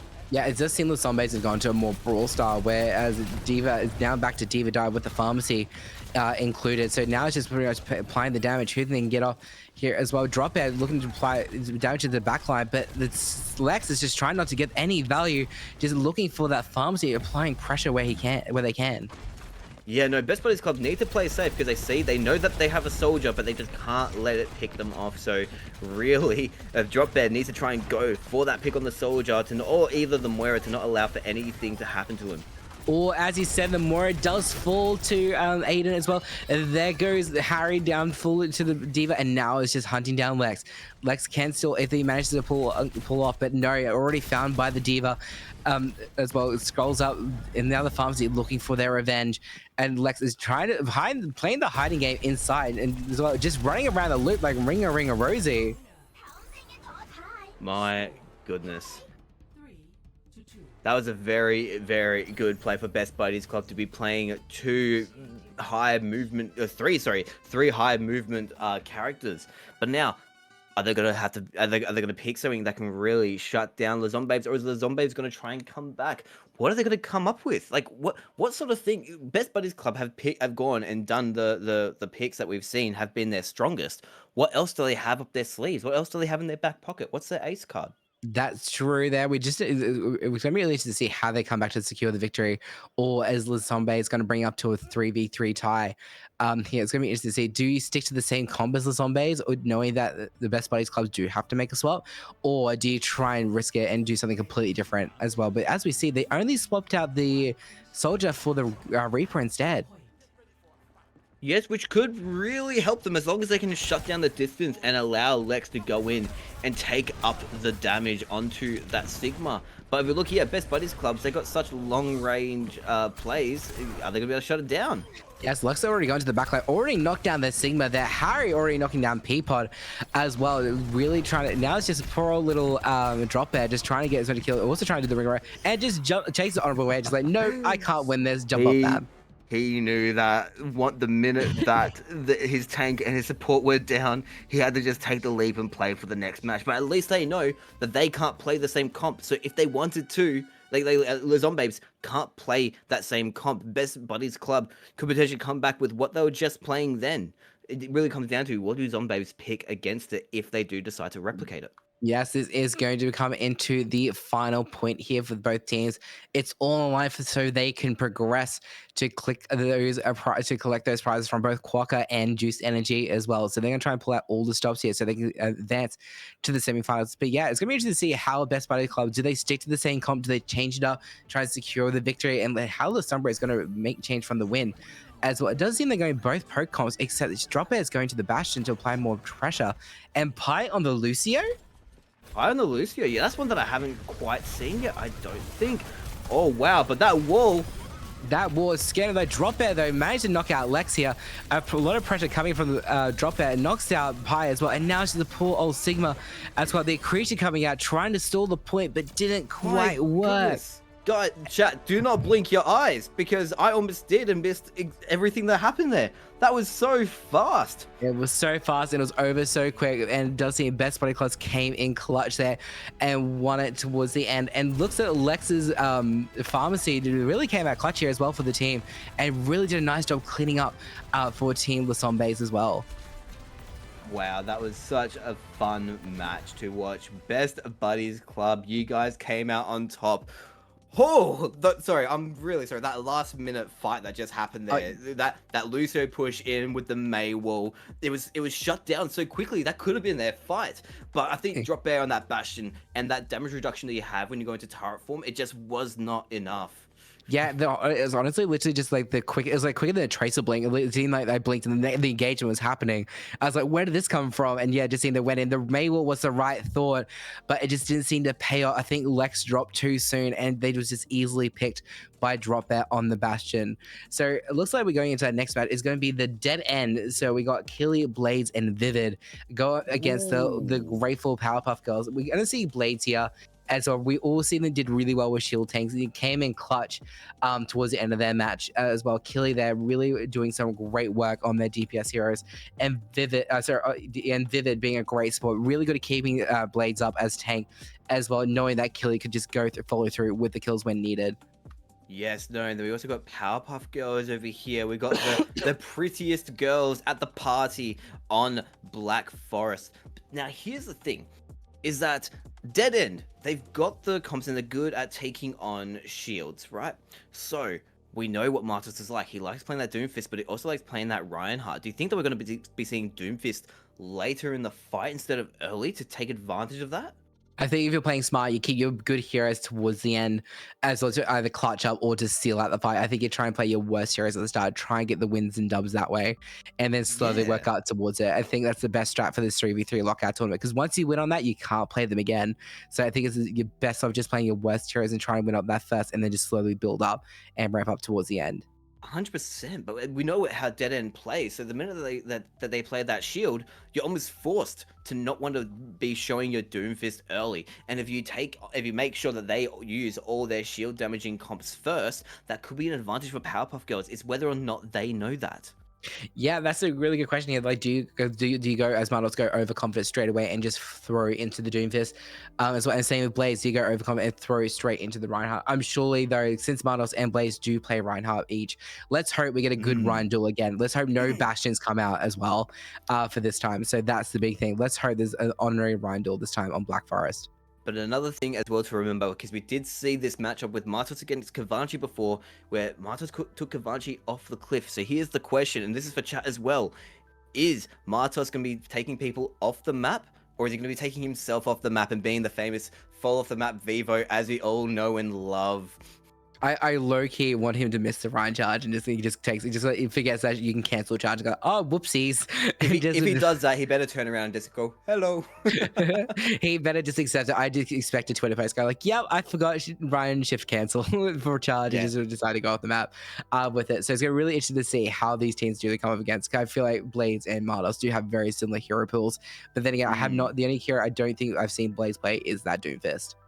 Yeah, so let's hope that we do get a bit of a fun Reinhardt duel coming up here, because as we know, this seems like the perfect map for it, honestly. The Black Forest, it seems like a really good map to see a Reinhardt duel. A lot of open ground there as well. A lot of like even ground, so both Ryans can go out swinging as well. A lot of charge potential into walls. So yeah, it could be just a really good Ryan 1v1. But then again, you got Vivid there on the support, so the antis can come in clutch there as well. Again, if we are going to see a Ryan 1v1, I just better hope we don't see another Bastion out here to ruin the Ryan 1v1 to melt the shield. But so yeah, you got to really look out for Killy. They are someone not to mess with. They know those Symmetra plays, and that can be so devastating for a shield. So let's see if maybe Killy is able to pull something out to go to face up against Martos. But another thing that I think we didn't really get pointed out much, Moonish in that fight was so devastating on that Mei. It was so interesting to see. We haven't seen too many. Like, we've seen a few pics of people playing Mei, but no one. I don't think there was anyone quite as devastating as what Moonish was able to perform. I 100% agree there. Moonish has just been playing really well as Mei and really good with those brawls, DPS heroes as well. So I'm looking forward to seeing how they bring that into Black Forest here. Again, it's a lot of open ground as well. It could really help if Mardos does play that JQ going into that brawl comp as well onto Black Forest can really help it. And if Finch does go onto the Lucio, maybe see that JQ rush that we've been seeing so much of tonight that all teams have been running and has really been having the highest win rate comp tonight, I think, of all the comps we've seen. Yeah, no, the Jungle Queen Lucio is definitely a very strong comp, and on Black Forest we could be expecting to see some of that as well, because there could be some very fast plays going through. Yes, it's going to be interesting to see how this goes through. I'm also on the Winter Wonderland again on Black Forest. Reminds you of like what's coming up. We got Winter Wonderland in December for Overwatch, and there also could be another streamer tournament coming off. JD, I think that people should stay tuned on Twitter. On X. On X, yes. No, I did. I think I did hear something about that. So, ladies and gentlemen, please do keep an eye out for that. That's very exciting and a good opportunity for streamers as well to take part in. As we've got the one in December, I'm sure there's gonna be more in the future. Yes, as we see, a Transcendence Blade. So also starting the Sigma, playing a very pro comp as well. As we got Mardos already going off and trying to get picks from the start as well, trying to control that high ground. Martos on the Roadhog as well. I haven't seen this a whole lot, but Moonish on the Reaper, that's going to be very exciting to see as well. Yes, just poking back and forth here. Really a narrow corridor here for Powerpuff Girls, which is not going to play well for them. As well, hooked out of his rock. Accretion comes out, doesn't really get much charge. The shield comes back out again. Again, it's just a narrow hallway, JD, just poking back and forth, waiting for that first one to fall. Yeah, no, luckily Powerpuff Girls have been able to keep themselves up in this fight with the help of the Kiriko and the self-healing. There's actually quite a lot of self-healing here for Powerpuff Girls, which might be able to keep them in this fight if Master's able to get this flank. Yes, Finch is falling quite low there onto, not much on HP. Hook onto Killer Mercury and just annihilated by Mardos already. As well, Mardos looking in, going and trying to get the kill onto Vivid, but managed to get rocked and saved by Transcendence. And now it's just a little Vivid and falls to Finch as well. What a play around for Powerpuff Girls. That hook on Killer Mercury was just key there. They've shown themselves to be the prettiest girls at this party so far, with 1 point ahead of Dead End. It was a very smart play there that Martos did, just looking and playing safe, waiting for the perfect moment to get that pick, and was able to just get it onto Killy, their former teammates in the past. Yeah, really interested to see how these guys always play together as well. I always find it's always better to come up against tournaments when you invest in your friends. I feel like you just have a little bit more cheeky fun with it as well. And I feel like there's not as much pressure when you come in investing in your friends. Oh yeah, it's always a bit of tough love that you can give them in these sort of fights. So it's always sort of fun to see, especially if you get to see any sort of trash talk that they have with each other. You've probably checked on Twitter or X and seen some of this. Yeah, so I still think it's weird to call it X there. Marlos Vivo coming out onto the Reinhardt this time, and Transcendence Blade still sticking to the Sigma as well. Killer American still playing the same comp. A lot of poke here. Moon is coming out on the Mei though again. But remember that Killy's got quite the aim on them, so I'm not surprised that they are sticking to this hit scan for the moment. but Martwas as well, they've been known for having that infamous just devastating train on them. They will push into this fight with Reinhardt without a second thought, which Dead End might be able to take advantage of, but at the same time could be quite devastating for them if they don't watch Martwas closely.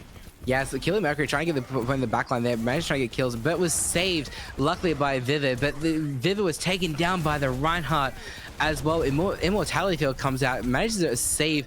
Manages to save Martwas, but Killer Mercury knocks down the Immortality Field.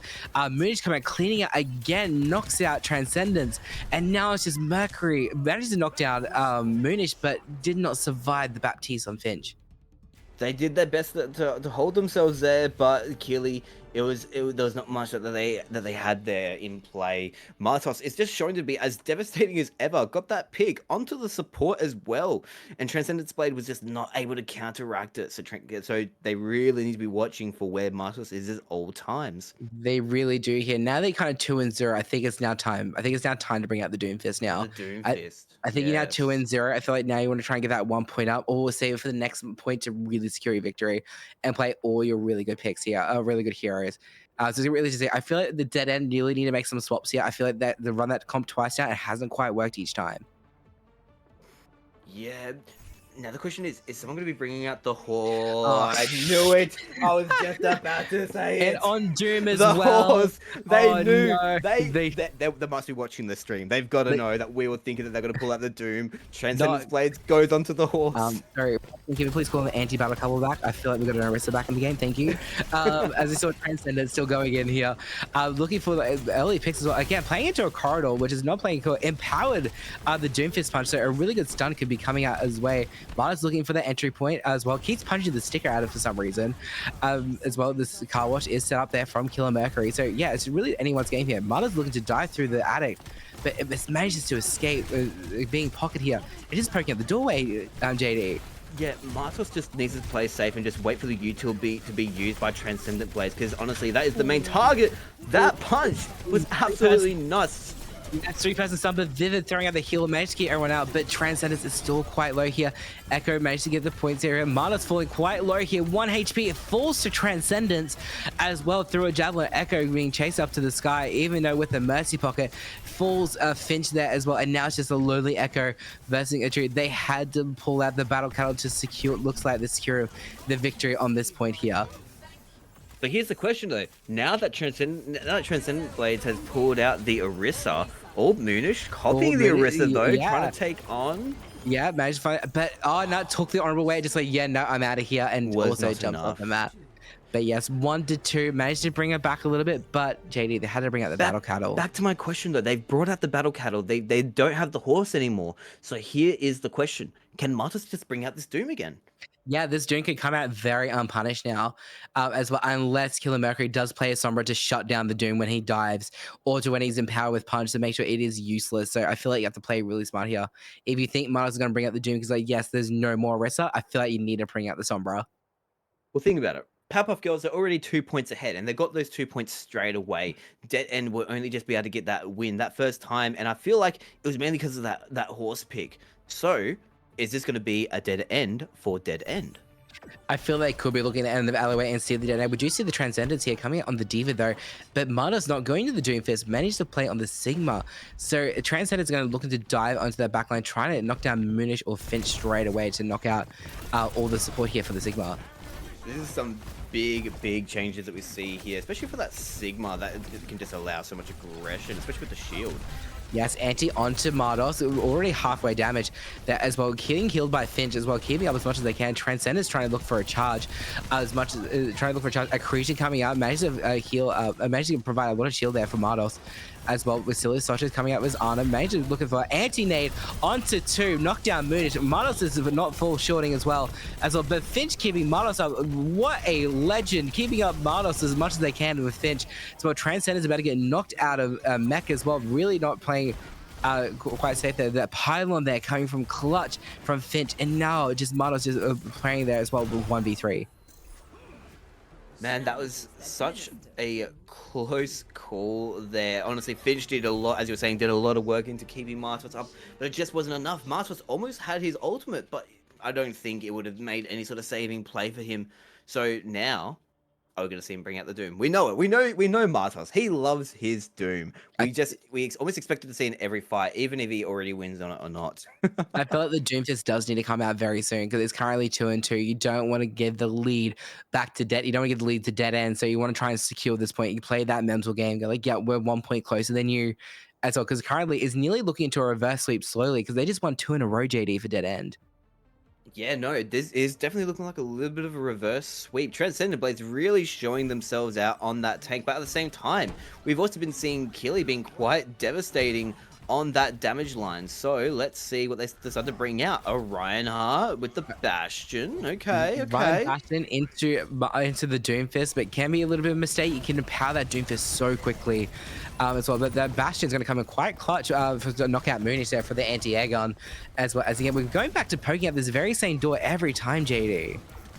Yeah, it does seem to be a little bit of a common spot, but it's a safe spot as well, especially when you've got your shield characters like Reinhardt.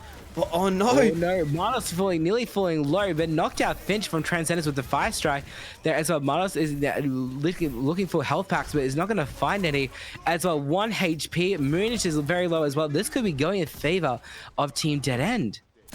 It definitely could be. Both Martos and Moonish are quite low. Silly Sausage just picking off Moonish and Martos. He knew he was ready. He was ready to give up that round to try and bring it back into the next fight. He really was, and managed to just knew it's like, you know what, it's time to release my inner calling, time to go full off Matt Vivo. It's time to do it again, and just jumped off point because he knew he wasn't winning. But it is now match point towards Dead End. What tank do you need to play it to secure it if you know Martos could come back on the Doomfist? If you know Martos could come back on the Doomfist, you've already used the Battle Cattle, you've already used Sigma. Tank-wise, I feel like you almost want to be ignoring Martos. Yeah, to an extent. Yeah, you want to try and knock out that support. You want to go in for that backline, you want to go in for the support, you want to go in for the DPS, you want to almost stay out of Martos' LOS, but make sure you're fast enough before he then takes on your backline. Yes, the double bird's coming out too. We're going to see who the superior double bird is. Is it going to be the Pharmacy or is it going to be the Meko here as well? We got the Doomfist as a Transcendent, so more of a poke, the high range comp here as well. Moonish already going in for the in-ground point line, so knowing to stay protective where they can. And so I try not to get as much damage from their Pharmacy. You know, as you see, Transcendent Blade is just trying to look for that poke onto Moonish, onto Finch. They're saving grace here.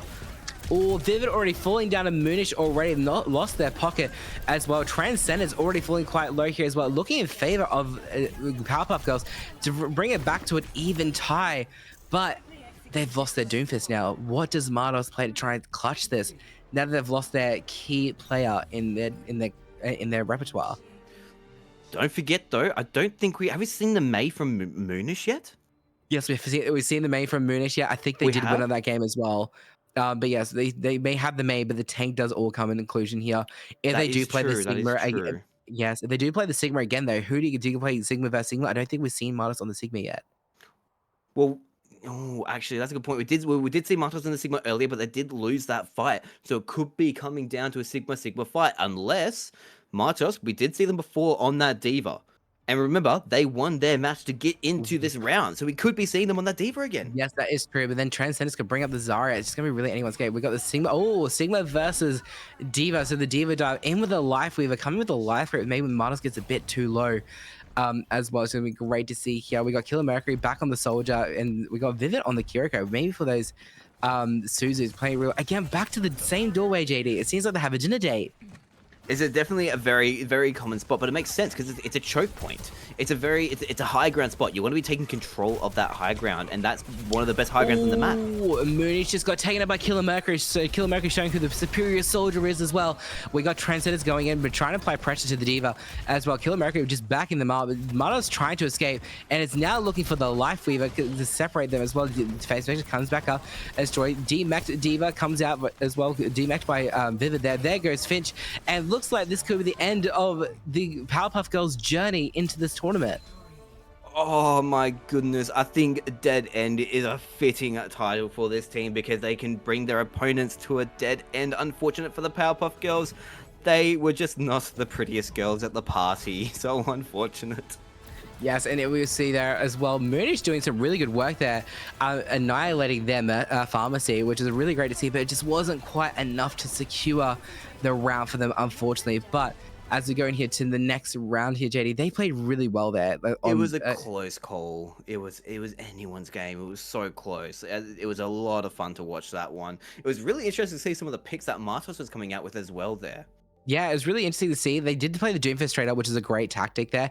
But it did just seem that towards the end, that Blades did come out as a superior tank as well. But I will say they did end up playing the Battle Counter, which is a little bit, as we all know, we've been saying the Battle Counter, the Rissa has not been our friend tonight. We're going like, there's better things to play in a 3v3 rather than going full sweat. That is very, very much true. But now, well done to Dead End. You move on to the semi-finals, and now we're going to see who you're up against with Wazza versus the Plug Walkers. Yeah, it's going to be into the sea here now. And they're on the Necropolis. Wait, they're on Necropolis again for after Black Forest. Yeah, yes. Necropolis. So again, back to Fluke's home ground here with the Widow play. As well, a lot of high ground here, so a lot of Winston dive could come out here for Wazza as well. We got the Hog again, we got the well in the middle of the map, and we still have not seen a Hog grip tonight into the well, unfortunately. And we got Maelstrom coming out on the Lucio, which was just insane. As I saw, their JQ rush has been the best I've seen tonight for Team Wazza. You're not wrong. They definitely did have a very good Lucio Junker Queen rush. I'm trying to remember, it would have been in the last match, I believe. But yes, Vestige, if you're listening, please, let's see if we can get that hog hook into the well. And Fluke, you're the former member of Team Quality. I'm sure that he's going to be performing a lot in this match.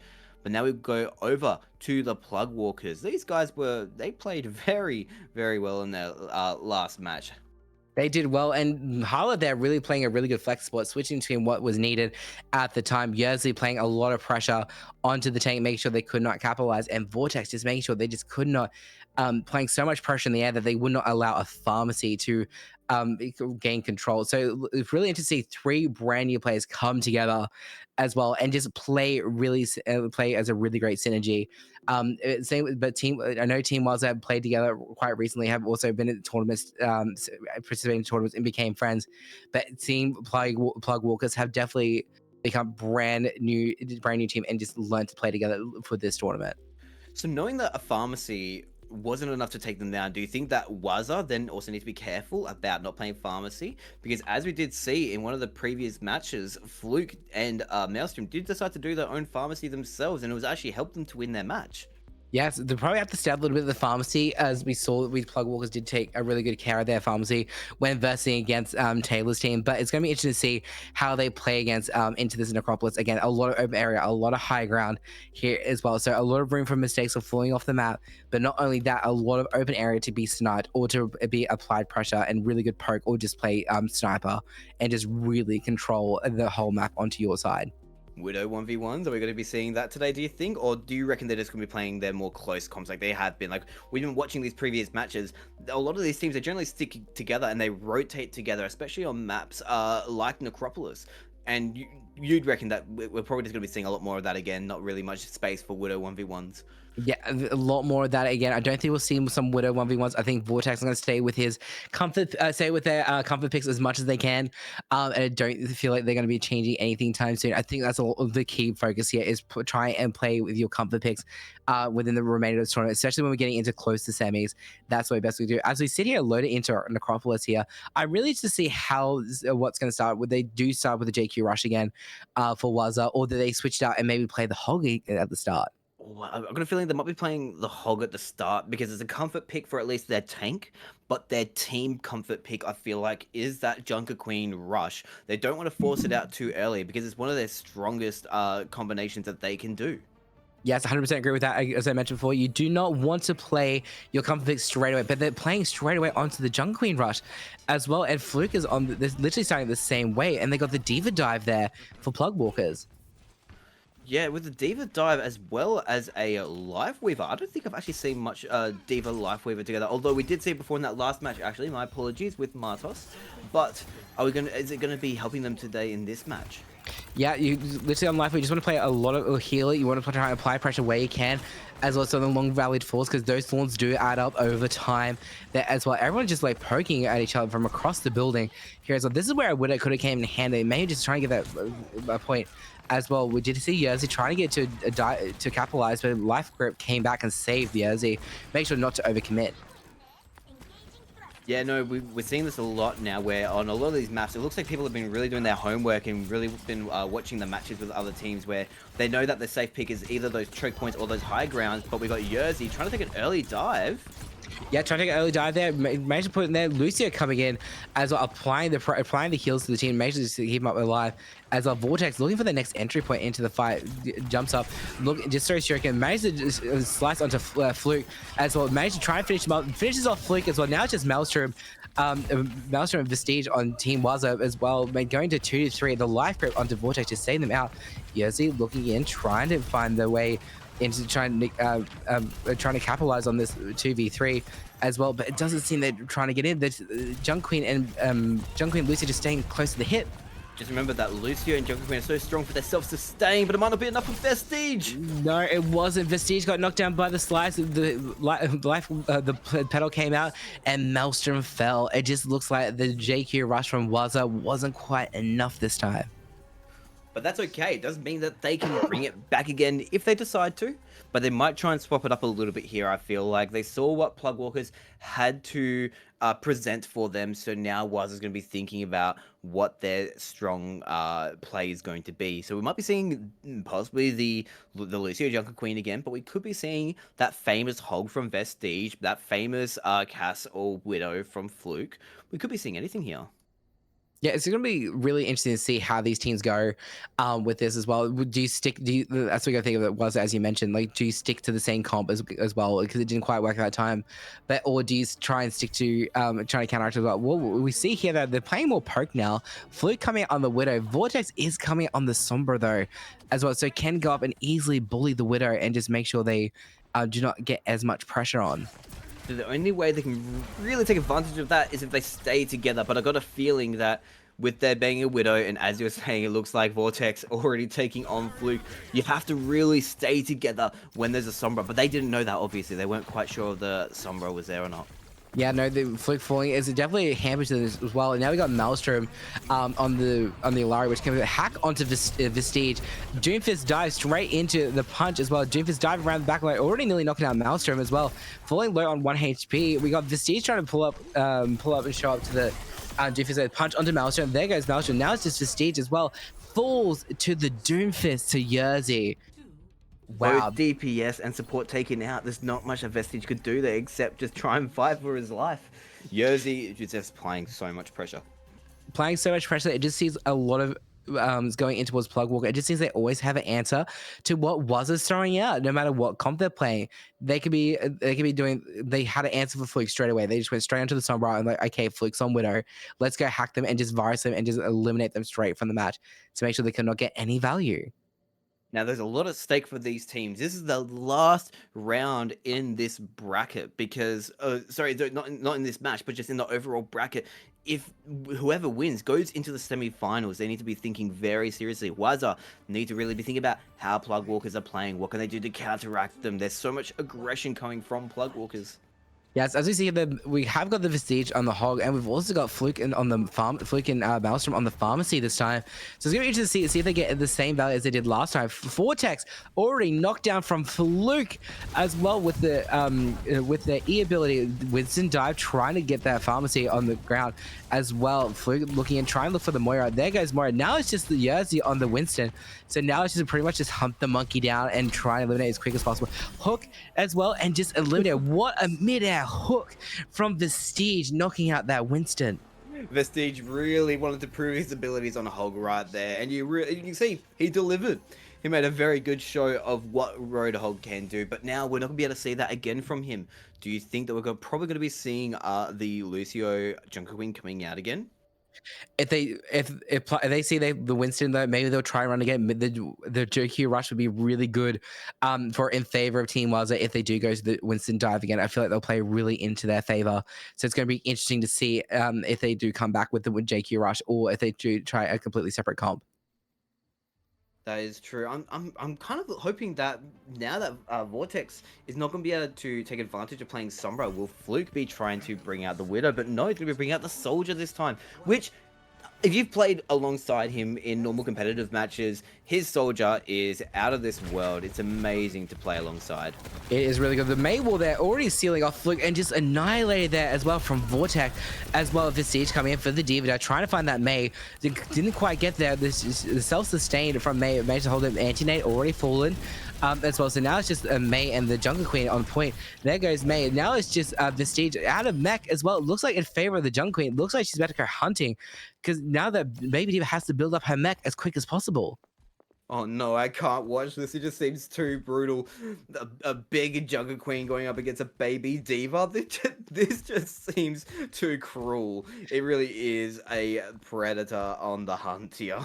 It literally is Dead by Daylight. It's Visage is a survivor. JQ is the killer with Yerzi. So it's going to need to see. And looks like Jungle Queen has found her prey, missed her axe as well, but got the shot to the head, and unfortunately goes 1-3 to Waza after two plug walkers. Honestly, big props though to Vestige there. Even though in baby form, still fighting on, and I have a lot of respect for that, honestly. Like in that sort of situation, it's either you do jump into the well or you try to take on the fight head on, see if you have a chance to maybe build up enough to go and get your mech back. But I think Yerzi just had enough time to get the kill. They really did here, and now Waz is going to be looking for a reverse sweep here as much as they can. Do they return the favor and now do their own version of the JQ rush, or they try to completely switch to another team comp? I feel like if you're going to play smart, you're going to play something comfortable with, you want to go back to the JQ rush and see if you can make it work and try and gain a point back from plug walkers. Hang on though, I don't mind this. I don't mind seeing a Diva and a Moira coming out in this fight. You got a very high-paced moving team here. This could be detrimental for the plug walkers. They don't have the only movement that they have is Symmetra turrets. Sorry, Symmetra teleporter. My apologies. Yes, as a good Reinhardt just going and swinging here, taking the high ground as well. And it also just seems Wazza just like looking. They're just looking at where did Wazza go? Like where did they go? And we're back to this just playing on the higher ground. Thankfully, the only real distance that they have to fight with is... oh, no, my apologies. They're going to try and take advantage of that distance. Yeah, go TP in. Immortality Field comes out, destroyed by Fluke already. Vortx already falling quite low as well. This Vortx already taken down. There falls your anti-nade, and Yerzi falling not quite long after. Fluke Soldier just clutched up there. So now it's going to 2-3.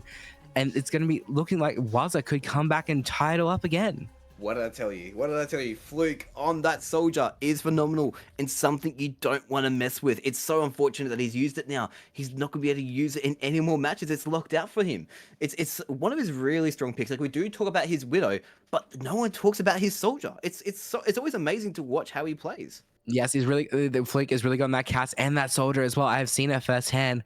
But everyone just compliments on the Widow because the Widow is just the more impressive hero to nail consistent shots on as well. But again, Waza has to come out here and try and secure this point to bring it tied up to make it a match point again as well. And looks like they're going for Winston dive. And also Yerzi's looking at their own Winston, so Fluke could be in danger here on the Widow. Oh, no, never mind. Already onto Vortx by Fluke. What a shot out of nowhere! So they've already got the Vortx. They've already got Moira and also Yerzi on the Winston. So Fluke is still in danger. If they knock out that Moira, this could go in favor for the Waza. That is an absolute insane shot, and honestly, it just gives him a bit of an advantage. All that Waza needs to do is just take on the Moira, and then that's basically game over for Plug Walkers. Can Plug Walkers come back from this? Yes, looking in here as well, going in, looking for some more tickling here onto the Winston. We got here Fluke falling quite low. Winston already drove up to Fluke as well, falling quite low. Maelstrom coming in, making sure a clutch as well. Knocked out Maelstrom already. So Fluke coming in, you got no heals there. Vestige falling quite low. There goes Fluke. Now it's just Vestige and your anti-nade. This has turned around into Plug Walker's favor. turned around majorly. What looked to be in favor because of that early pick from Fluke is now Waza on what looks to be like 50 HP, not even 20, if anything. Yeah, Prestige is trying to run away, go like, where are the health packs? Medic, where's my mercy? And has fallen. And the salute from Yerzi, and it is now Plug Walkers going in as What well. a turnaround. They both played really well. That opening shot from Fluke onto the Echo was impressive. Honestly, Fluke showed himself to be such so aggressive on this match, but it just wasn't enough to win it for Waza. So unfortunate. And that is now Plug Walkers onto the semi-finals. What an amazing match. What an astonishing amount of gameplay that came out of that. And honestly, I'm still blown away by that shot that Fluke got. I'm honestly, that boggled my mind, but it's, as we said, it's come out for Plug Walker's favor. They have done really well here. So for the quarterfinals, JD, who performed the best in the quarterfinals? I am going to honestly give it to Fluke, because he's shown again and again he's somebody, like, yes, he may have lost that match, but he's still someone you don't want to mess with, and he can definitely come out in future events, that's for sure. Definitely agree with that one. Fluke did play well there. Managed to get that opening pick there. Came in and clutched up on that soldier, but it just wasn't quite enough. Unfortunately, Team Waza have been knocked out and will not be proceeding to the semis. But yes, we have got some great teams going to the semifinals. I believe we're going to take a break now, JD, for a quick 5 minutes, as of all of us to have a bit of a refresh and stuff as well. Yes, we are. And during that break, make sure you do get your exclamation mark giveaways in to enter into the giveaway to get one of now 2 of what is left of the juiced tubs.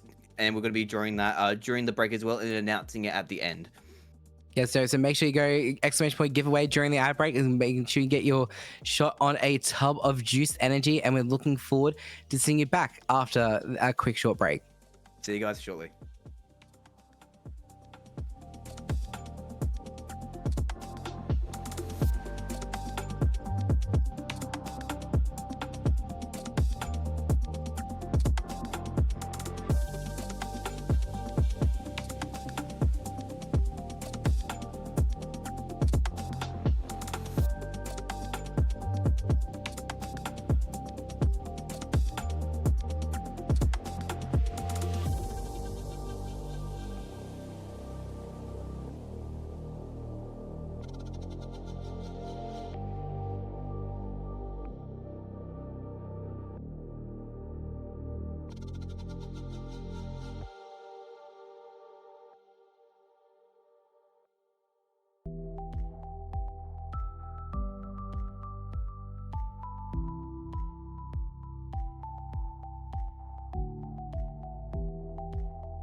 And welcome back. We are now approaching the semifinals of the DE ANZ Creator Challenge Lockout Legends. But first, we have got to thank our sponsors here for today and also give out a giveaway from the great Juice Energy. So Juice Energy is an OC-based energy drink provider catered for gamers and their energy needs. They have a great wide range of flavors, any sorts of pick me up. Second place winners will be feeling energized after winning 3 energy drink tubs. In addition to this, they are providing 3 tubs to win throughout tonight's stream. We've already given one away today, and I believe we just had our second one giveaway announced, JD. That is true. During that break, we did have it drawn for you guys, and the winner for the second tub is Wanted Fruitcake. Congratulations! One of the a good mate as well, and known throughout the streamer community. So well done to you. So we still have one more to give away. So make sure you do keep putting in those giveaways, guys. Definitely, and we do have our first place prize greatly contributed by Quokka Mousepads. Quokka Mousepads is an OC-based mousepad vendor that allows you to either purchase from pre-existing range or upload your own image. There are an array of mousepads, different sizes and varieties of setups. Members of the winning team will be receiving 3 $50 Quokka Mousepad vouchers. What a steal, JD. I'd definitely be competing to win a $50 voucher. Oh yes, definitely, for sure. They've got some very, very good quality mouse pads, so I kind of want to see if I can send them a message and see if I can pinch one myself. Yes, definitely. We are going to be going into the semis and to the grand finals, and if you are wondering when our next giveaway will be for the Juice Energy, you'll just have to stay tuned. But do make sure you do hit ! giveaway to enter in for that third and final tub in chat. As well as we load into our next game today is going to be the Content Goblins versus Best Buddies Club. As well, what do Content Goblins have to do here to secure their place into the finals? I think they just need to spam emotes. Spam emotes to get it early on, and then they're in good spirits and they can go in and fight on against Best Buddies Clubs. But we can't underestimate Best Buddies Club. They've proven to be a force not to mess with. Peapod and that Lucio drop bear on the Genjis and the hit scans, and Aiden over here on that tank. It's been absolutely phenomenal to watch both these teams play. Yes, here I reloaded to Echo Point here, which is interesting. So very close in quarters here. We did see Best Buddies play a really good matchup here against the Tayla's team. So it's really interesting to see. We have got Sphericjoker already opening up on the Zarya, and they're doing the walkout emotes again, JD. So now it really comes down to if Best Buddies are quick enough, they can just easily dive onto this and take advantage. But no, they've taken a hit and they're now just backing out. Oh wait, no, Sphericjoker is not backing out. He's still going for his walk. Still doing their morning lunges here, and now it's all game on. They've been hit once, now it's all game on. We got drop pair circling around, trying to look for their support. The wall comes out from Hixx as well. Managed to get annihilated there from Aiden there as well on JQ. We're going pushing them all the way back to sport. A quick take for Content Goblins just being destroyed by the Best Buddies Club. What did I tell you? That Genji came out, the Junker Queen came out, the Lucio came out, but there's an issue. They can't do it again. That's it. That's the only time they can do it. What are their winning factors now? They've got to really see what they can pull from their cards here. It really does. It also seems Content Goblins seem to give them that win. They were more in like, okay, we haven't got a TikTok for a while. We need more content. Let's do a silly walk on point, and then we'll take it serious for the next point as well. So it's really interesting to see how Content Goblins come back and regroup and see if they do take this a little bit more seriously. Do you reckon they're going to be trying to go for a little bit of an emote thing again here, or are they going to really push it into the Best Buddies Club? I think they're really going to push it in here now again. They've already got Sphericjoker back on the hog, Pog on the brig as well. And we've got Hixx on the Cassidy. So very much, again, Brawl Aiden coming already on the Doomfist dive as well. And Tracer trying to go around to the backline, trying to get the picks, JD. Now, I have seen Peapod on this Kiri before. Very good with the timing of the Suzus and good at getting that healing output. So it could definitely be really good here for Aiden. But Sphericjoker... Yes, literally already hindered onto Aiden as well. Hixx just cleaning up Peapod going down as well. Hixx is now looking for drop bear as a drop bear circling around and looking for that cat. So while Tracer recall managed to get a little bit of help out again, trying to figure out their backline, just hiding as much as they can and waiting for just to hide to try and get the kills and apply damage. 5 HP in a dream. Yeah, I'm not sure there's much here. Yeah, Drop Bear's not going to be able to do much here, but that's okay, because remember, as we've said before many times, right, there's nothing wrong with losing a few matches so you can bring your best abilities out. Sadly, though, for Best Buddies Club, one of the strongest things that they can push out is that Lucio, Brig, and Genji comp. So, it really does now come down to both teams. They've now lost some of what some of their cards, some of their plays, what they can do here. They need to come up with things that are a little bit fresh and a little bit new to them. Yes, now the Sphericjoker has now lost the Hog and the Pog, and Pog's lost the Brig. They've lost a really good Brawl duo together, so it's going to be interesting to see how they now going to try and get that point up. JD, it's really interesting to see how Best Buddy Clubs now retort with their comps as well. Well, they could definitely bring out that Doom again now, because they don't have the Hog and they don't have the Brig, but it really does come down to if Sphericjoker is going to pick onto Orisa, but no, Sphericjoker is actually going on to Doom themselves. Yes, the Doom dive with the Reaper is going in as well. It's going to be interesting. We got the Pharmacy coming out from Best Buddies here. Are they pulling out the Pharmacy too early, JD, into the series? Possibly not, because I can't remember if we saw Aiden play a D.Va before. But, I mean, hey, if they can take advantage of this, then maybe it was a little bit too early. They're taking down Sphericjoker already. Yes, look here, we got Hixx trying to take down their Mercy as well for their Pharmacy.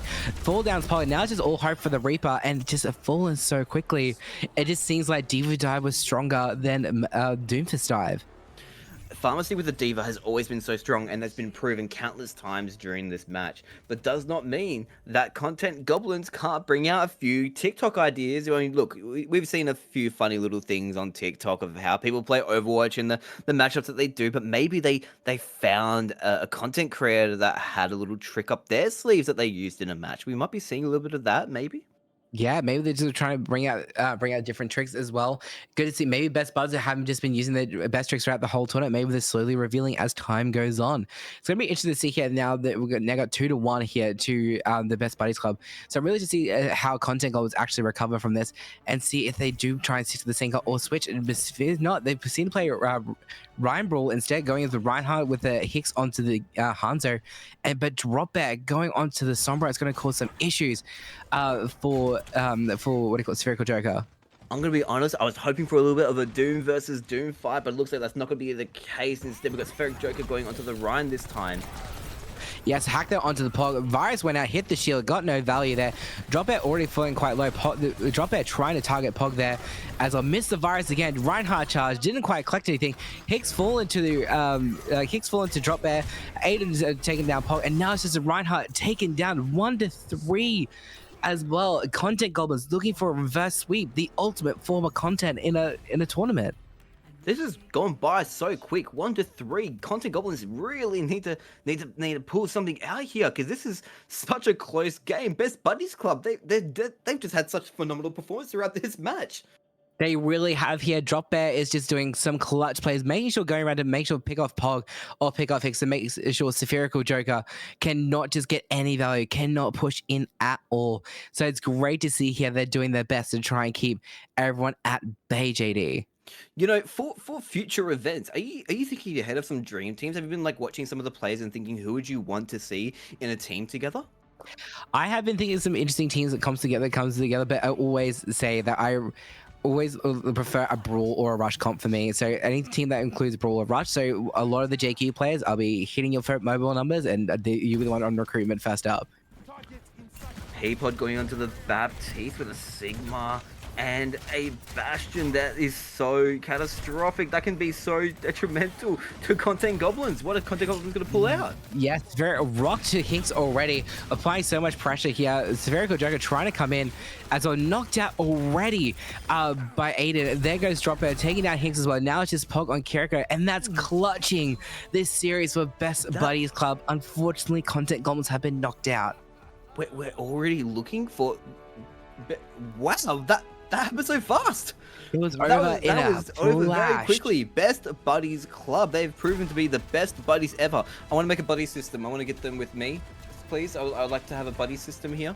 Yeah, so you got 2 support mains currently casting. We would happily support you if you want to play DPS and play DPS and also want to play tank. We'll happily do that. Trust me. Great support. We got an Anime and a Moira main. What can go wrong? Yes, no, Best Buddies Club, well done to going on now to the finals. And for Content Goblins, I hope you had enough time during this match to collect enough data to be able to make your next lot of YouTube videos, next lot of TikToks, and who knows, maybe a few Instagram reels, or just stick a few of those in there. Very true. It's gonna be interesting to see now how how they're gonna come back and see they clutch the finals is gonna be different. But now we're moving on to our next match, which is the Plug Walkers versus the Dead End. Let's see how they go. Dead End looking coming through very strongly, managed to clutch their victory against the Powerpuff Girls and just going 3-2 here as well. What needs to change to make sure they can clutch again and go into the finals? Well, that's the thing. I don't think they really need to be changing too much in themselves. They're a very strong, formidable team, and we've already seen what Killy can be like on that DPS role, and Blades as well, really showing his aggression on that tank. So I don't think there's really not much that needs to be changed on this team. I think they just need to be comfortable in how they play. I feel like even though Blaze does have the aggression, I feel like Yerzi just shows greater aggression. As we've just seen, they have no fear diving into the backline and just annihilating and applying pressure. And with the great support from Harlot as well as Vortx, they've just been playing unchallenged, unstopped. So it just seems this could be the dream team of like 3 brand new friends that maybe go into the comp fields and play really well together. I mean, you do make some very good points, and that's what I think it makes this match a good watch for everyone. Get your popcorn ready, get your drinks ready, guys. What we're looking at here is the last match for the semi-finals, right? So anyone who wins this match makes it onto the next stage, and that's really, really exciting for us today. Yes, And, it really is. And are you going to say the map name, or am I going to say the map name? It's the one that we've been struggling to pronounce. It's the last time we have to say it. it is Ayathaya. I just heard production give us a little giggle as well, so we have great faith in us. As Athuya is coming in, it's going to come in strong here as well. I'd like to see some different comps here as well, because this does lead to more rush and brawl. Not really much high ground here as well. And can we get confirmed from production? Did we say the name correctly, or were we even close? I got a feeling that we weren't even close here. I think we're still a little bit wrong on that one, but that's okay, you know, because I'm sure people make fun of us later for that one. And we'll throw it on Twitter and X. On the shoulder. Exactly, yeah, we'll throw it on Twitter X. Like, so exclamation said, map's wrong. Need to go back to library Overwatch school as well. But yeah, it's gonna be interesting to see how these guys do come in into the next fight for Athuya, and see how much they go in, and see if the aggressive tanks. It seems to be who can be aggressive towards one another. Do you think we're going to be seeing Harlot trying to take advantage of how they play with their Ana on this one much, or do you think they're going to be swapping it up a little? Realistically, if you know Blaze is on the enemy team and you know Blaze is going to charge on Reinhardt and sometimes do a silly decision, that is your prime time to literally sleep and just punish a Reinhardt.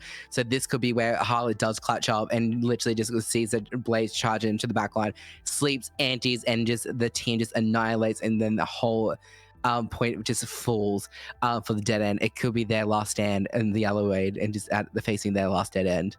Yeah, that is for sure. But one thing we can definitely say is that we're not going to know 100% until it happens in the match. We're looking forward to seeing this one, that's for sure. I really am excited to see who is actually going to be making it to the finals, because these are both such amazing teams here, such amazing names that we've been seeing perform. So, like, I guess, is there anyone that you really want to be seeing to take on Best Buddies Club?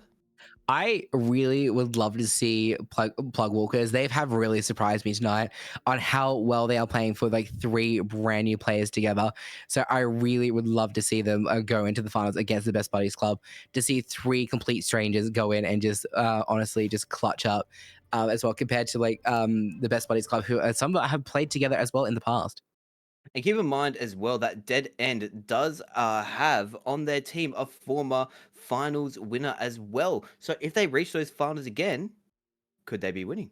Seems we have some technical issues here. We're just going to be waiting in the lobby a little bit. So we're going to be giving you some more get more time of our faces here at DE. So yeah, I'm just going to be interested to see how well. So do you think Best Buddies Club are going to be sitting here just taking notes of going like, okay, these are the comps these guys have been playing. These are comps these guys have been playing. This is how we counteract this. This is how we counteract that as well. Do you think you'll be keeping a microscope on this match? Yeah, 100%. I mean, hey, look, if it was my team, I would be. And being an Ana main, I like to analyze everything. I like to analyze how the enemy team is playing, how my team is playing, and what we can do to change up our aggression towards them. So I would definitely be keeping a bit of a close eye on that one. And another thing to be keeping a close eye on is if you have a chance at getting a juiced tub. So remember, guys, we do have a chance for you guys to get a juiced tub today if you do exclamation mark giveaway in the chat. We have one more tub to give away.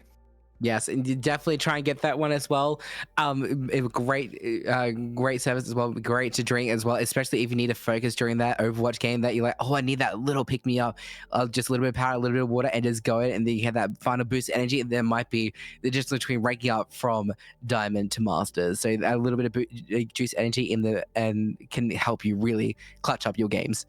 Maybe that's the reason why I can't quite rank up at the moment. I don't have enough energy in me to do so. So that might be what's happening. I know after a hard day's work, I'm kind of like, I really want a coffee, but I'm like, oh, coffee's a bit too much. I'm like, maybe I should be back on the juice energy again, just to have a nice little like cup before I get into the game. Maybe it'll help me focus a lot more, and see if I can maybe go from a plat player to a diamond player. Maybe that's the reason why I haven't quite been able to rank up. Maybe. Yeah, I haven't actually had coffee in a while. Like I used to be quite a coffee person, but as of recently, not so much. That's fair enough. I'm addicted to coffee. Caffeine is just in my life source. The only time I don't drink caffeine is on the weekends if I sleep in too late. See, my only addiction at the moment is fast food. I need to stop that. That's one thing I've been having a bit of an issue with, overspending on fast food. Yes. I feel like it's just the thing when you're an adult, especially when you're a game. It's like, can I be bothered cooking? Nah, just fast food. Like it's just so convenient. Just a quick snack, a quick bite to eat, and then just get back onto the queues as well. So it's gonna be great to see. It looks like they resolved the issues already here. Yerzi we on are back the ball. Into the game. Bulb and Pharmacy on the point. Transcend is coming out with the Sigma. So a really interesting place to play out first. Yeah, no, it's going to be exciting to see. I mean, early on, going with the Pharmacy, as we know, like, a lot of the time that we do see a Pharmacy happening, it usually goes into the favor of them, but Yerzi's not playing the Diva this time. So it's going to be interesting how they're going to try and utilize this against Dead End going the Soldier pick.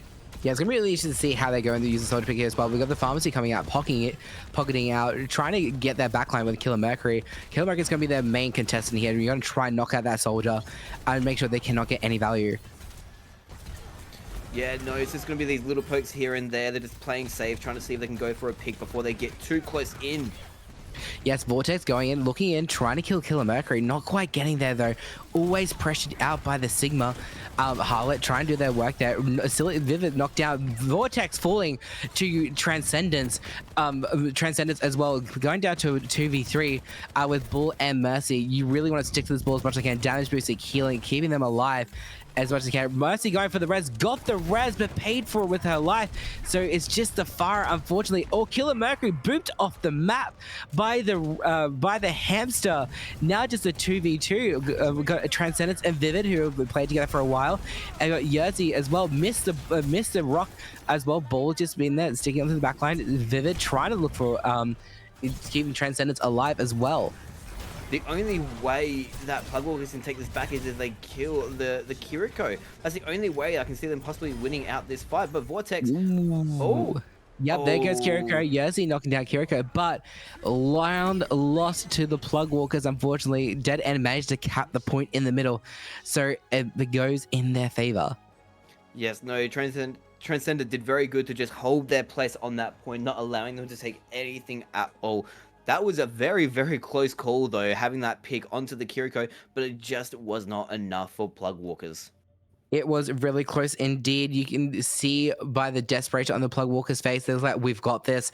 But the knock on to Vortx off the Vortx, and then the res, and then the Mercy from Harlot just getting annihilated just really cost them there as well. So it looks like Dead End needs to come in here. What do you play instead of the Sigma?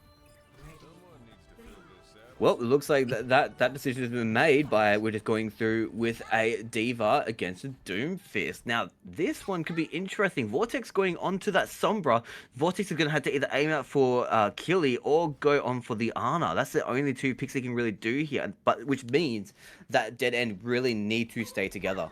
They really do. For me, Vortx would you generally go into the Ana. Like Ana's going to be their main heal comp as well. If you knock out the support, the rest just generally Thunderbolt. And there goes Hack onto the Ana. The immediate peel there from Killy as well. Managed to keep their protector here as well. Suzu coming out as well. Vortx knocking down Vivid straight away. Virus coming out, not really getting anyone. Transcendence knocking out, returning the favor onto Vortx. Your anti knocking out Killer Mercury. Now it's just the D.Va versus it's a battle of the tanks here at the moment. D-Mech here from D.Va as well. Looks like it's going to go in favor of Dead End. Sorry, of the Plug Walkers. Yeah, definitely for the Plug Walkers side there. Yerzi did a very good job on that Doom, just keeping up that self-sustain. It's actually, I have not seen a whole lot of games where it's been a Doomfist going against a D.Va. So that was very, very interesting to see, and Yerzi did very good to stay up during that entire fight. They did really well there, and they managed to stay up the entire fight, managed to D-Mech their D.Va pretty quickly. And honestly, when Vortx went and hacked that Ana, it was just game over. That's how you knew, like, knock out that support and the rest of the team crumbles, and they knew it directly from the start. And you can see that was their game plan from all along. Now, chat, I think this is a good time for you guys to be putting your predictions in the chat right now. Who do you guys think is going to be taking it on to the grand finals up against what was that name again? It was the Best Buddies Club that's in the finals. Who is it going to be? Is it going to be Dead End? Is it going to be Plug Walkers? Yes, it's going to be interesting to see here. It's currently 1-for-1. It is literally anyone's patched into the final. We have got the JQ Rush. We got Dead End still stuck on the same comp as well. So we're interested to see how they play a part and see if this comp can actually defy the JQ Rush. Now, just remember as well, last time we saw this, when they had the Lucio, the Jungle Queen, and the Mei, they were able to get an early wall off. If they're able to do this in this fight, that could be the fight win for them. So can they execute it? Yes, as you see, JQ Rush, we're going to the front line already, looking for Vivid already. Nade goes down, Mei Iceball comes in as well, already trying to hunt down Mei Wall, trying to get out as quick as they can. And now they're just poking back and forth. JQ Rush trying to find a pick as well. Again, Dead End trying to maintain the high ground to maintain that advantage. D.Va diving onto the JQ, nearly killing it, but not quite there. Anti-Nade already it was also anti. User falling, and then we got your anti feeling Kill America. This is looking in favor of Dead End, and now it's just a lonely Mei, 2-1. This is so close, fighting to the finals. Killy once again just showing their ability on that Cassidy. Now just remember as well that Killy was a former tournament winner in one of our streamer face-offs. If they get to the grand finals again, that's going to be so incredible for them if they can make it. So the question is Plug Walkers going to be able to shut them down? Yes, it's going to be interesting to see here if Plug Wars can in fact shut them down and apply all the credit here. So we Dead End still looking at 2-1. You got to be feeling pretty confident after that win because a pretty decisive win, but you can't play that comp again. But Plug Wars do have that JQ Rush still in their pocket. They can still come back out if Dead End want to play a Winston dive. Yeah, no, I mean, we've definitely seen what Plug Walkers is like on their dive comp, so I have no doubt that they're going to be doing it. And as we see here, we've got the Genji with the Winston as well as the Moira, which is a pretty decent dive comp, but Keely's decided to hop on to that Bastion. That could be so devastating for them. That can be devastating, but Vortx can also reflect all the Bastion's laws back into him as well. So it's kind of the two-way street here. So as see here, the team's just going up there and looking for their first initial fight. Yeah, they're going to have to try and play it slow and steady and see who they can cancel out and pick off first. It really does come down to that first pick, because once you get that, you can basically cancel out anything else that they give you. So it really comes down to which team is going to get the pick first, who's going to draw first blood. Yes, Dead End doing a really good job here, making sure they maintain the high ground as much as they can. As well, Fire Strike's going in, making sure they just do not move out. Your anti nearly falling down. As well, Winston dive, Immortality Field comes in, keeping them alive as much as they can. Killer Mercury trying to come out, applying pressure, knocks down Yerzi as well, and now it's just to clean up now. Who do you go for? Do you try and go for the Moira? Do you try and go for the Genji, so you can't play into the can't negate the Bastion straight away? It looks like they're going to try and go for the got Harlot, and now they're looking for Vortx, trying to finish the kill and securing their next and third point. These last two matches that we've had with all four of these teams, they've always come down to these close calls. And look at this, 3-1 already. Once again, this has gone by so fast. This has gone by so fast, and I'm actually looking forward. Is it going to be another case of reverse sweeping? We've seen a lot of reverse sweeps here. Generally, Dead End's usually the one doing the reverse sweeping, but it looks like they're on top for once. So can Plug Walkers come out and clutch this and make to win 2 victories in a row? Look, there's a lot of potential here on Dead End. We've seen how Keely performs, we've seen how Transcendent performs, but at the same time, we know that Plug Walkers can come back from this. They could do their own little reverse sweep. It just really comes down to what are they going to play? Do they know what Dead End is going to play now with their lack of choices? Yeah, that's a really good point there. Plugwall is coming out with a Diva Echo, which is interesting to see here. We've got Transcendence coming out on the Battle Cattle again, going into a Diva as well. So it looks like this could be in favor with the Killer Mercury also being on the Ash to control the sky. This is definitely very strong. Going the horse once again, the battle cattle of this game. Transcendent Blades knows how to pick these characters. Yes, going here, initiating the Echo, going up the point here, trying to wean down the Arista straight away, but just couldn't got any value. Mercy, the Mercy Pocket doing work there as well. As they just go poking back and forth, JD looking for their first initial, rushing onto the point, diving onto the Ash straight away because they just know that's the counterpick to them. Vortx managed to fall to the Battle Cattle, yeah, same with the Mercy, and now it's just the Diva as well, demeched, and maybe all their hopes demeched as well, as they don't quite make the finals. To Dead End is now going to be going up against the Best Buddies Club. Well done to Dead End. And look at that. Not only did Dead End make it to the finals, a former finalist is in the finals. That's really big here, honestly. I'm very excited to see where the future of these matches can take us. Killy just continuing to show such an amazing performance throughout these matches. Yes, doing really well there and managed to clutch up right there again. So it's good to see some 2 really close games, but JD, we are now heading into the finals. Are you excited? I am very excited to see where this goes.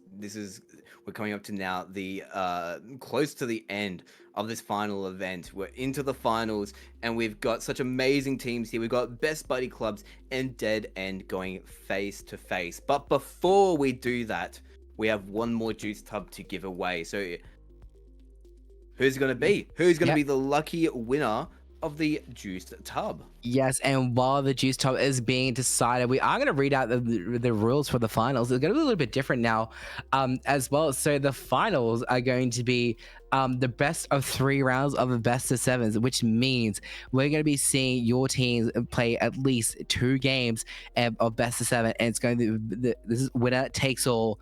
The winner will either take the gracious prize from Cocker Mousepads of $50 gift cards, or the 3 tubs if you are a runner-up from Juiced Energy. I don't know, JD. I feel like I want both prizes rather than just the one. Both prizes are definitely amazing, but you can only have one, whether you win or whether you lose. But we still got to as well acknowledge that these are such generous things that our sponsors have given to us to give away. So thank you so much to Quokka Mousepads, and thank you so much to Juice for allowing us to give these away, not only to people in chat, but as well as having some first place and runner-up prizes for our competitors. And honestly, I think a lot of them deserved it, and I think a lot of them really do need their energy after this match. It's been so hectic. It's been so fun to watch all of you guys perform, and once again I'm going to give a big thanks to our streamers that have joined us to put on such an amazing show, and to the viewers for coming by to cheer on your favorite streamers. Yes, it's going to be interesting to see here now and what's going to happen for next year. But I'm going to do a quick one last sponsor read as well. As you said, thank you for Quokka Mousepads. Is an OCU-based mousepad vendor that allows you to either purchase from pre-existing range or upload your own image. They're an array of different mousepad sizes for a variety of setups. Members of the winning team will get 3 Quokka Mousepad vouchers. And we're also sponsored by Juiced Energy. Juiced Energy is an OCU-based energy drink provider catered for games and their energy needs. There are a wide range of flavors, and any sort of pick me up of that second place winners will be energized after winning 3 energy drink tubs. In addition to this, we are providing 3 tubs to give away to Twitch chat tonight. We've already given away 2, and now we're looking to give away a 3rd, JD. Well, not only looking to give away the 3rd, but we actually have given away our 3rd. It has been drawn. Thank you so much to our admins for that one. And the winner for the 3rd and final Juiced Tub Energy giveaway is Derp EXE. Thank you so much for watching the stream and being part of a giveaway today. And someone will be in contact with you shortly for that one. Yes, and as we load up here to our final match, this is it. This is for the money as well. So we're looking forward to it as well. So we got the best buddies club looking into Drop Bear on the DPS, who's been playing really well on Genji, really pulling out the hit scan when required. Aiden is showing their tank ability has been nearly unchallenged, and Peapod has shown great support on the Lucio and just been really good running around and just making sure their team's healed up and making sure they're going in for all the necessary kills and providing all the support. He's been doing such an amazing job on that support and keeping them up. It's been so phenomenal to watch how this team plays together. Synergy is so blended well. But next up, we do have Dead End, who is the opposing team in these finals with Killy, Blades, and Vivid. And Killy's just been dominating on those hit scan characters, really showing how they are as a DPS player. Yes, Blades has been that aggressive tank as well, so which has been really good. And Vivid has been playing really good positioning as to back up both Killy and Blades. So these team synergy, again, for three group of people that have literally just met for this tournament, have played really well. Blades and Vivid do have gaming history, but Killy coming into the team and just melding in has just shown how well of a flex DPS player they are, playing with completely brand new people. Honestly, this match here, this could be so close. Both teams, they're such phenomenal players. They give us such a good performance. It could be any side, honestly. I'm just trying to think about what to expect here. Like, we got former winners going up against each other here. Yeah, we got Drop Bear from Quality, and we got Killer Mercury from Mega Brain Mercy Mains, two previous tournament winners. Is this for all the money, JD? They were both winners in their own tournaments. Is this for all the money?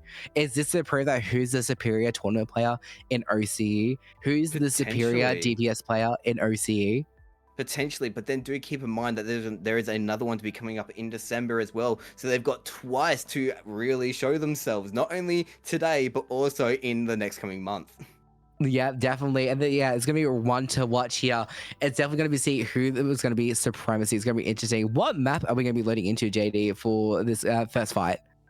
That is a very good question. Are we going back into Black Forest, or are we going into Castillo? I think we're going to Castillo as well. And I think the way Castillo, and I'm not sure how the next map's going to be picked here as well for after this round to go to round two. I think it's going to be losers pick their map. So it's going to be really interesting to see how this goes. And that plays in a bit of strategy as well. If you are a loser, what do you go to play with your advantage to bring into a draw? So yeah, as we go into load up in Callisto, it's going to be interesting to see how these teams combat each other. We did see Dead End do really well here, and same with Best Buddies. They both play this map. They both know edges and corners and know where to dive and know how to make sure and counter everything that is thrown at them on this map. Yeah, no, that's for sure. And I'm definitely looking forward to seeing more of these Junker Queen and Lucio comps that we've been seeing from both sides. Like, they seem to be always so quick at just absolutely winning a fight. So who knows? Maybe we could see Junker Queen Lucio versus Junker Queen Lucio. What do you think about that? I'm really keen to see that. I would love to see a JQ brawl fight on this map as well. So it's going to be very interesting to see how this is going to go. I would also love to see a Pharmacy off. I would honestly love to see Pharmacy versus Echo. So that's going to be really good as well. But I don't think we're going to see much there. But there's a lot of open ground here to fight for both Dead End and Best Buddies. Do you know what would also be really fun to see here as well? Because we know Transcendent Blade is known for playing a very aggressive Reinhardt. A Reinhardt duel in the middle of the map, that'd be fun to see. That'd be really cool to see. We haven't really seen Aiden very much on the Reinhardt tonight, but it's going to be interesting to see. Maybe we get a Doomfist Reinhardt fight. I think that's going to happen more often. It's going to be, really interesting to see how Best Buddies Clubs come up and clutch up to see as a JQ Brawl going into a Sigma poke comp. Oh, so what Best Buddies Club need to do here is make sure to close down that gap and not allow Transcendent Blade to do any form of poking at all, which it looks like they're trying to do early on here. Yes, as we see here, they dive straight onto, they know this to go straight for the Kiriko as well. It's already knocking out Killer Mercury onto Aiden, just playing so fast there with that Lucio from Peapod. Yeah, no, now they're just trying to look out for their support here. And once the support's down, it's just up to Transcendent Blade. Transcendent Blade cannot really do much here. That goes into favor of Best Buddy Clubs. first round down. Please, can we get some more hype in chat? We're talking about the finals here. That first round can be so detrimental. Yes, that first round was really good. That best buddy squad playing really clutch there, really moving fast. The speed boost from Peabody, just showing how coordinated a Lucio comp can be and can just go into the sweeper. But they've now lost that comp to play, so now they try and think of something else. They've lost the Genji, they've lost the JQ, and they've lost the Lucio. So now you got to think of more. Do they go to the poke comp? Do they go to something a bit different, a bit more brawly? Yeah, it's gonna be interesting to see what Best Buddies Club are going to do to clutch to try and win this next point. I mean, look, they did force that out. You are correct, but we have also seen them go and do like these Baptiste comps on Peapod and Drop Bear. Obviously, they gave up the Genji, but we've also have seen them on the hit scans. We could see anything coming out from this team. And Dead End looks like they're just going to be doing a replica of what they just did before. And it does look like a strong comp. I can't see them really losing this one, possibly. Yeah, going into the Doomfist dive again with Drop Bear going into the Storm. We're trying to maybe hack that Kiriko and trying to make sure they go put Rock misses the Doomfist as well. Kill America already down low. Heals from Vivid, keeping them up. Peapod managed to get lost as well. Drop Bear trying to get a hack onto Transcend. Didn't quite work there. Is now scrolling around the point. Has no health packs. Has no heals. Has to stick down on the low health. It's got stalking in the back, looking for their next hack. Drop Bear is definitely going to have to try and see if they can get a bit of a focus onto a support, but no, goes for the Sigma instead. Yes, there goes Sigma, just falls down to Drop Bear as Vivid manages to try to clutch up, but didn't quite, did actually clutch up and made it 1-for-1 as well. This is already so close, JD. Yes, and they definitely did almost get that pick on the Doom, but it just was not fortunate enough. They were already losing that fight. They did not have the health. They did not have sustain there. So Transcendent Blade was able to take advantage of that and just close down that gap. Yes, they're playing really well here. So it looks like they're trading 1-for-1. They already got rid of their two good comps. One good comp on each side. So now they have to go try and figure out what they do next. Does Dead End try and go do a more brush comp? Or do they go the Raw and rely on the Reinhardt? But Aiden still has their Doomfist. They still have that Doomfist dive can come in so clutch. The Sombra might have to be switched though. I've got a feeling that they're not going to force out us. They are going to force out Sombra. My apologies. I was expecting them to possibly try and go for maybe a Pharmacy Diva because we've seen that a few times. But we see Transcendent has gone for the horse. A horse again. It's like they knew they're going to pick Doomfist already. And it's like, you know what? It's time for the Battle Cattle again as well. It's a good pick. It is a really good pick. A good way to negate the Doomfist. But Drop Bear can always just hack the Arrestor out and just cause a bit of issues. Javelin miss onto Aiden there as well for on the Best Buddies Club. We got Drop Bear trying to get the hack on Arrestor, looking for that pick. As they just keep poking and poking. Doomfist dive doesn't really get anything there. It keeps backing in and out. And Vivid just Peapod just doing all the heals, hacked, destroying the Javelin for Transcendence, as well as Spinning Blade, applying pressure as well. We got Aiden dropping down point, and the Cetrita is now just killed as well. Vivid trying to apply some pressure, keeping the heals up as well on Transcendence. These fights, they always seem so close, but no picks are being taken. Everyone, it seems to be getting low, but then just being picked up straight away. Honestly, it seems like an even fight somehow. It just needs the supports going into overdrive here as well. Killy just looking for the mini strike has come online. It has been used. Looking for a target, doesn't quite get anyone. Looking for Killy, managed to hack hack the Arrestor, but managed to find Killy instead. As well, Suzu comes out, managed to block all the damage as well. We've got Transcendent applying pressure to the Doomfist again. Drop out on 1 HP in the Dream. Transcendence, Killy managed to get knocked down. Now it's just Transcendence hacked and cleaned up. Dropout was on 1 HP for so long. Really well done by Peapod there, by able to just stay out of the line of sight of that aggression, just holding the high ground and able to just keep giving support to the rest of her team. It's honestly at that point when you got that high ground and you're not able to when the enemy team's not able to put any sort of aggression on you, you generally do seem to win those fights. Yes, and we saw here Drop Bear going unpunished and going down to 1 HP numerous times. They should have just finished him off, but unfortunately they just did not, and it just came to cost them in the end. The hack onto the Battle Cattle kept being issues for them, and it managed the Doomfist to come and win that and clutch it. So now we go into 2-1, JD. But now we're not going to be able to see those hacks anymore coming out from Drop Bear. Dead End could go the Battle Cattle again, but no, we've got a bit of a saving grace. And look, ooh, I was just talking about it before, the Pharmacy with the Diva comp, this is so strong. Is Dead End going to be able to fight this back? Yeah, so we got, but they got the bash in there. Deadend's got the bash in there, which is really good for anti-aircraft. They have got Vivid on the Baptiste, so really good way to control the pharmacy as well. But we got Drop Air just applying so much pressure already. We got Aiden still trying to place it. There falls Killer Mercury and Vivid already. Now it's just Transcendence on the Reinhardt, going for one last charge and just didn't quite get there. My goodness, that honestly, the pharmacy and the diva just taking advantage of those quick dive-ins, while also just being in the sky and not being able to take any sort of aggression, especially when you've picked a Reinhardt. When you're a Reinhardt, it does make it very difficult when you're going up against something like a pharmacy diva. There's just so much that can be pushed into you, and you're stuck on the floor. You can't do anything about it. But now, Best Buddies Club can't do that anymore. No, Best Buddies Clubs are playing really well together, even though they had to change comps nearly every round. They've done well to come back and clutch back up, so which is really good to see them working together and just honestly negating whatever Dead End are trying to throw at them as much as they possibly can. Maybe this map is just leading in more towards the Best Buddies Club's player repertoire. Yeah, no, I'm really excited to see where Dead End come out with this one. They're going to be copying the same comp as they did last time, but Best Buddies Clubs, they're doing something a little bit similar, except not a Reinhardt, they're going for the Sigma to add a little bit of extra poke. Yeah, playing more on that poke factor rather than the Ryan Rush meta. It's going to play well evidence into Dead End. They've got a lot of damage coming into that Ryan shield, so it can be easily melted there from the Sigma and from the Bastion as well. We do see Transcendence going, and they're trying to go forward as well. Managed to get stunned straight away. Already melted onto Transcendence as well. We got Ada going and trying to do the clutch up, trying to kill them. There goes Killer Mercury. Now it's just Vivid, unfortunately, is going to fall, and the first map looks like it's going towards the Best Buddies Club. Well done to the Best Buddies Club. That was very, very well played, and now we go on to the next map. Like, honestly, such performance put out by both teams. The Best Buddies Club, they're showing such aggression. This is so amazing to watch here.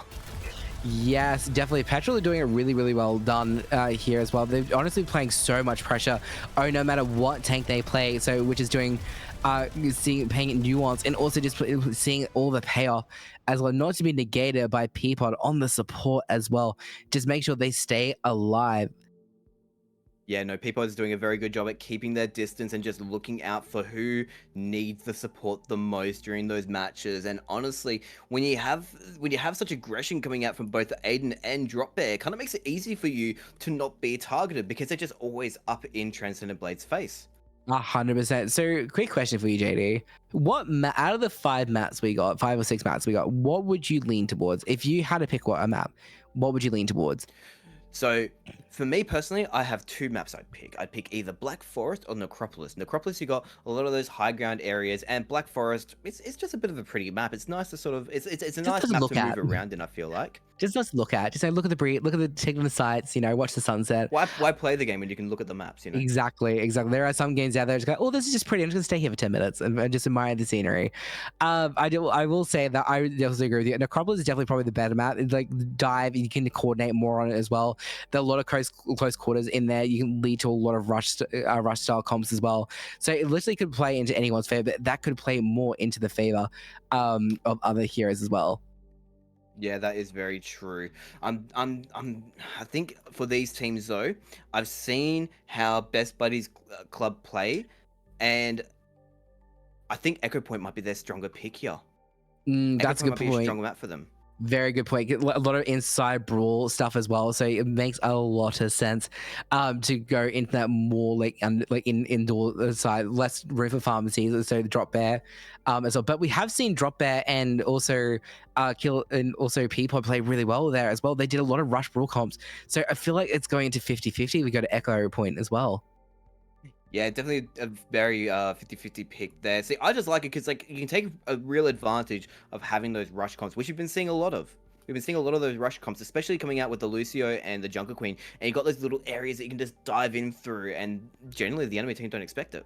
Yes, and it also allows to drop bear as well to play that Genji, because there's a lot of Dixon, a lot of ins and out you can do as drop bear as a Genji main, going through, picking out, poking as well, going through a corridor and just honestly just diving into the backline, whether it will be to pick up a support or a DPS fight or apply enough damage to where the tank is worried and they have to retreat. So definitely a lot of things leading it towards the good ways of the Genji for drop bear, but also the tank is also a very interesting pick on that, because it does, as you said, lead to more rush and brawl, which is what seeing Transcendence is very comfortable with. Now, keep in mind though, this is a finals, right? So, being that it is a finals, if you win, what do you get to take home from it? You get to take home three of $50 mouse pads. Quokka mouse card, Quokka gift cards, for the winners here today for the vouchers, and then our runner-ups today will not be going home empty-handed. They'll be winning a Juice Energy tub each, as well, if they are the runner-ups. So it's going to be interesting to see if the Quokka mouse pads will be going in favor of the best buddy class, or will the Transcendence way, or will the what do you call it, the other team, Dead End, will come out on top and go like, you know what, no, we also want these mouse pads, and bring it to a 1v1. Yeah, no, it's going to be very exciting to see who gets to take home the glory for this, because once again, just remember, both teams do have former tournament winners. So honestly, some people get to have double the glory. That's so exciting to have. Yes, that is very true there as well. We got Drop Bear, who was the winner on quality from the last tournament, and then also former MVP winner. And then we got Killy from Mega Brain Mercy main. So we're looking forward to see how these guys do clutch up, showing how maybe they can lead their team as well, the two DPS players leading the team in the lights of victory. Yes, no, definitely looking forward to it. Who do you think is going to be the outgoing former tournament winner here? I honestly, at this current time, am looking in favor of Drop Bear a little bit, especially going towards Black Forest. There's a lot more open area here. It leads to more of the best buddy clubs play style versus Dead Ends. I know Dead Ends been playing a lot of Brawl, but I feel like this leads to more of the flexibility that best buddy clubs have been showcasing here tonight. That is very true, but then again, don't put down the aggression that Killy's been able to put into some of these fights, especially with the DPS picks that they have been taking. Like, look already, Killy onto that Symmetra while playing the horse. The horse is the horse. Drop Bear is bringing up the Torbjorn, which is a bit different. They were a menace last time. I remember getting hammered to death by a Torbjorn on the last tournament when versing Drop Bear. So very interesting to see the turret already knocked down by Transcendence as well. Looking to going for the first pick as well. Dravelin already out there as well. Drop Bear trying to do some poke of his own as a waiting for his turn to come back online. Hooked onto the Moira. Moira managed to fight. Vivid managed to get away. Anti onto Transcendence as well, feeling quite low. It seems like Moira is nearly out of heals. As well, Killer Mercury just seeing that poking back and forth as Symmetra, looking to try and get set up, but hasn't quite been able to get their turrets up. I feel like the saving grace here for Best Buddies Club is having that Ana. Even though Dead End do have the horse, Ana can be so aggressive against an Orisa. Just having that anti-nade, having that ability to sleep can stop in that gallop, stop in the track. So let's see if Peapod is able to take advantage of that. Yes, and look how quickly Peapod is building her nano. That could be game-changing. Could allow the final push here as well. Even though they keep bringing Transcendence back to life, they have got the nano on stage. They can do a nano hog. They can nano drop bear and just go wild with the hammer. So as we look here at the sleep, doesn't quite connect with anything as well. Peapod looking for their next nano target. Tyrant's trying to come back. Drop bear managed to kill Killer Mercury as well. Looking for Vivid in the backline to make sure the Coalescence comes out. Nano onto Drop Bear, the Nano Torp coming out as well. He's doing the hammer kill. Going for the hammer! Kill! Got the hammer kill onto Transcendence. Is that rude or is that just playful? That is hilarious. We never thought we'd see. Amazing. In a tournament. In a tournament again. Drop Bear. This is a tournament. This is not a public match. You can't be doing that. I feel like this is Drop Bear's play style in a tournament. Even the last tournament when he was in quality, was going towards hammer kills all the time. So it's good to see that they're not breaking the tradition. They're going in with the hammer kill as well. I feel like that would make Transcendence very annoying going into the hammer kill. Despite Dead End deciding to go onto the horse, the saving grace of Peapod just picking on to going on Ana, which we don't see a whole lot from Peapod. We're usually seeing Lucio, Kiriko, or Mercy. They showed themselves to be very good with what they're deciding to pick for who they're going against. They know, they've done their research, they've done their homework. Yes, and Peapod really building up that nano really quickly helped them towards the clutch up. And now they're going back to the JQ rush, which we've seen so many times for them as well. It has been played really well. We've still got this Sigma poke coming in for Dead End. Yeah, no, now at the moment they know that there's a Sigma, so they've got to play safe. They've got to be waiting to use this speed at the correct time. If they do it wrong, it's going to be a dead end for them. It really is here. People, Best Buddies Club really trying to control that high point in the middle of the map, and they're just letting Sigma just throw there. It's like, you know what? You keep throwing your balls. There's nothing really going to hurt us. We're just going to stay here and just wait. Yeah, no, it's all a matter of timing, and here we go with that push. Oh, managed to kill Killer Mercury already. That rush onto by the Jungle Queen again. Now it's just Transcendence left as well. It just gonna fall down, and a second point already to Best Buddies Club. It looks like this is going in their favor, JD. This is just phenomenal to watch. They're becoming like the best adapters in this match. They're watching carefully how Dead End play, and they're making sure that even though their comp might be a bit of a counteract for them, they're not letting it get to their heads. Their mental game must be so strong right now. It just seems Peapod is playing really, really well here as well. Being that support here, just rotating, making sure their team is staying up and making sure the speed boosting and just applying all the utils to make sure everything makes sense, and they can just go in and apply as much help towards the tank and the DPS. Here's the thing for Dead End though. They've seen that Ana's now been taken out on Best Buddies Club. They've seen that the Lucio's been taken out. Can Peapod bring it back on this Baptiste alongside with Drop Bear on the Bastion? That can be so devastating. Yes, and we've also got Transcendence here on the Diva, so this could lead to a little bit of trouble here for Best Buddies Club. They can always come and do the dive here again, but Drop Bear on the Bastion, as you'll see, already going to Tower Forward. We're already trying to melt down the Diva. The defensive matrix does come out here. Diva nearly out of mech as well, managed to escape as well. No, Diva has been demeched, unfortunately, demeched by the Sigma. As we go into our next fight, here, Rock onto the Baby Diva, managed to fall. Peapod's Immortality Field has been knocked out. Vivid on 1 HP. Killer Mercury 3-0 JD. The series is looking clearly into the favor of Best Buddies Club. One more point and they won it all. But we can't speak too soon. We can't speak too soon. This is honestly keeping me on my feet. I'm surprised at how fast we're going. Dead End. Have they reached their dead end? That's the real question here. Can they come back from this? It's so close. I just can't believe what I'm watching here today. I hope there's some Dead End supporters in the chat here. We're all praying for a reverse sweep here for Dead End. They really have to come in and see what they really have to come in and pick their picks to play and to really break up the Best Buddies Club. They have to find a point on how they can break up the friendship so they're no longer the best buddies. Yeah, honestly, what do you think Dead End's going to have to pick here? Yes, it's going to be very interesting to see here. They're already on the Doomfist for Aiden as well. So already going to go into that backline. Vivid, as long as they can nail their sleeves onto the Doomfist, this could be in favor of Dead End. But it just really depends on how they go. As we can see here, Aiden's waiting for it, poking back and forth, looking for their dive. It also going into the backline already and then backed out straight away, JD. This is so exciting to see. It looks like it's going to be a little bit of a reverse here. Sweep here for Dead End. This might be a little bit of a comeback for them. Yes, it looks like 3-1. This could be the start of the reverse sweep. They knew if they lost that point, it'd be the end of the series for them. So it's going to be interesting to say, now they've lost their Diva comp, what do they play now? Best Buddies still have their Doomfist comp. They still have some other comps in their back pocket. So how do they clutch this? How do Best Buddies clutch this final point for their team? I've got a bit of a shake here. This is so close. It could be for anyone. Obviously, if Best Buddies Club, if they find a comp that can help them come out on top, that's it for them. This is their game. It's their win. But at the same time, Dead End, we've seen their potential in previous maps. That's how they got to the finals in the first place. So what can Killy bring out? What can Transcendent bring out? What can Vivid bring out to keep them in this fight?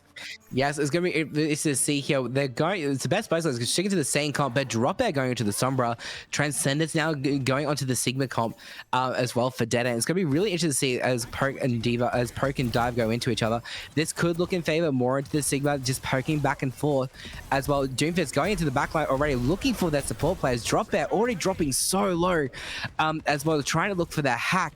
As well, we got Peabody keeping up Drop Bear as much as they can.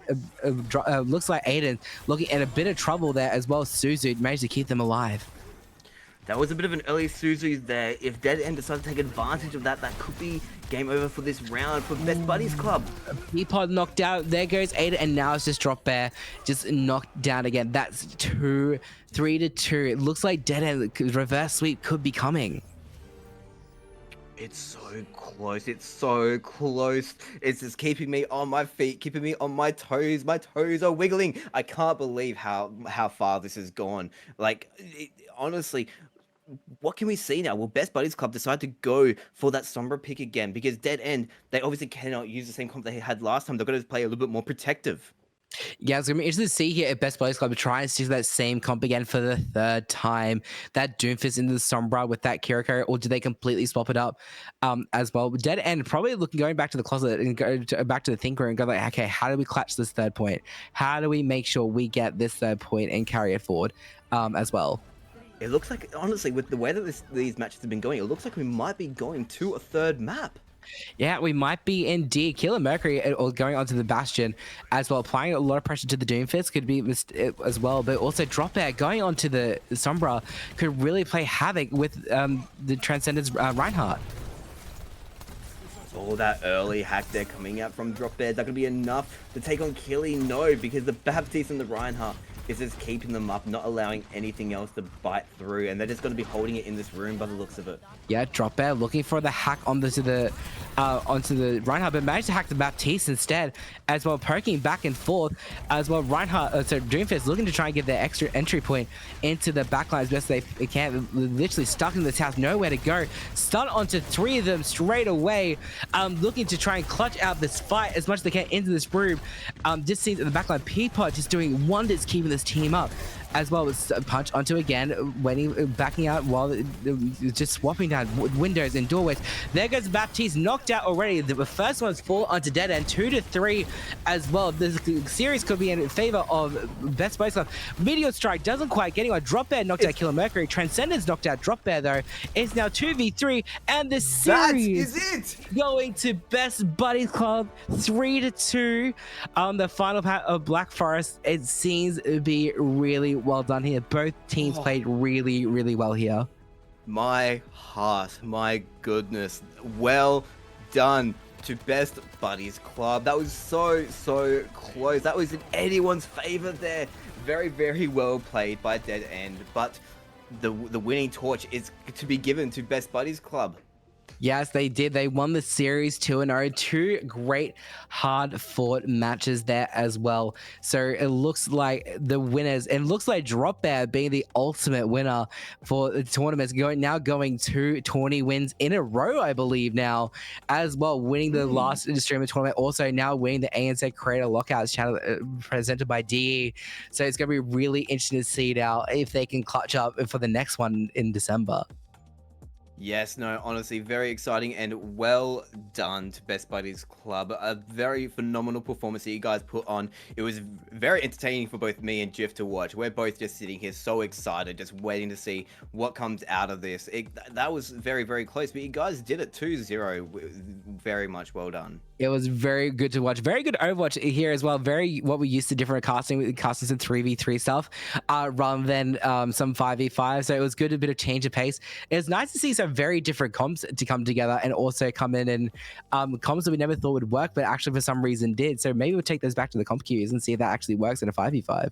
Yes, no, 100%. But just letting everyone know, we will be having an MVP to announce. So we are going to be taking a short break so that we can reveal that to everyone.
All right, everyone. Thank you so much for such a pleasant match that we've been able to do today. And honestly, it's been so much fun to watch these teams go head to head. But before we introduce you guys to the MVP as well as the end of this event, I want to just quickly pass it on to Jif to talk about our sponsors for today.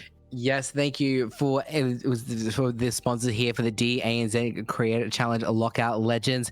Thank you to our first sponsor, Quokka Mousepads. Quokka Mousepads is an OC-based mousepad vendor that allows you to either purchase from pre-existing range or upload your own image. They're an array of different mousepad sizes and for a variety of setups. Members of the winning team will receive 3 $50 Quokka mousepad vouchers. And we're also sponsored by Juiced Energy, who is an OC-based energy drink provider catered for games and for their energy needs. They have a wide range of flavors of any sort of pick-me-up and our second place winners will feel energized after winning 3 energy drink tubs. In addition to this, we also provided 3 tubs to win throughout the night, who the winners have been announced and also have claimed their prize as well. So thank you both to Juice Energy and to Quokka Mousepads. Yes, thank you very much. Now, we move on to an exciting part. Now, Jif, I actually have written down here the MVP for the ANZ Creator Challenge, Lockout Legends. Yes, there was a lot of phenomenal players here tonight here for the MVPs, but I think production all came to a unanimous vote who actually won MVP tonight. And I think, JD, I think you might know their name. Yes, the winner of the MVP was someone who showed such amazing performance and true ability throughout this match, and also quite a lot of diversity in terms of the characters they were picking. The MVP for the ANZ Creator Challenge Lockout Legends, powered by Disconnected Esports, is our own P-Pod Uwu. Welcome, P-Pod. Hello. Yes, thank you very much. How do you feel winning MVP for the match? I'm shaking. I'm shaking. I've been shaking the entire time. I've just been shaking a lot more now. Yes, no, honestly, we were watching very, very closely. We've been chatting in our group chats about who was putting in through a lot of performance, and we watched, and you did absolutely amazing to assist your team today. Thank you. Thank you. Now, quickly, before we move on to anything else, there's something really, really important that we need to hear, which is your famous and very well known Lois impression. We were talking about it in the behind the scenes, and you've got to show it now to everyone. Oh. Well, Peter. The horse Listen, is here, is it? okay? The horse is here, and the horse is dead. There it is. And the horse was dead. In fact, you guys did a Yes, very the good horse job was at very dead. executing I'm so glad I any didn't of the have to see horses that horse. pushed into you. I hate that horse. I hate that horse. Very well done. And your team gets to go home with some prizes. Oh, really? Yes. Jeff, what are those prizes again? Yes, you guys get to have a $50 Quokka mouse pads, mouse pads, vouchers each. So it'd be exciting to hear to see that. What are you if you're gonna design if you had to design a mouse pad, people, what mouse pad design would you have? To keep it on brand, I'll probably have a mouse pad covered in Lois faces. I'm That just sounds like a reminded good of one. how good I am at that. That sounds perfect. And yeah, no, definitely, I can see you doing that. You 100% do that. Absolutely, I would. Thank you so much, P-Pod. All right, and now we move course. on. Jif, where do we go from here? Yes, I believe that's the end of the night for us. And the very thing, I think we have our closing remarks here from our tournament host and legend of the night, Mr. Liger, Avatar Liger here as well. So yes, let's hear a few closing remarks here from Mr. Avatar Liger. But Just just very before snappy in his we suit. Yes, but just before we do, we just want to keep you guys in mind that there was a lot of work put behind the scenes for this event, and Liger, he was really passionate about it and really wanted to put forward this event for all of you guys to enjoy, because he knows a lot of you guys already, and he knows that what we're like as a community. So I just want to give it forward before we move on to Liger. Just a quick thanks to you, Liger, as well as thanks to everyone who took part in this community event. So now we can move on to bringing Liger onto the stage today. Hi, mate. Hello, how are we all doing? You are What's here. going on? Thank you very much for the kind words, lads. Thank you, everybody, for coming through. Hope you enjoyed this mini event and this wacky cast of content creators we got together. We got more events coming, of course. You know, we got especially a massive charity event. We got 40 creators coming together, raising money for Wales Wildlife Rescue on the 9th and 10th of December. Check out Pog and AOE Sports for more information on their socials. But I also sincerely want to say thank you to everybody for coming through to our ANZ Creator Challenge, supported by Disconnected Esports, organized by them. Lockout Legends tournament. We found our legends. We found did them, find the our best legends. buddies We club. did. That's right. Far They're the out. best I'm not buddies. abbreviating it though. we I'm not doing that. we did well not to abbreviate their name for the whole night, so we did really well. That's good. That's good. Nah, big shout out to you two, especially Jif JD. Wow, they casted a massive 5+ hours. Absolutely killed it. Abe, my fellow behind the scenes in Vertigo as well with me, putting everyone together, especially the whole DE stuff. Thank you guys for coming through. Don't Everyone in forget chat. Hypello as well. Yes, Hypello as well. Especially everyone in chat. Thank you guys for enjoying the show from behind the scenes. Quokka Mouse Pads coming through. Juice Energy, shout out. They just dropped a new flavor as well. Cherry Cannon, cop that if you want. A few people won some giveaways in chat today, so that was cool. Cop the new flavor. And most importantly, you know, we're here to represent OCE. We're here to show them we got something down here. So Blizzard, come support us. All right. Look out for us, guys. Come support your creators down here. Exactly. We're here and we're loud and we're gonna go off. All right. We're Yes, cooked. of course. Thank you very much. We did. Appreciate it.